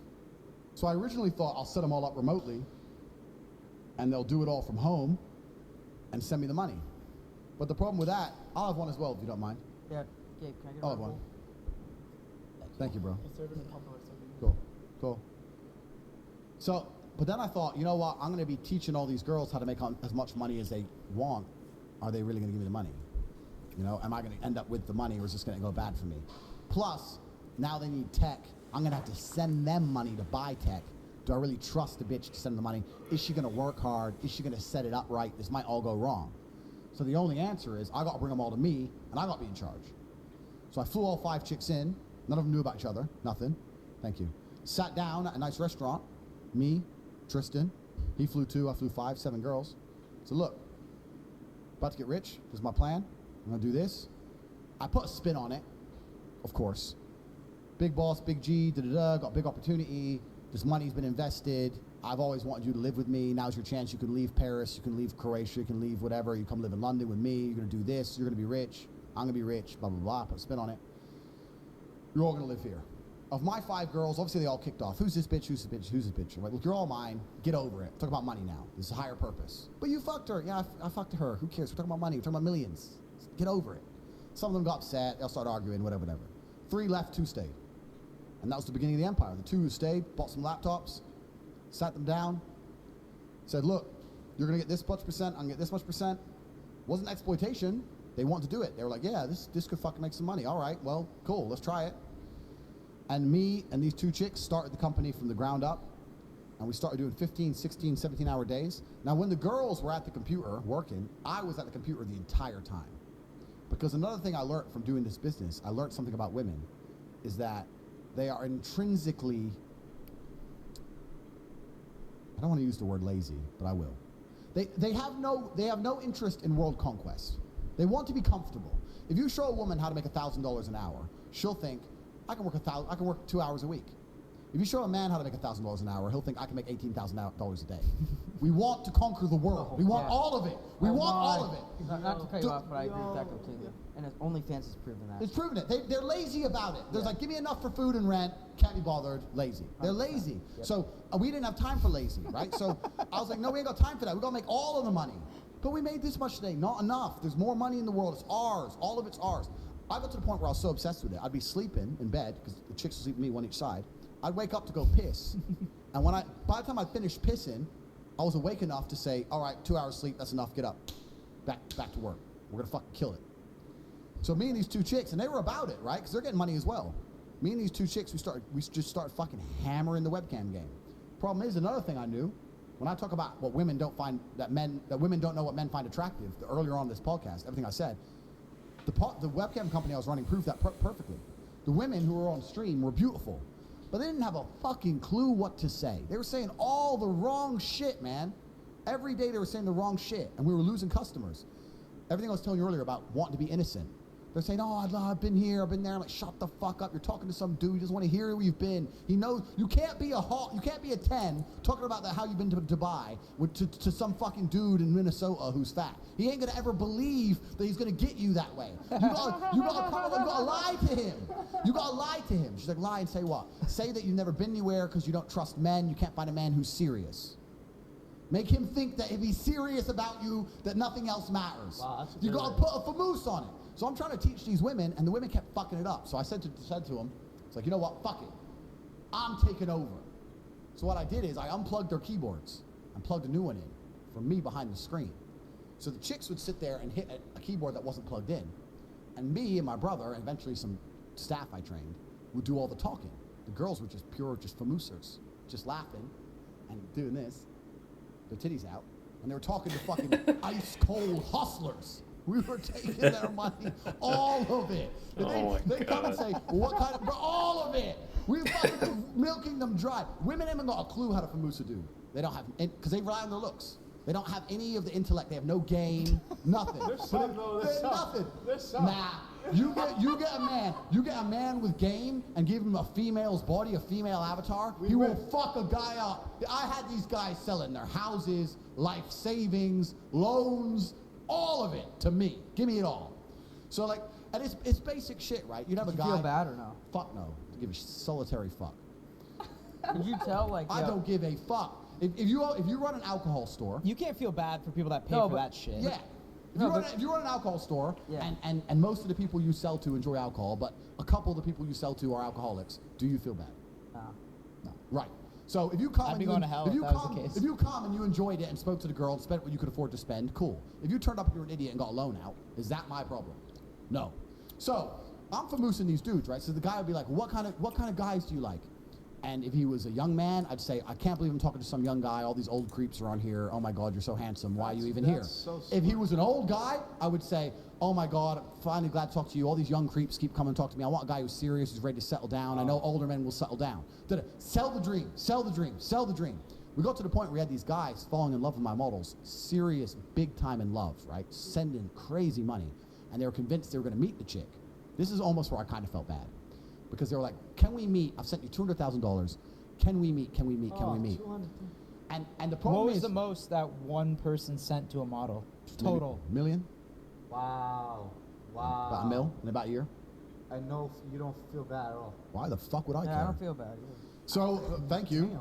So, they'd want to meet the chick, right? I only did a meeting once ever. I had a big customer with my best girl. How much did that cost? He paid 50 G's for dinner, just dinner. It was clear it was just dinner. He booked a really nice restaurant in London. It was me, my brother, and about 4 of my other kickboxing boys on different tables, because he doesn't know what we look like, right? So he's gone to dinner, she's sitting at the table, he's sitting at dinner, he's surrounded by killers, bro. He didn't even know. In case he was weird, or tried to drug her or some shit, right? So he sat there at dinner, had the dinner, whatever. Dinner ended, nothing happened. But after they meet the girl once, the fantasy's now ruined. Like, so now they're like, okay, when can we meet again? When can we meet again? You said you liked me, you said you loved me. Hey, why don't you stay over? They start getting really pushy. And you end up like losing the customer because you can't keep meeting him without nothing happening. Girl doesn't want anything to happen, so you got to kind of keep it in the fantasy world. So we learned from this. After this, girls cannot meet guys under any conditions. So what the girls would do is they promise meetings, and maybe this is a bit bad. Here's where the famoose would start. So it'd be good, like I had a lot of girls who worked for me, and the best was like the Ukrainians or the Russians. It was amazing. Because they'd get some guy, fall in love, they'd arrange the day to meet, all this shit, I need a visa. Okay, get a visa. I need money for a visa. Okay, how much is the visa? It's $900. God. No, but it's not $900 because I went to the embassy. They think I'm a risk, and I need a return flight there and back, and I need a hotel. I need to have spending money in my bank account. They won't let me come. How much you need? All right, 10 grand. Boom, it's 10 G's. Boom. Thanks. Wow. Go to the embassy, take a picture outside the embassy, boom, come back. They rejected my visa. They said we have to wait 2 weeks. After 2 weeks, they'll give it to me. Okay, baby, boom. 2 more weeks of tips. Boom, boom, boom, boom. Because now he thinks he's gonna fuck, right? Thinks he can get the girls. Now he's spending more than ever. 2 weeks, 2 weeks, 2 weeks. 2 weeks come. Some other problem, whether it's visa or whatever. We make up some bullshit, right? All these OnlyFans chicks can learn from you, man. Oh, man, no, bro, but you know, like a free people watching free OnlyFans tutorial. Yeah, here in the DMs. people would say, why did those girls work for you? Because the girls would work for me, and at 50%, because it was 50-50, would make millions per month. If they worked for themselves, they'd make fucking nothing. I was the best in the fucking game. What? Me, and I had a whole team of staff. that's fucked. The girl would only work 6 or 7 hours a day online. So how did it end? Bro, the story's just begun. Oh, You fuck. want me to tell you? I can shut up if you want. Wait, no, you go could for have it. double dipped and started a coaching to coach these guys too, right? I could have, but fuck, I'll give it all for free because I'm rich already. But so the girl would be online for 6 or 7 hours, but then when she logged off, was sleeping or whatever, on her WhatsApp, I'd have staff. If she was online 24 hours a day, her WhatsApp, her this, she was famoosing when she was asleep. We were bringing in money from the fucking sky. We were promising all these meetings, all these pictures outside of embassies, all this shit. Eventually, the girl, what she would do is she'd say, oh, I don't want to go embassy. She'd give a really lame excuse to try and provoke the man to get angry. So she'd say, the embassy want me to come back, but I have a headache. That was the one we'd use. He'd be like, I just sent you $1 million. You promised you were going to come. You said you had to delay. Now you're saying you have a fucking headache and you won't go to your appointment. To make him mad on purpose, because that would annoy any man. And then, that's what we needed. We needed a little trigger, and we go, why are you being aggressive? I'm not being aggressive, but you're not serious, da-da-da. And then we'd say, but you know what? I really like you, and I'm flying to the other side of the world by myself, and now you're being aggressive, and now I'm intimidated. And we'd flip it on him, saying, well, now you're being scary. No, I'm not being scary, but you know, it's your appointment. You're supposed to go, yeah, but I feel sick, and you don't even care. Female bullshit. Female bullshit. And flip it on him. Flip it on him. And he'd get fucking furious, because we were really good at playing fucking... both sides. Yeah, poking him. To the point where you go like, you're a fucking scammer, you fucking scam me, get really mad. I can't believe you think I was a scammer. I was gonna come, I went to the embassy, you're a fucking liar. Every man in my life has only lied to me. I thought you were different, da-da-da. Big beef, big argument. Yep. Big argument. But here's the thing. The guy would get pissed off, right, and leave, stop tipping her, stop coming to her. But for these men, that's the only chick in the world, the only hot chick in the world who talks to him. Maybe it takes a week, maybe it takes 2 weeks, maybe it takes 3 weeks. He's in bed at night, alone, jerking off, looking at her old videos and pictures, watching her stream again from another account so she can't see it's him, sitting there going, maybe she was gonna come. Maybe I just got too mad when she had a headache. Maybe I should have been a little bit more patient and she would have been my girlfriend. And 100% of the time, in less than 3 months, they'd be back with an apology, a brand new pile of money, and the cycle would repeat. We fucking killed the game. Millions of dollars a week. And it was not just because I had beautiful girls. It's not because webcam is easy. It's because I am a genius. And I put together an apparatus of genius behind the avatar of beauty. And we fucking conquered the internet. Wait, so did you give these girls a cut? Say again? Did you give these girls like kind of like a cut? Yeah, so No, the way, 100% to you. well, we can talk about this. So the girls who worked for me purely just work were working for me purely just work. Okay. Right? So That they, only applies to a relationship. yeah, so that'd be 50%. If a girl was my girlfriend, she'd be working and I'd get all of it. Now that doesn't mean she wouldn't have a nice life, right? Because she's my chick now. So like, Why would they even do it if they give you 100 though? because What's the point? It's helping you out. I mean, No, it's not about helping me out. It's about we are now a power couple. We're a team. I'm gonna spend the money on you. I'm gonna spend. I'll buy you a bag. I'll buy you shoes. Whatever. I'm investing. It's not even that. It's 100%. I'm in charge of the money. Yeah. Not that you can't have things. It's not that you can't do things. Not that you're fucking flat broke. I'm in charge of the money. 100 G's just came. What do you want to buy? Oh, I really want this bag. Well, you bought a bag last week. I really want this one. Okay, well, here's the bag. What else do you need? Nails, food, da-da-da. Okay, cool. Well, I'm paying the rent. Is there anything else you actually need? No. All right, then let's invest this.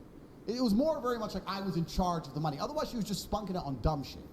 So it wasn't, I say the 100% thing, everyone loses their fucking mind. But basically it was the more intelligent, competent individual inside of the pair was in charge of the money. Me. And she also... Have you ever pulled that off? What do you mean pulled that off? Like, have you ever dated an OnlyFans chick that's given you 100% of the money? All the time. No way. I'm describing to you right now, all the chicks gave me all the money. I was in charge of it. So do you put your bank info on their OnlyFans account, or do they pull it out and They then pull it out wire and send it to me. They wire it to Yeah, you? no problem. No way. What if they cheat you? How do you don't believe respond? that. Wait, what if they cheat you? But this is the interesting point. The reason this dynamic worked is because the girl understood that she wasn't making the money. It was my money. because she understood that she is nothing but a face to a genius apparatus I've created. She knows. She knows some psychological crazy. She could be replaced. I can take another girl of equal beauty, sit her down in front of that keyboard, which ain't even plugged in, bitch, and do this, and make the same fucking money. You are lucky to work for me, because I can replace you. You cannot replace me. There is no other genius on the internet doing this the way I do it. So, it's my money. It's my staff who've been up all night while you're asleep WhatsApping this dude. It's my team who tell you who know what to say. It's me who's been in charge of the plan to make sure he sends X amount before X. Because it was a real business. And the reason we were so successful is I was never thirsty about it. Most dudes in those scenarios would be trying to live like Dan B and all this shit. I love what he does. Cool, guy's a G. But I wasn't trying to live like that. I didn't want to go to the club with a bunch of girls. I didn't want to be seen on the street with a bunch of girls. I still have enemies at this point. I don't be walking around with fucking beautiful women. It's a liability. I was low-key, hiding, pure business. I wasn't fucking all the time. No, work. We were there to make money. The fact that I was surrounded by naked women did not care. I was unfazed. Unfazed. You put me in a room with 20 of the most beautiful women you've ever seen, stark naked, didn't give a fuck. Walked straight in, spreadsheet, walked straight out. Didn't care. Did you smash one of them? Of course I fucked, but I'm saying I was about the money. I approached it as a professional. I was a professional to the game. That's why we killed it. Another thing we did. You want to talk about psychology? I can tell you, man, I can talk about this forever. Wait, can I ask you something real quick? What's the most expensive thing you ever bought a girl? This is straight on TikTok. Oh. I bought some really expensive shit for girls. But you have to also approach it down to how much she made. So like if a girl made $1 million in a month and I bought her, let's say, a 50 grand watch. So yeah, I bought her a $50,000 watch, but she made $1 million. So does that really count? You're gonna go more. That's pretty cheap. It's do you know what I mean? Bad, yeah. It's cheap. So it's like I've never bought a girl anything too crazy. Never bought a girl a car? The reason, I'll tell you, okay, so I have so many angles we can go from here. The Do reason you like splashing on chicks, though? I love my woman to experience the world through me. Yeah. That requires money. But I would never like get with a brand new chick and just start buying her shit. Fuck no. Fuck no. But if a woman truly loves me and there's an experience she's yet to have, I would love to give it to her. I'd love to give her something she's never had before. But if I get a chick who's already had a bunch of it, I'm less motivated. In fact, I know she ain't gonna get shit. If I get with a chick who's had a bunch of ballers before, then she can fuck herself. Fuck her, goodbye, goodbye. 'Cause she ain't worth shit anyway. But if I get a chick of innocence, I'm interested in showing her the world in all realms, including financial. That's the answer to the question. I think you understand what I'm saying. Yeah, she loves me. Boom, boom, boom. It's impossible for me to be with a chick and her not have a good life, right? How can I have a chick with me? She's my girl, and my life's so fantastic. What, she's gonna get a taxi when I get in my car?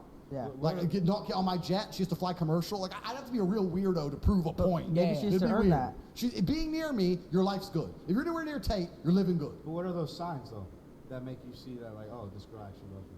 Oh, that's easy, bro. I've just been around the game. All these things I'm telling you, I grew up. This game's my game. Are I you know ever the gonna game. get married? Go ahead. Are you gonna get married ever? I'd never get married. No. Why not? I don't see the tactical advantage to get married. If I decided to be loyal to a woman and be with her forever, that's fine.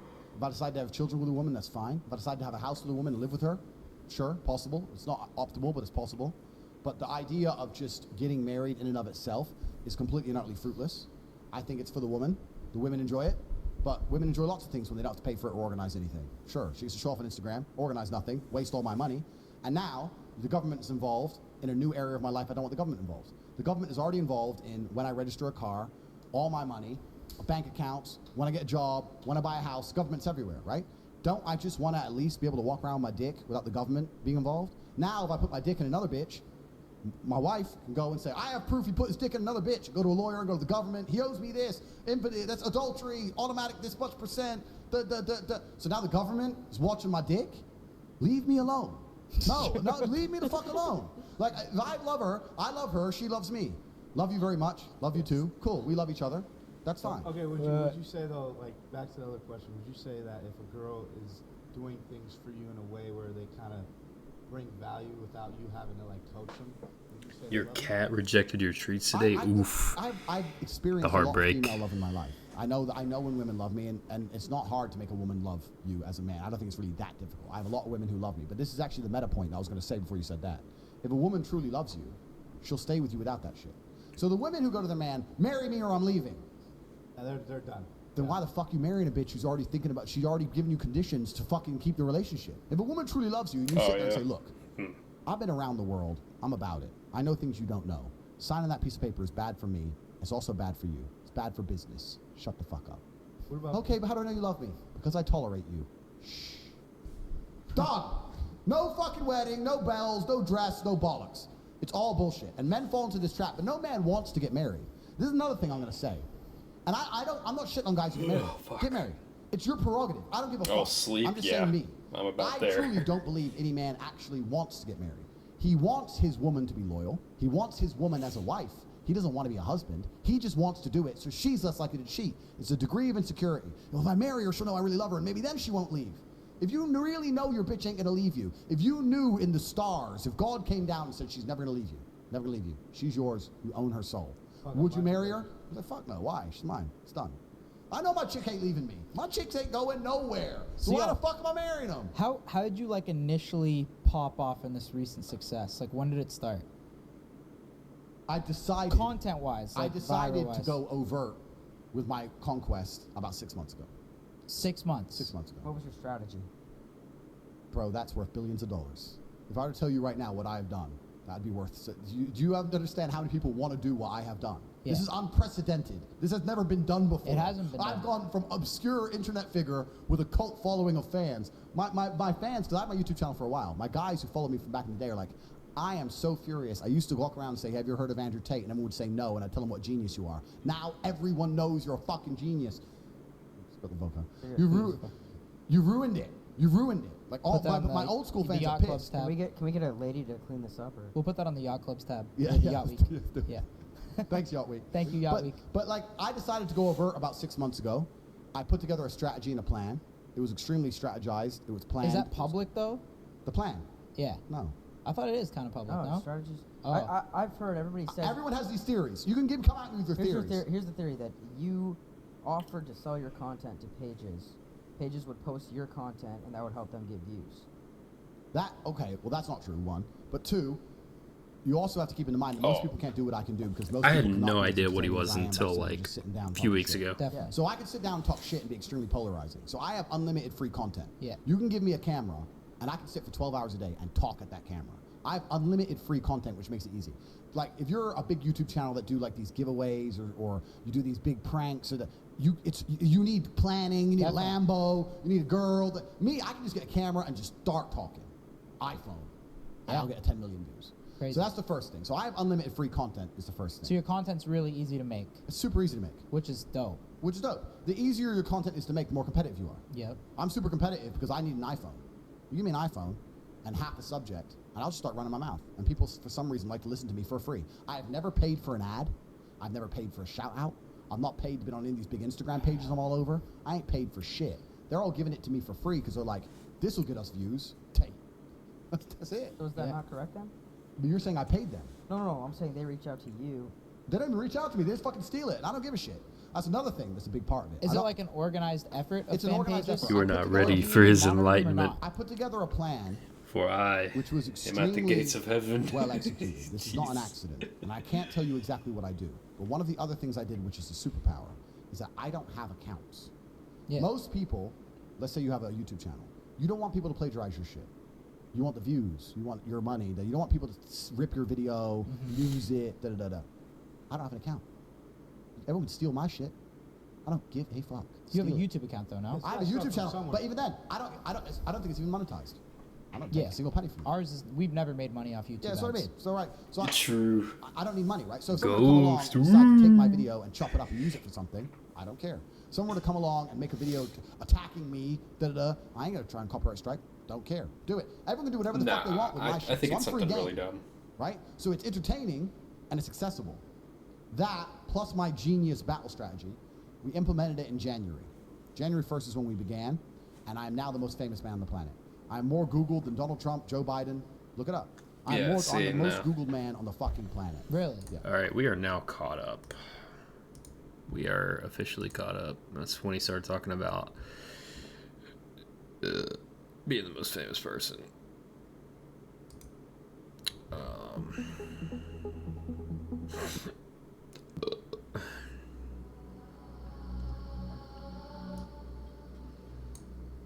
Well, dude, I am so white. Hang on. Surely I can like do some on-the-fly shit right now. Hang on. I'm like stupid white.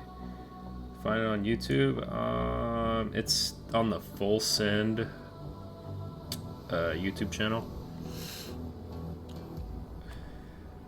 Full Send podcast. Color range. Time to pause it up.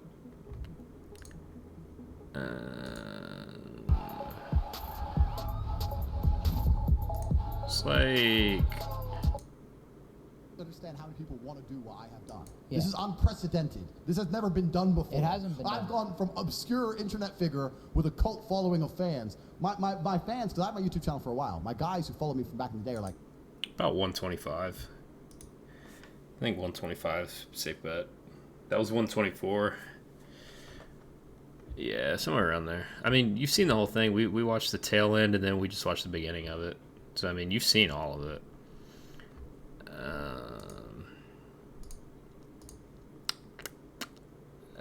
Damn it. History. Boom. Okay. Honestly. Maybe it's because I fucking Logitech, man.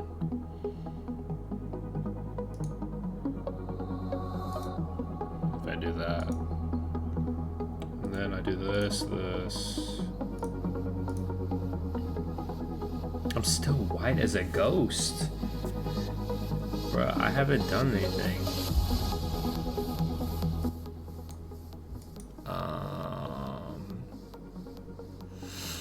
It doesn't make any sense. I'm pretty sure I deleted all my webcam software.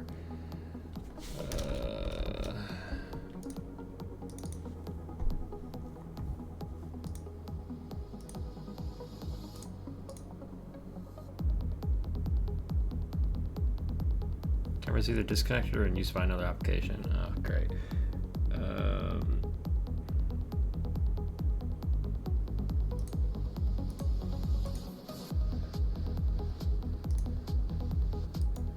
It's like unreal how wide I am right now.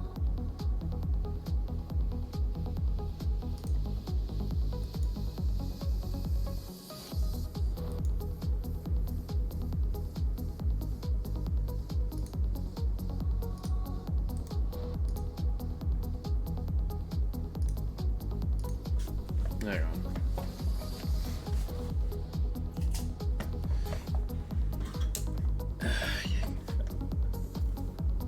That was it?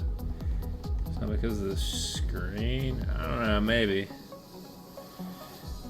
Maybe, I don't know. Too many issues. Jesus.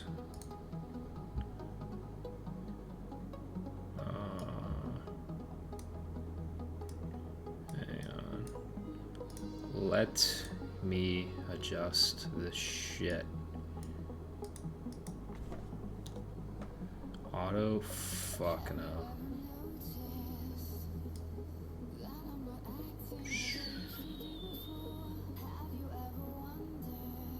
Hang on.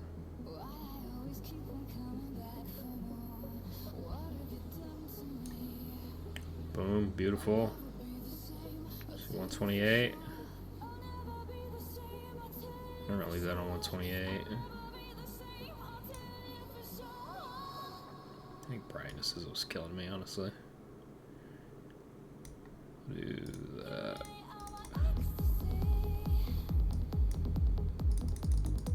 I can't do auto brightness, interesting.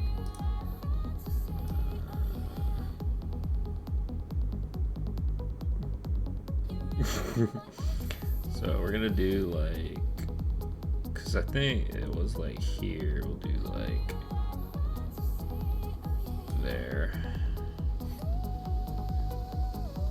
We'll leave that right there. That's good, that's good. That doesn't make a shit. Backlight composition. Are we good? Are we good now?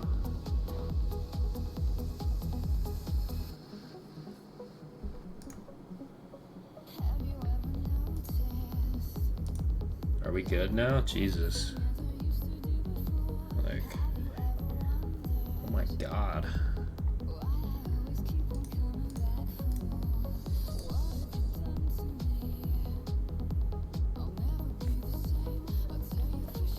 my god, are we good? Are we even better now? What the fuck? What the fuck just happened? Hang on.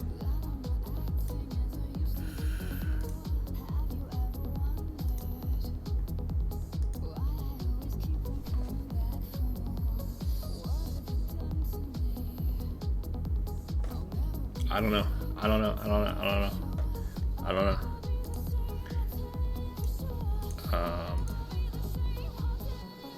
What in God's name is this? Oh my days.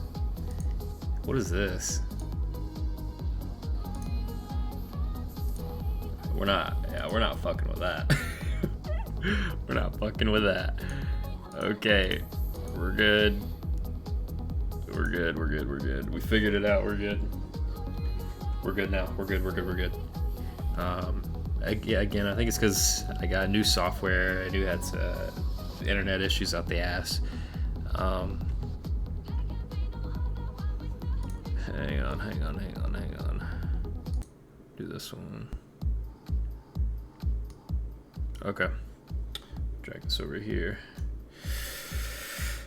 Boys, lurkers, etc. I'll be live Saturday. I'm no way in shit I'm going live tomorrow.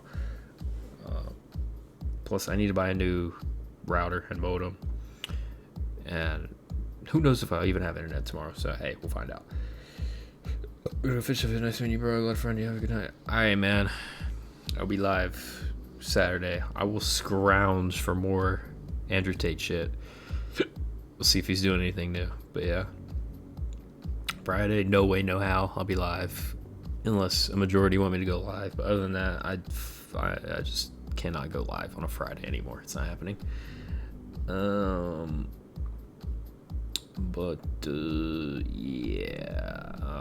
Dude, stream is fucking crazy. I haven't been live the past couple days. My sleep schedule's been fucked. Just dumb shit. Get home late as fuck. Like, I think yesterday, it was either yesterday or the day before, I got home at like 8:30. So I was like, dude, there's no way in shit I'm streaming. And then it was either yesterday or the day before, one of the two. I had literally like came home, crashed, woke up, and it was 1 a.m. So yeah, I mean, yeah, it is what it is. But anyway, boys, I will be live Saturday. Of course, I figure out the webcam issue at the end of the stream. Of course, I'm good now. You can see the LEDs. We're good. I'm not as white as a ghost. The light is on max, whereas earlier, like this on lowest would make the whole room like light up. It was insanity. Yeah, so it was very annoying. I'm like surprised I figured that out so fast. Anyway, VOD friends, lurkers, George, 6ix9ine, all of you people. I will see you guys Saturday. I think Beans is asleep. He is right there. So yeah. Anywho, yeah. I'm done. Fuck off, Google. I'm gonna fucking scroll my phone for a bit and pass the fuck out. So yeah, you boys have a good one. Saturday.